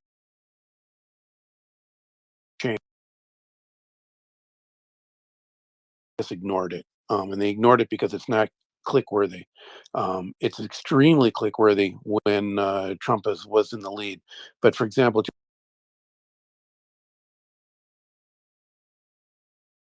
just recently, right now, as of the last polls that were credible polls, and I use the word credible. Everyone says, "Well, your poll favors you. You say it's credible." Look at what they call the crosstabs, how they actually constructed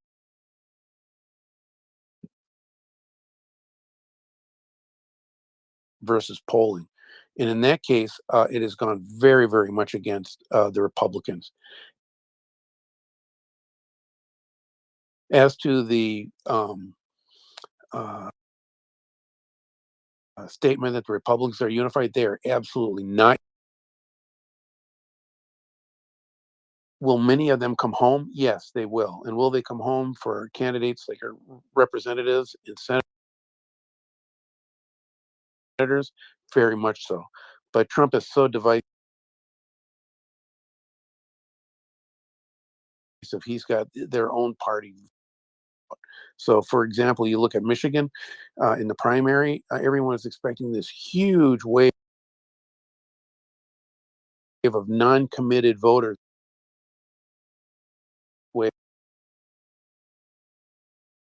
Vote in the primary in Michigan since like 2000. I mean, it was less than Obama got. I mean, that tells you just how solid. I mean, that the to Biden. So all this dooming about whether Biden's in lead or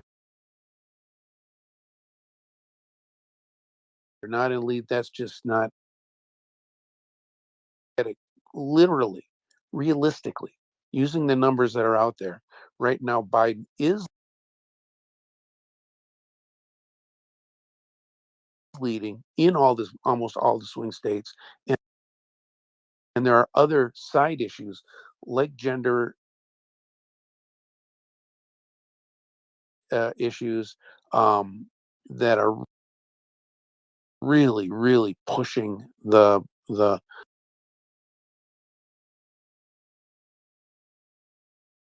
of the additions to the Constitution that are being added for reproductive rights.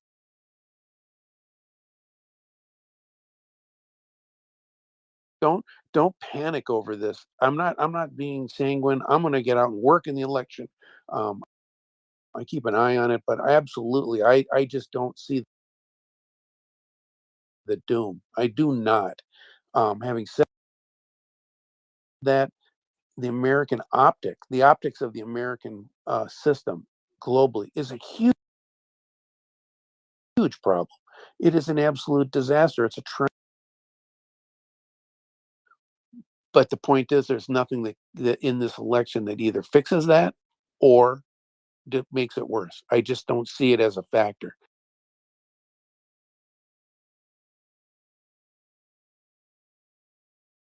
And so that was the only reason I wanted to jump up this late at night here in this continent was to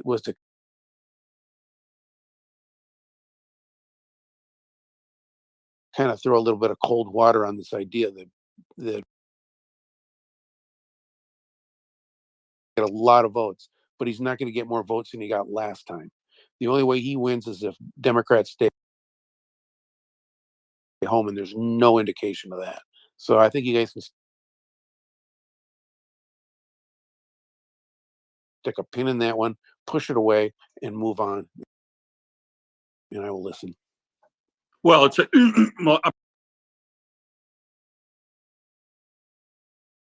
I look at the things that proven true. The best predictor of an incumbent winning U.S. election in the United States is being so, and disinformation is huge in the United States, but the rules are doing well, even despite all of the issues around cost of living,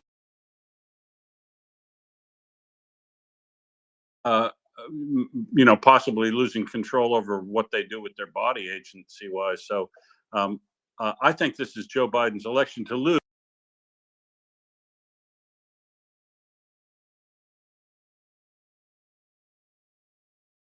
In this election, we haven't heard a word from him since the State of the Union, basically.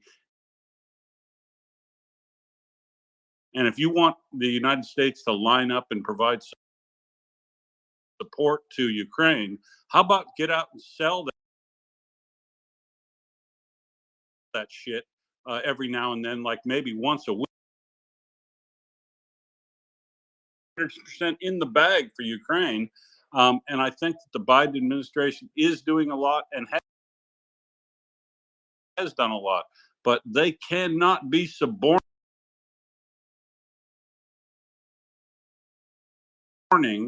the ability of Ukraine.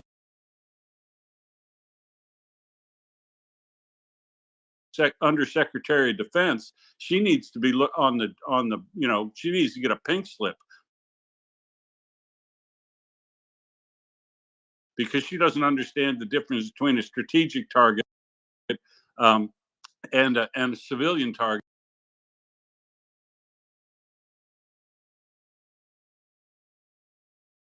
Man, that incenses me when that happens. I understand problems in the United States in providing Ukraine support. report, right? Of your ally with information that's being used by their enemy to harm their capability to defend themselves and get support from others. It's nonsense. And that's what we have to stop doing. And the only way that can stop it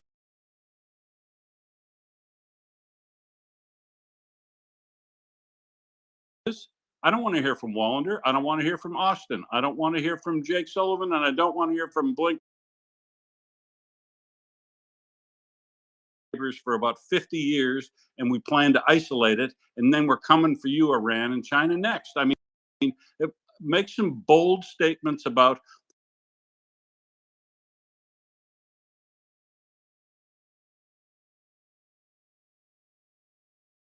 the fact that our system is better than you, because you're going to get a consolidated answer that says Russia isn't doing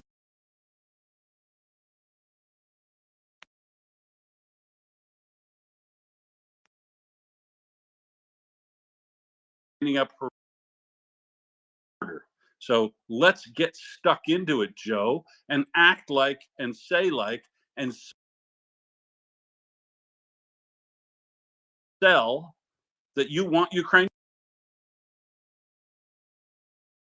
I would be running on the principles that founded the United States, and those are self-determination and the support for free people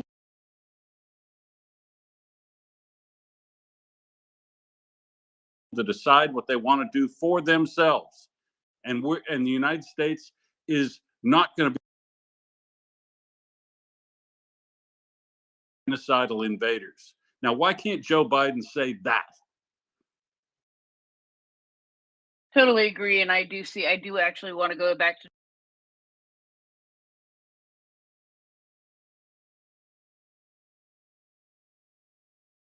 I think, Will, you were done. I do not hear you anymore. There you go. You muted. I'm never done. I know. But I do want to take just a moment out in case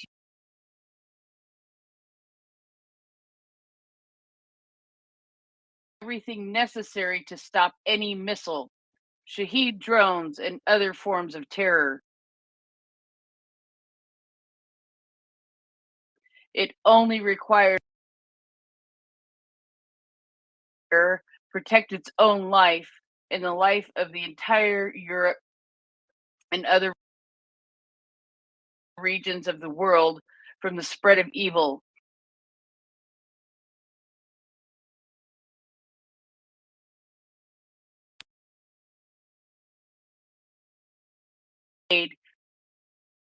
Lives. I am grateful to everyone in the world who truly helps defend against terror. I thank everyone who is making every effort to keep is the key in this message from Vladimir Zelensky. The world has everything necessary to stop any missile, Shahed drone, and any other form of terror. It only requires a decision that can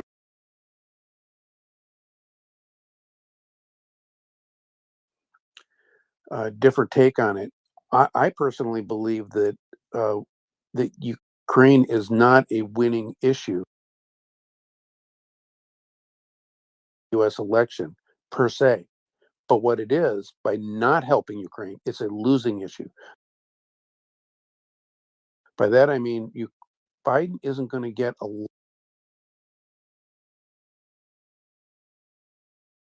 things that Americans are really, really concerned about in the top of Okay, their but mind. how Just about let me finish. Let me finish. No, but how about let me anti-Russian? finish. If things go badly, like they are, okay, it is very, very much going to jump to the list of negatives to vote against him. There's a large number of independents who are not.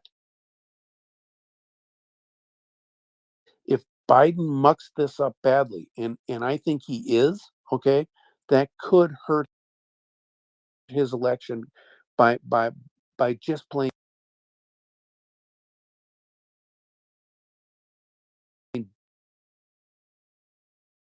Democrat. And I'm telling her to lobby the White House. That's exactly the message I gave her. I told her this is a terrible look. It is a terrible morally, but even worse, it's just a terrible look in an election year. What the hell are they doing? And hospitals to go up in flames in Ukraine because we're not sending enough missile back on our part. That was the message I gave. So I think, again, you have to parse some of the data in it hurts your own effort. My point, and it was exactly when I called Klobuchar's office, was to tell her that this is hurting in a war that could be won, or at least at the very least, much more favorable conditions for Ukraine. Every time a missile hits a hospital, Ukraine, it's on the fingers of the U.S. for having not pushed, for not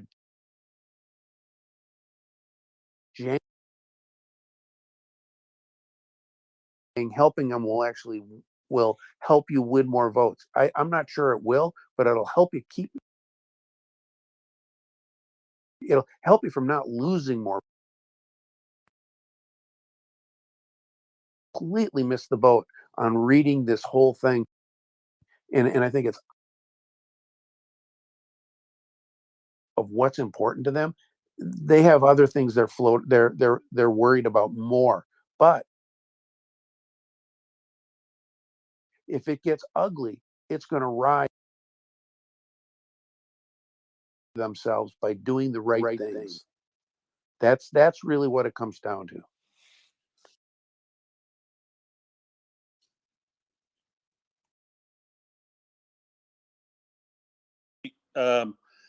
That if the United States, if anybody in the United States started pointing out the Russian disinformation, the Russian influence, the United States, and I'm wondering, aren't you There's guys just not, ready to it's not that jump the salient though, shark? but it's not that salient on the street.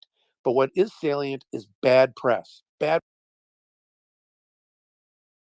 press gets attention like if it bleeds, it leads. And every time you see these huge attacks in Ukraine, it's on the news. But you don't hear much about the success. You don't hear the things. The White House can help themselves by helping Ukraine win this goddamn war. It takes it off the news for them too. No news is good news for the White House.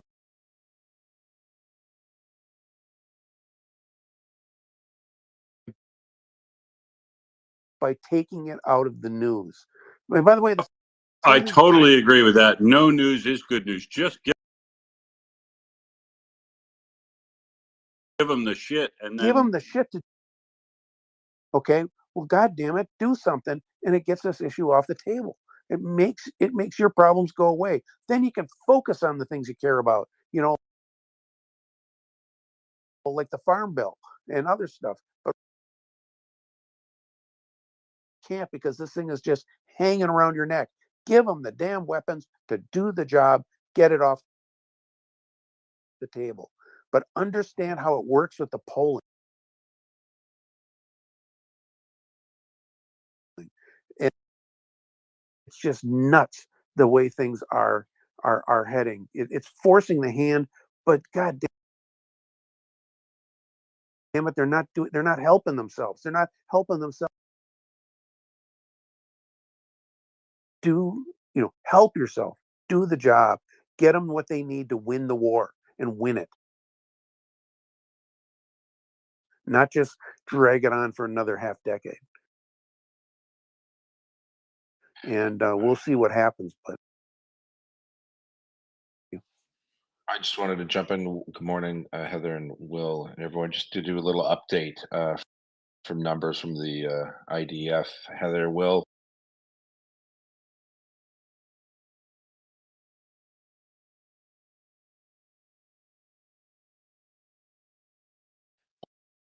Sorry, and also I'm going to have little ones waking up screaming. Soon, so that's why I just want to jump in real quick. Yeah. So listen, a crazy day, and Will. We were going to do a little update soon. I was invited to some other spaces. Didn't say much at all because I was still kind of trying to figure. And I think Will agree with me. I didn't, by extension, Ukraine, and I'll get into that in a kind of a political debrief in a second. But or was it a really bad day for your world? The reason why I say that is because what a lot of people don't know is there isn't an open desert between Israel from the east to Iran. A lot of countries in between.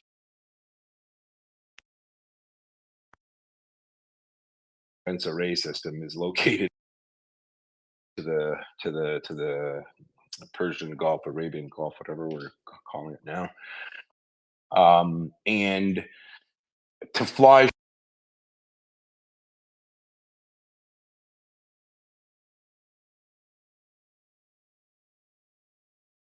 probably the dumbest, most futile thing you could do, right? There are Air Force bases, there are all sorts of bases, structure. So this telegraphed attack that Iran had been talking about for the last 12 days. There are so many things to discuss. So let's talk about the actual results. 99%, according to the Israeli Defense Forces spokesperson, 99% of every projectile. Phenomenal number. There were exo-atmospheric Arrow 3 takedowns of ballistic missiles. There was,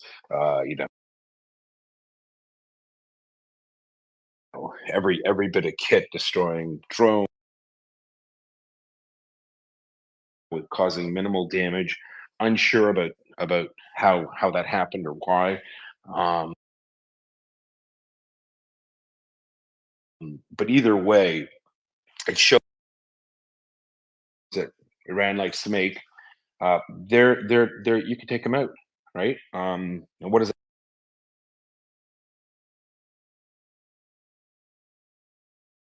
Wins for the U.S. Ukraine is far bigger, obviously, country. So that means that anything coming towards it, we're going to get 99-100%. But the Ukrainians have done ridiculously well. However, again, people have probably forgotten about it. Commitment, unfortunately, I'd have to agree with some of the Americans on the panel that a lot more has to be done. But this could be a turning point, because that maybe this is something that, and just park that in the back of your head for a second, because I'll go through the rest of the numbers. But do you think this could be a coalition forces, or U.S. forces, or U.S. technology can do to protect its allies? That's a big deal. I think that's a win. I think it's a win for you.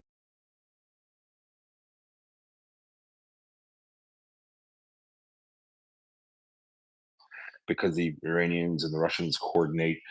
And I mean, what a colossal failure.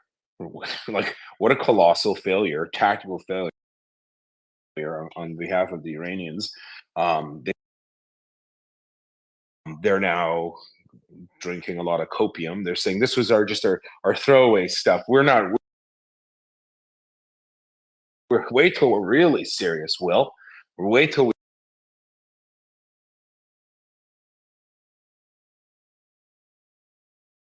point even really getting too deep into it, but it's all, I mean, from an Iranian perspective, it's all a catastrophe. It's all junk. We're looking at hundreds of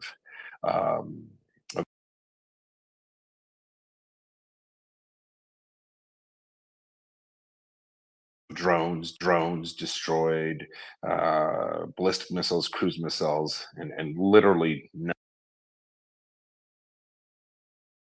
99% of them were destroyed well before even reaching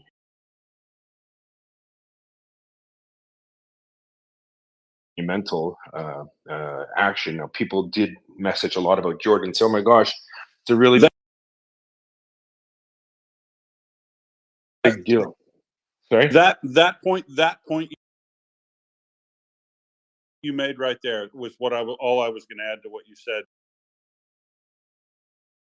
Challenge you on something is the most important point you missed is Israel suffered no isolation this time. The Saudis and the Jordanians and others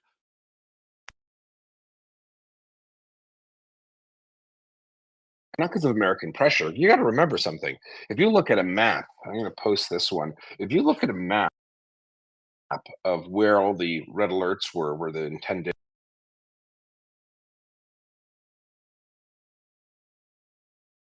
trajectories were landing, you saw ridiculous amounts of we don't care about your territorial integrity or sovereignty. Jordan had no choice but to shoot these down, because you got to remember, some of these could get blown up over Amman. I mean, there must have been hundreds of projectiles flying over Amman. the sovereign nation and said, you shoot those down or we'll have to. Sure, but I think they had to shoot them down for their own security, meaning that they couldn't take a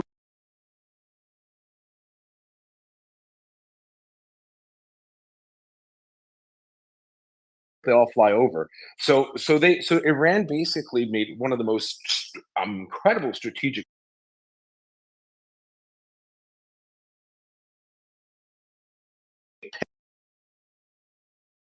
happens next, right? I mean, it's almost like Israel has the opportunity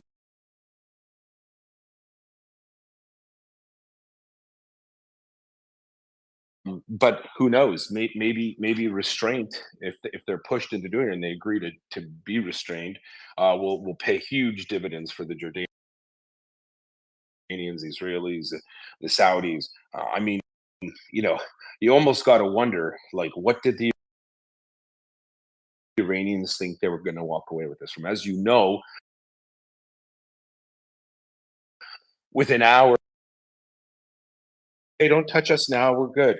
A little silly, Will. I like how they said it. They say it very officiously, and we now consider the matter statement, like, and we, as if they have the right to just decide the situation's over. Damp squib didn't do anything. They look foolish, frankly.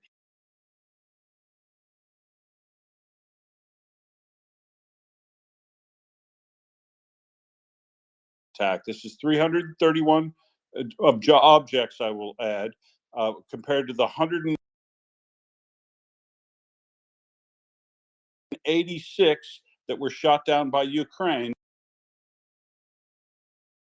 over the significantly better coordinated and done, because you had 5 nations getting involved to save Israel. They did get 99% of 300. Ukraine and the amount of like the area for the shooting down. I think that's all most of Israel's. Yeah. Okay. So let's. But it doesn't just say matter. Yeah, it doesn't really matter. I think what's key is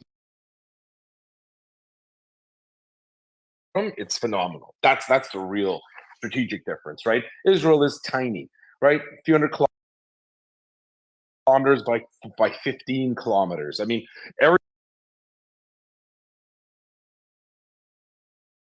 everything that's coming towards hot dog flying over, they're coming through one place. They all know. But they did try to do that thing, right? What they learned from Iran learned all this from Ukraine.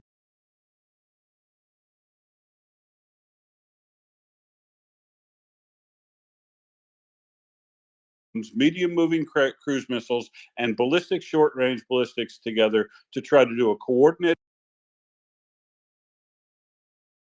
attack to overwhelm and they didn't practice working together. This was an impromptu arrangement, and it's done. It's done an incredible job.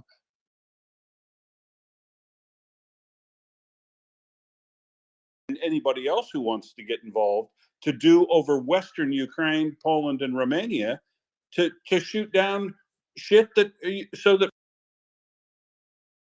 free up Ukraine to shoot down other shit, right? I'm not talking about shooting down. That's what I've been asking for months, and I get told by the experts, "Oh no, it's escalatory," or "Oh, that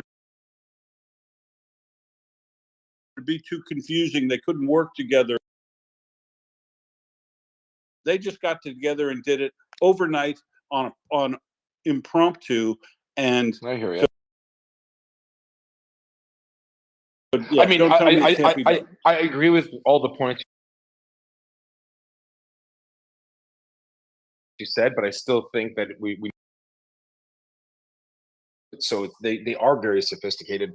There are amazing capabilities in Jordan alone that the US and the UK have. So I mean, they knew this was coming for a couple weeks. They knew hours before, but it doesn't even matter. The point is the effect. The effect is that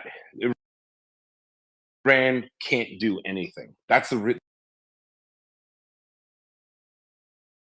all sorts of, whether like naval based or air based weapons platforms, they could do a lot of damage to Iran. The question is, Israel should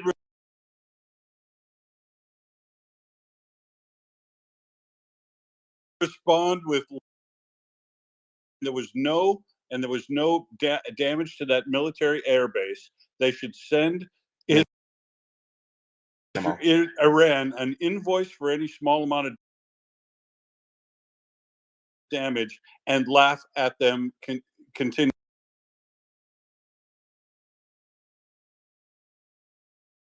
Juice worth the squeeze. It just proved that Iran is completely incompetent. So I guess someone asked, what do you think the Israeli response will be?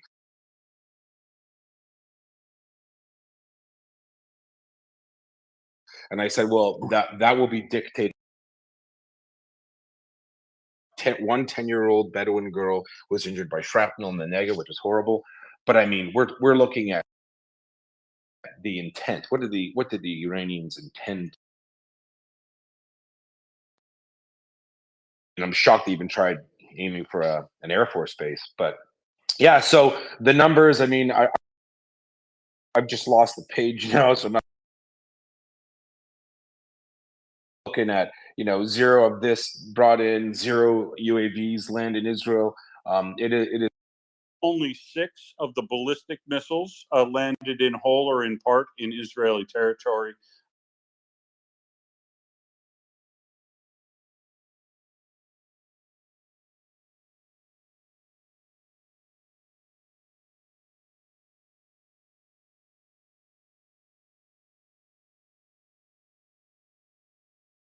One Bedouin girl, as you said.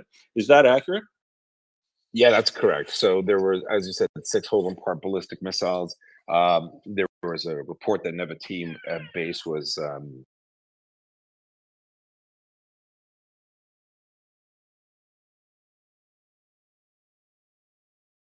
evacuated prior anyway, and the damage was, these aren't very accurate. The Iranians, like, we're looking at a total disaster tactically. I'm not sure, and it could even be an unmitigated strategic disaster when the facts all come out. Some people, No, nothing. In fact, Well- not bragging rights. They are a laughing stock. That's why I would say the most appropriate action would be say, we reserve the right to respond later. Then, well, it's a pathetic strike. So Iran watchers say the following. They say hardliners within the regime have been demanding something ever since, what's his name? I don't want to say Salami. Is it Salami? Killed in Iraq. Anyway, the name escapes me. They haven't done enough, and these little stupid attacks here and there where you the regime is super desperate to look strong. The regime is super concerned about its image, so they felt they had to do something. They could have responded to Hezbollah like they always do. They probably would have gotten greater effect because the amount of rockets that Hezbollah has so close to Israel. It showed the world. It showed that they can, coordinate multiple forces and joint operations and do a thing.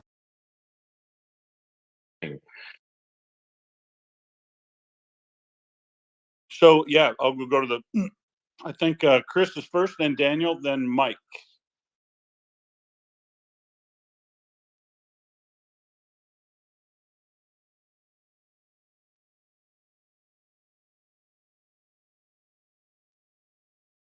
Yep, he's been eaten by a Malamute. We'll skip him and go to Daniel. You go ahead, and then we'll come back to Chris if he's ready. Daniel.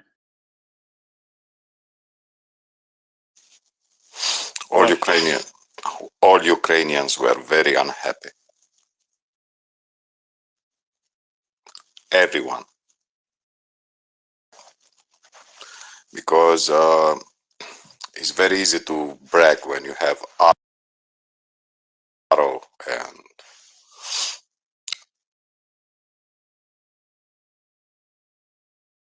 Iron Dome and hundreds of F-16 and F-45.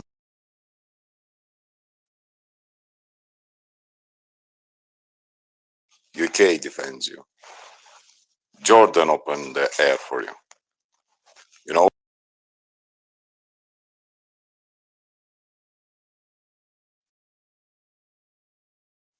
It's not funny to joke about Romania.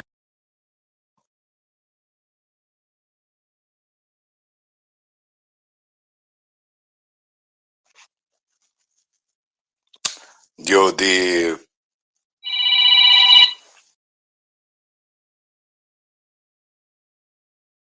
attack Russian refineries. I bet you they will not agree ever to go with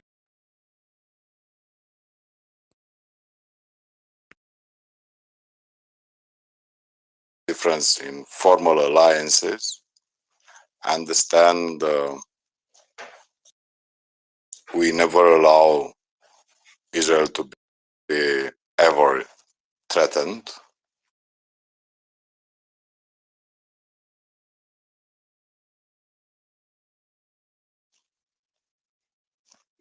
After yesterday, Germans said, we send another Patriot. Asked Again, Germans and the Patriot battery. The frustration is real.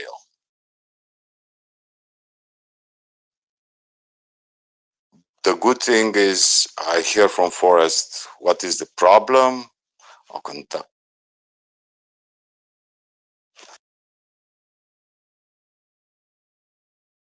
Need to be put it in place, Americans to send something. But for me, they donate more than United States. And the perception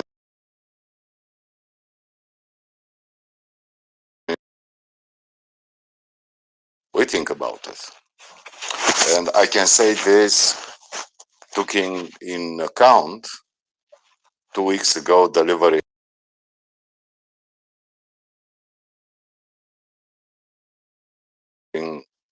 ammunition shells for artillery to Israel, which for me, Europeans will pay good money for American shells to be delivered to Ukrainians, for American shells to be delivered to Ukrainians. Europeans to buy and to deliver them. No, they were delivered to Israel. Like Israel need artillery ammunition. That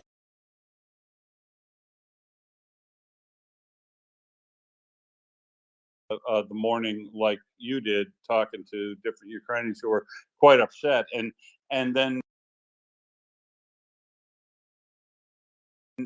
seeing people dance around of Israel was, and you know, noting the 99% and saying that's where Ukraine shot down 186 flying objects at them, covering an area the size of Texas. They shot down 90% or 87% that day,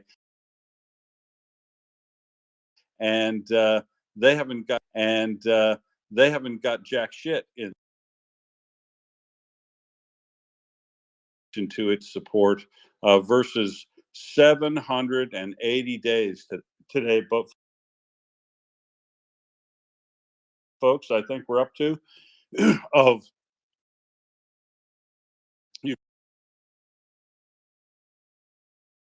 escalatory. It is not escalatory to protect Ukraine from unmanned, help shoot them down. It is not. And they've just proven it, you know, that they can do it right here without having their plane shot down. And I'm sure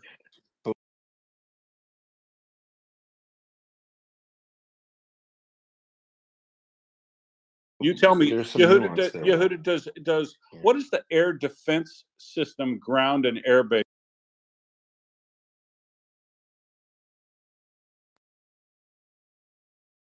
Exclusive. Sorry, the fact that I think you have to, you know, I understand people are upset, but you have to look years. There are dozens of U.S. bases in Syria, Jordan, Saudi Arabia. They didn't just show up there. They're protecting the region for 30 years, so not the same. Although it might, as Daniel rightfully said, have no reason to disbelieve him, because I haven't heard from people just yet, because it was night for me. Down things that are flying over their bases on sovereign territory, say of Jordan, which they have permission to be on. It's very, very different, right? And all your strategic interests and focus on one. It doesn't mean that Ukraine has been hard done, has not been hard done by. They have, right? The world slow rolled, escalate or antagonize Russia, which obviously has proven that in doing so, you've invited dictators from around the world to think they can do whatever they want. So I'm actually seeing a silver lining to this cloud. I don't know the exact numbers, but the Israelis were flying the Israelis already fly through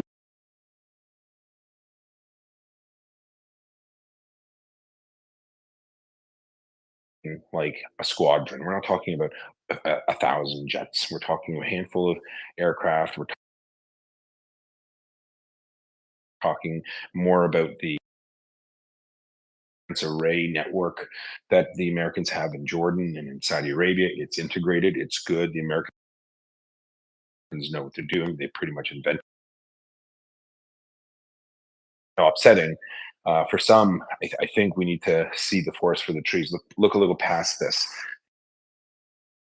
and I think thing that reinvigorates support, just if not to showcase American exceptionalism in air defense capabilities. Or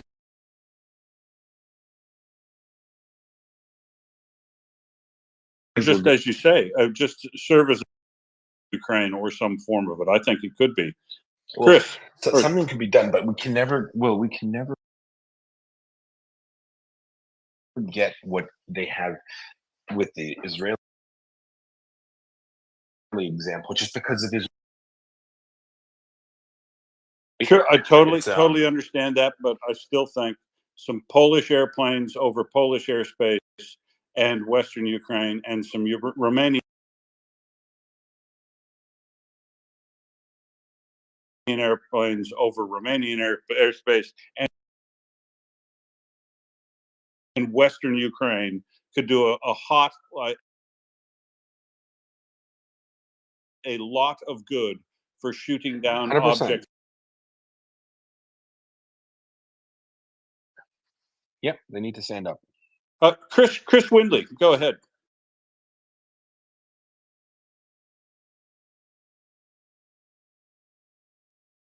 Thank you, Will. There'll be some time to do this a little bit deeper when you've had more time to reflect on it as well. But again, I do absolutely understand. This will be beneficial for Ukraine, right? I mean, depending on what happens, Yehuda, like a couple of little questions here, right? Do you think that there may be a strike on Iran?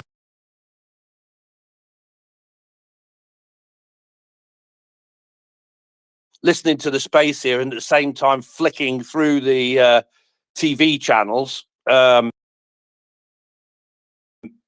see what they were saying. I do have to say that CNN of all of this shit being shot down, it was just incredible, actually, and so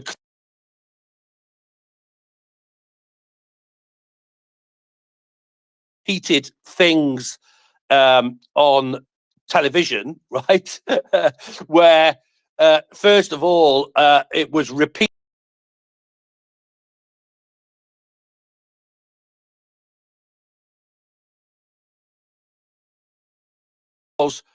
Long and special relationship with the US, etc. Good with me.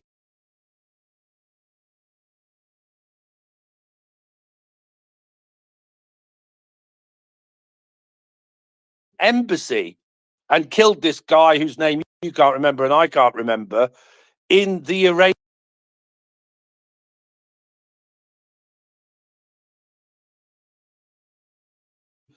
That somebody questioned that and say it wasn't the Iranian embassy. No, it wasn't. Oh, thanks, Yehuda, for that. Okay, right. But that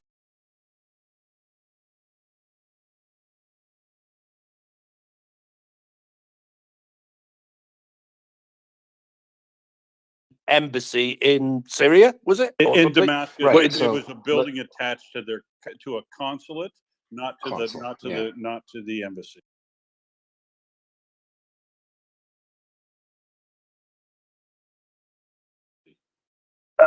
So just just for context, for the audience, so any country can, like, especially with Iran to Syria, can say any piece of prop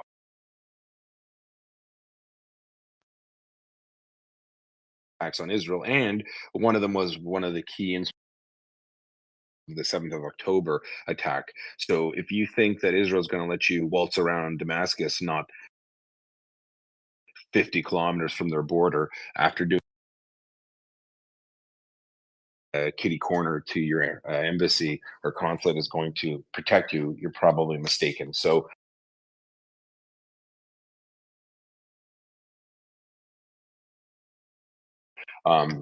but besides, Iran can't even claim Israel attacked it. It doesn't even recognize Israel exists.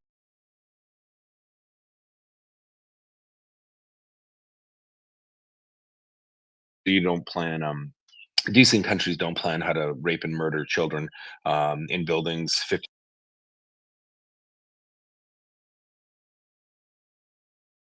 or could be. Yeah, thanks. Mike W., go ahead. Yeah. I mean, I keep hearing this idea that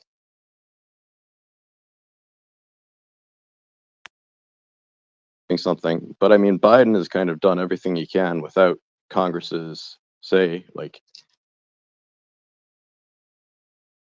he can't go past Congress. Like, them putting his, him in a bad position is putting his campaign in a bad position. It's helping Trump, which is Well, helping. see, a minor clarification, Mike. There are some things Biden and the administration could have done, but you are 100% correct that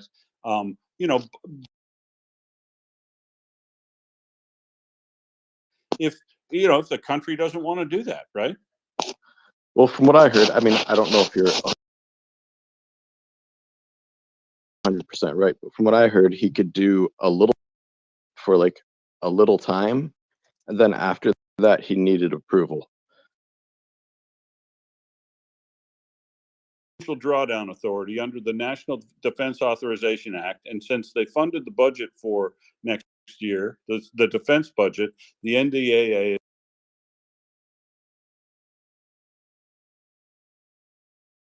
is in effect authority and the replenishment fund. So he could, but right, the 4.3 who are saying he could do more, a lot more, are they're taking a bit of a reach. But what everything, $300 million of bullets for everything came out a few weeks ago, and as long as the bullets for everything keep flowing each and every month, Russia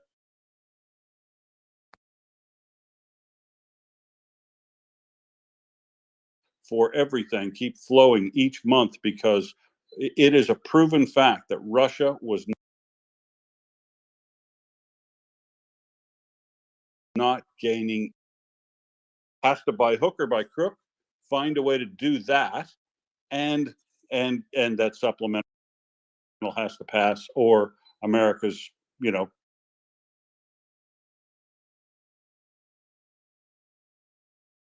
try to plan for contingencies if that happens, I would say. Mike? Yeah, and I mean, you're probably right. But the other thing I also want to say is, someone spoke about Romania and Poland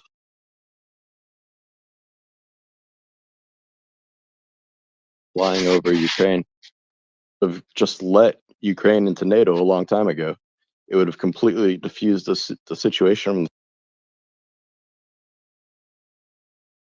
start. I don't know why Yeah, they they couldn't though, Mike, because the rules of NATO do not allow a country well, to be even added to NATO while they're currently at war. sure Well,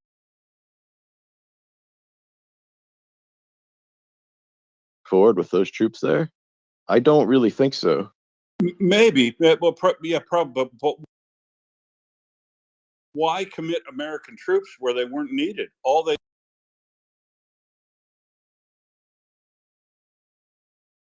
need is Because and Russia attacks, they're basically attacking NATO.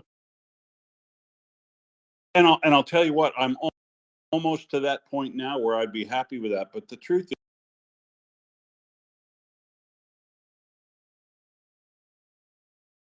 Well, I mean, Ukraine is needed because it's a bargain compared to what the United States did for Afghanistan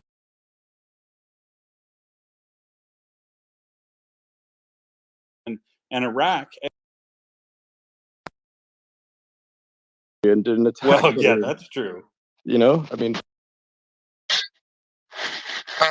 No, have to face up to it eventually, though, or now. And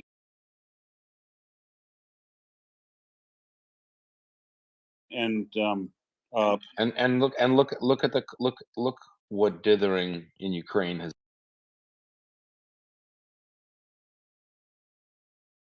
wars against Israel, and it's going to sit back and go, no, we're good, you know, we're done. Really? Well, you're not. Israel doesn't think so, right? So maybe this is a wake up call, right? Because obviously America has a special relationship with Israel, whether you like it or not, for whatever reason. And they're seeing their ally regional. In fact, Israel is a superpower in the Middle East, but it's a regional power technically, and I think that's where the fallout will come in the long run somehow. Maybe it will spur Republicans in the states, and I don't mean to pick on them, to say, hey, we need to be a lot more unified and more coordinated, because it will continue to get out of control. Americans need to be decisive. They need to take that leadership role again and grab the bull by the horns. Well,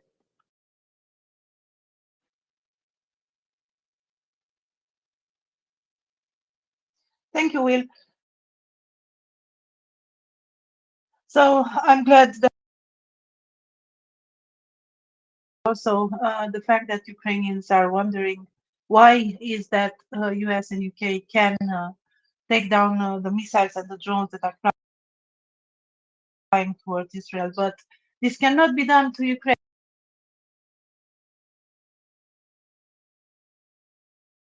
Why have the Black Sea almost every day to kill people in Ukraine? More than 10,000 people are killed. This is the 781 big military powers allied with Israel are helping Israel, but we are not seeing the same thing in Ukraine. And I'm wondering why. Why is that we allow the Russians to bomb every single day? So it's very good that the US and UK and France helped Israel. It's only normal to do so. It's very good that they intercepted this every single day. It's not just the single day. It's not just the Russians bombing, things along the front line. It's civilian targets in cities remote from the front line. It's happening every single day. Why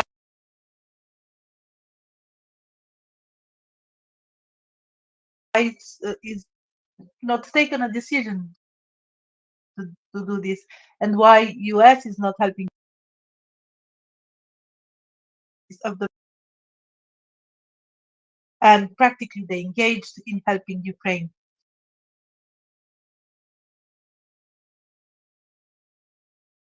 So I'm wondering, after 700 and Yeah. I think we answered that. Someone else made the point. It's very simple. The Israelis, the Americans are already there. They didn't go there to help Israel. They were already in the region. Israel's been preparing for this type of scenario for 30 years, since the Scuds went off in '91 in the first Gulf War. The Americans started their build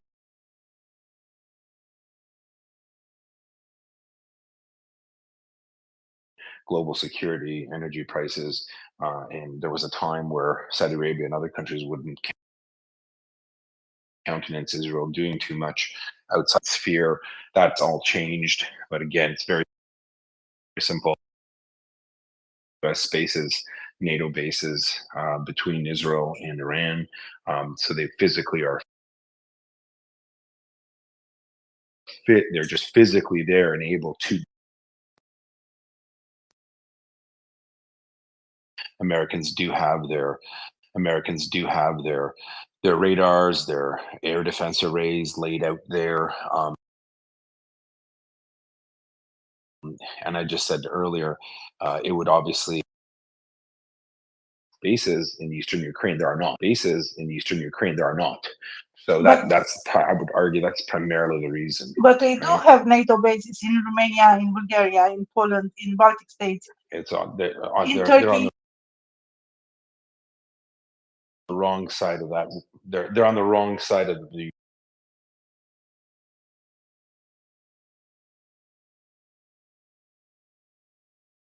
It's not a very good argument to say why did let's say it's found out that the Americans shot down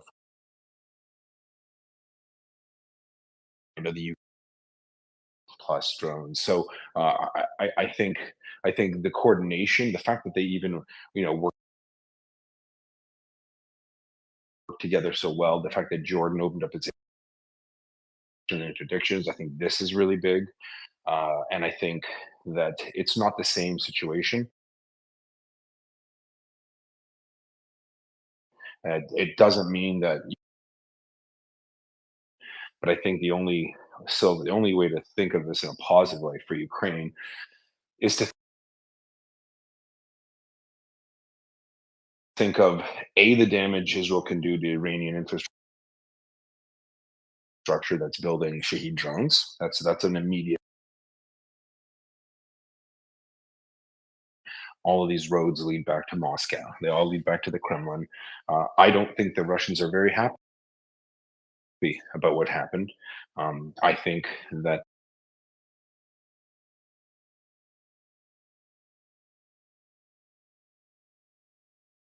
gain anything. They've hurt things, and they've united a lot of people that were a little bit at odds with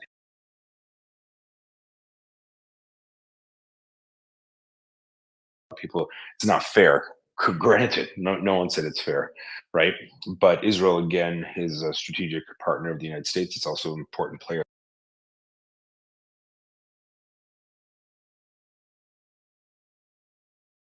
in the Middle East. The arguments, I understand the coordination part, and I understand the geopolitical interests and everything. I understand that Israel is important to Ukraine.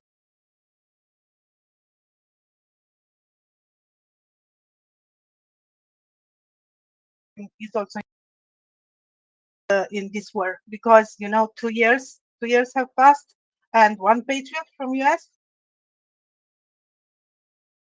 So yeah, I understand these arguments, but in 2 years something could have been done.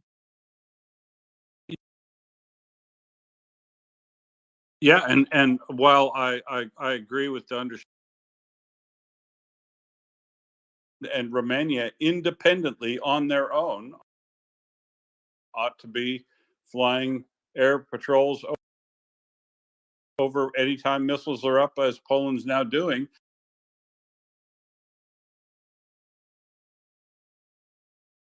But Poland We are should doing take that. Yeah, but we are Poland doing and that, but Romania, the rules of engagement.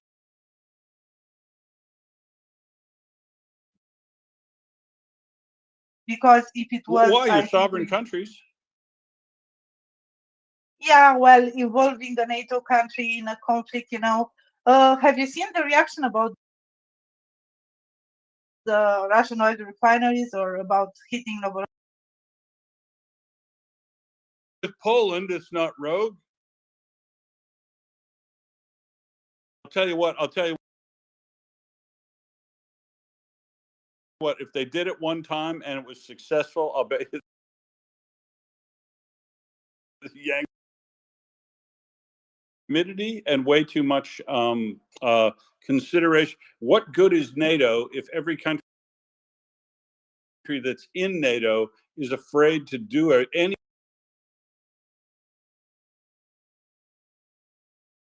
Anything at all?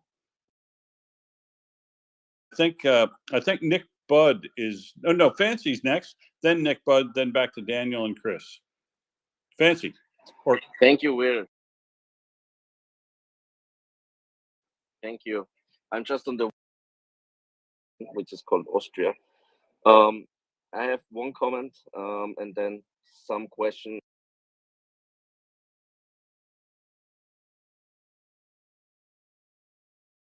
That's absolutely not true. I've been Ukraine, seen at least that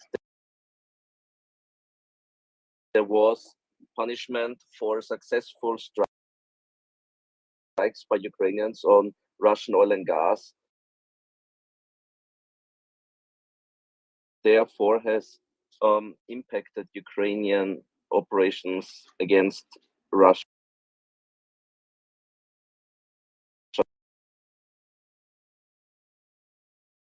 It's my first comment I want to make. So I'm unhappy with Biden for that reason. I understand that MAGA is extremely bad and probably still Biden is not holy and he is not doing everything in his hands to help Ukraine. But my question that I originally wanted to make goes to Yehuda. I observed, like we all,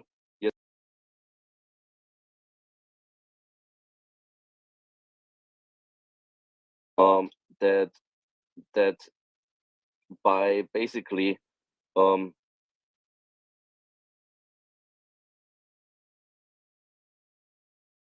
trying to de-escalate, staying out of an appropriate response, we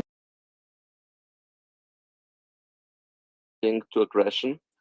And I have seen in the media coverage of the Israeli response, a lot of people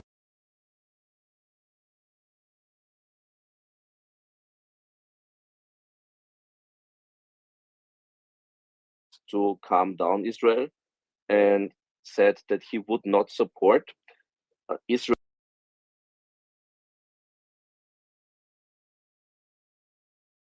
mistakes. Why doesn't the US all the threatening capabilities of Iran and take it away for good in a joint mission? Why do they still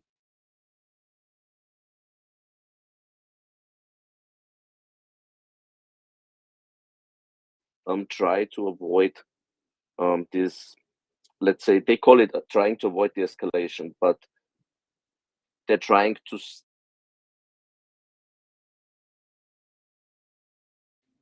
I don't quite comprehend it. It's weird to me that still many escalation over the last 2 years. Yeah, no, it's a good question, Fancy. Against Iran, just because Iran decided to violate the territorial integrity of about maybe three, 4 countries in other parts of the Gulf. I think that well, rightfully or wrongfully, this might be looked at as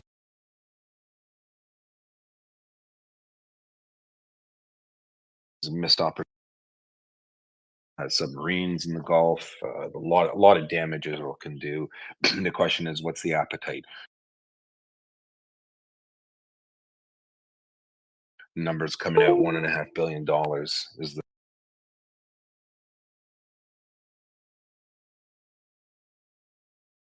the price. The price is the bill for last night. 1.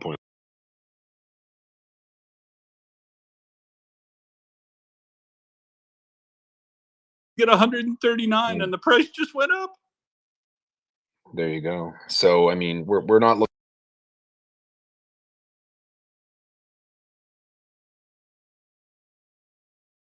Okay, and here's the other thing.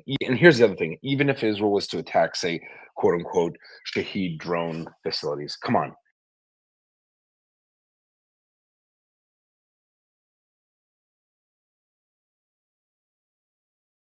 How much damage would the fallout be for attacking Iran?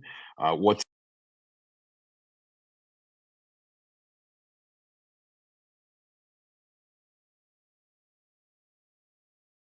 the loss in deterrence if it doesn't act?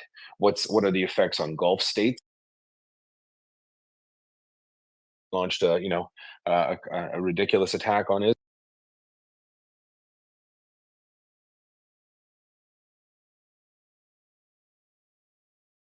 Clear that they want it to be known. These are questions that I suspect will be had between Biden and Netanyahu and the king and Saudi Arabia and Jordan, and it's going to be like Arabia and Jordan, and it's going to be like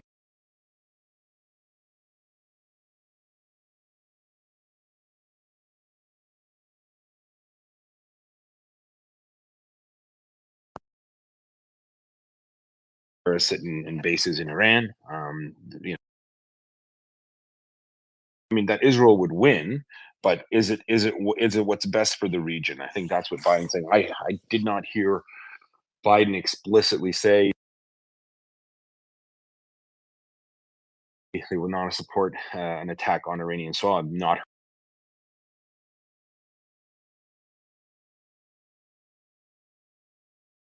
heard that at all. I've heard that at all.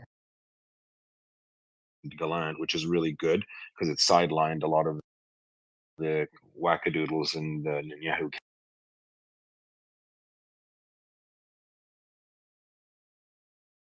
So right next to that gives them. Netanyahu. Well, that's another story.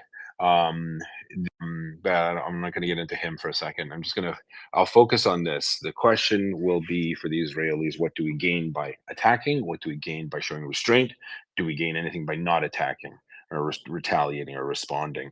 And I think they're probably right now, they call it carrot city. Well, a lot of carrots are probably being given to say, hey,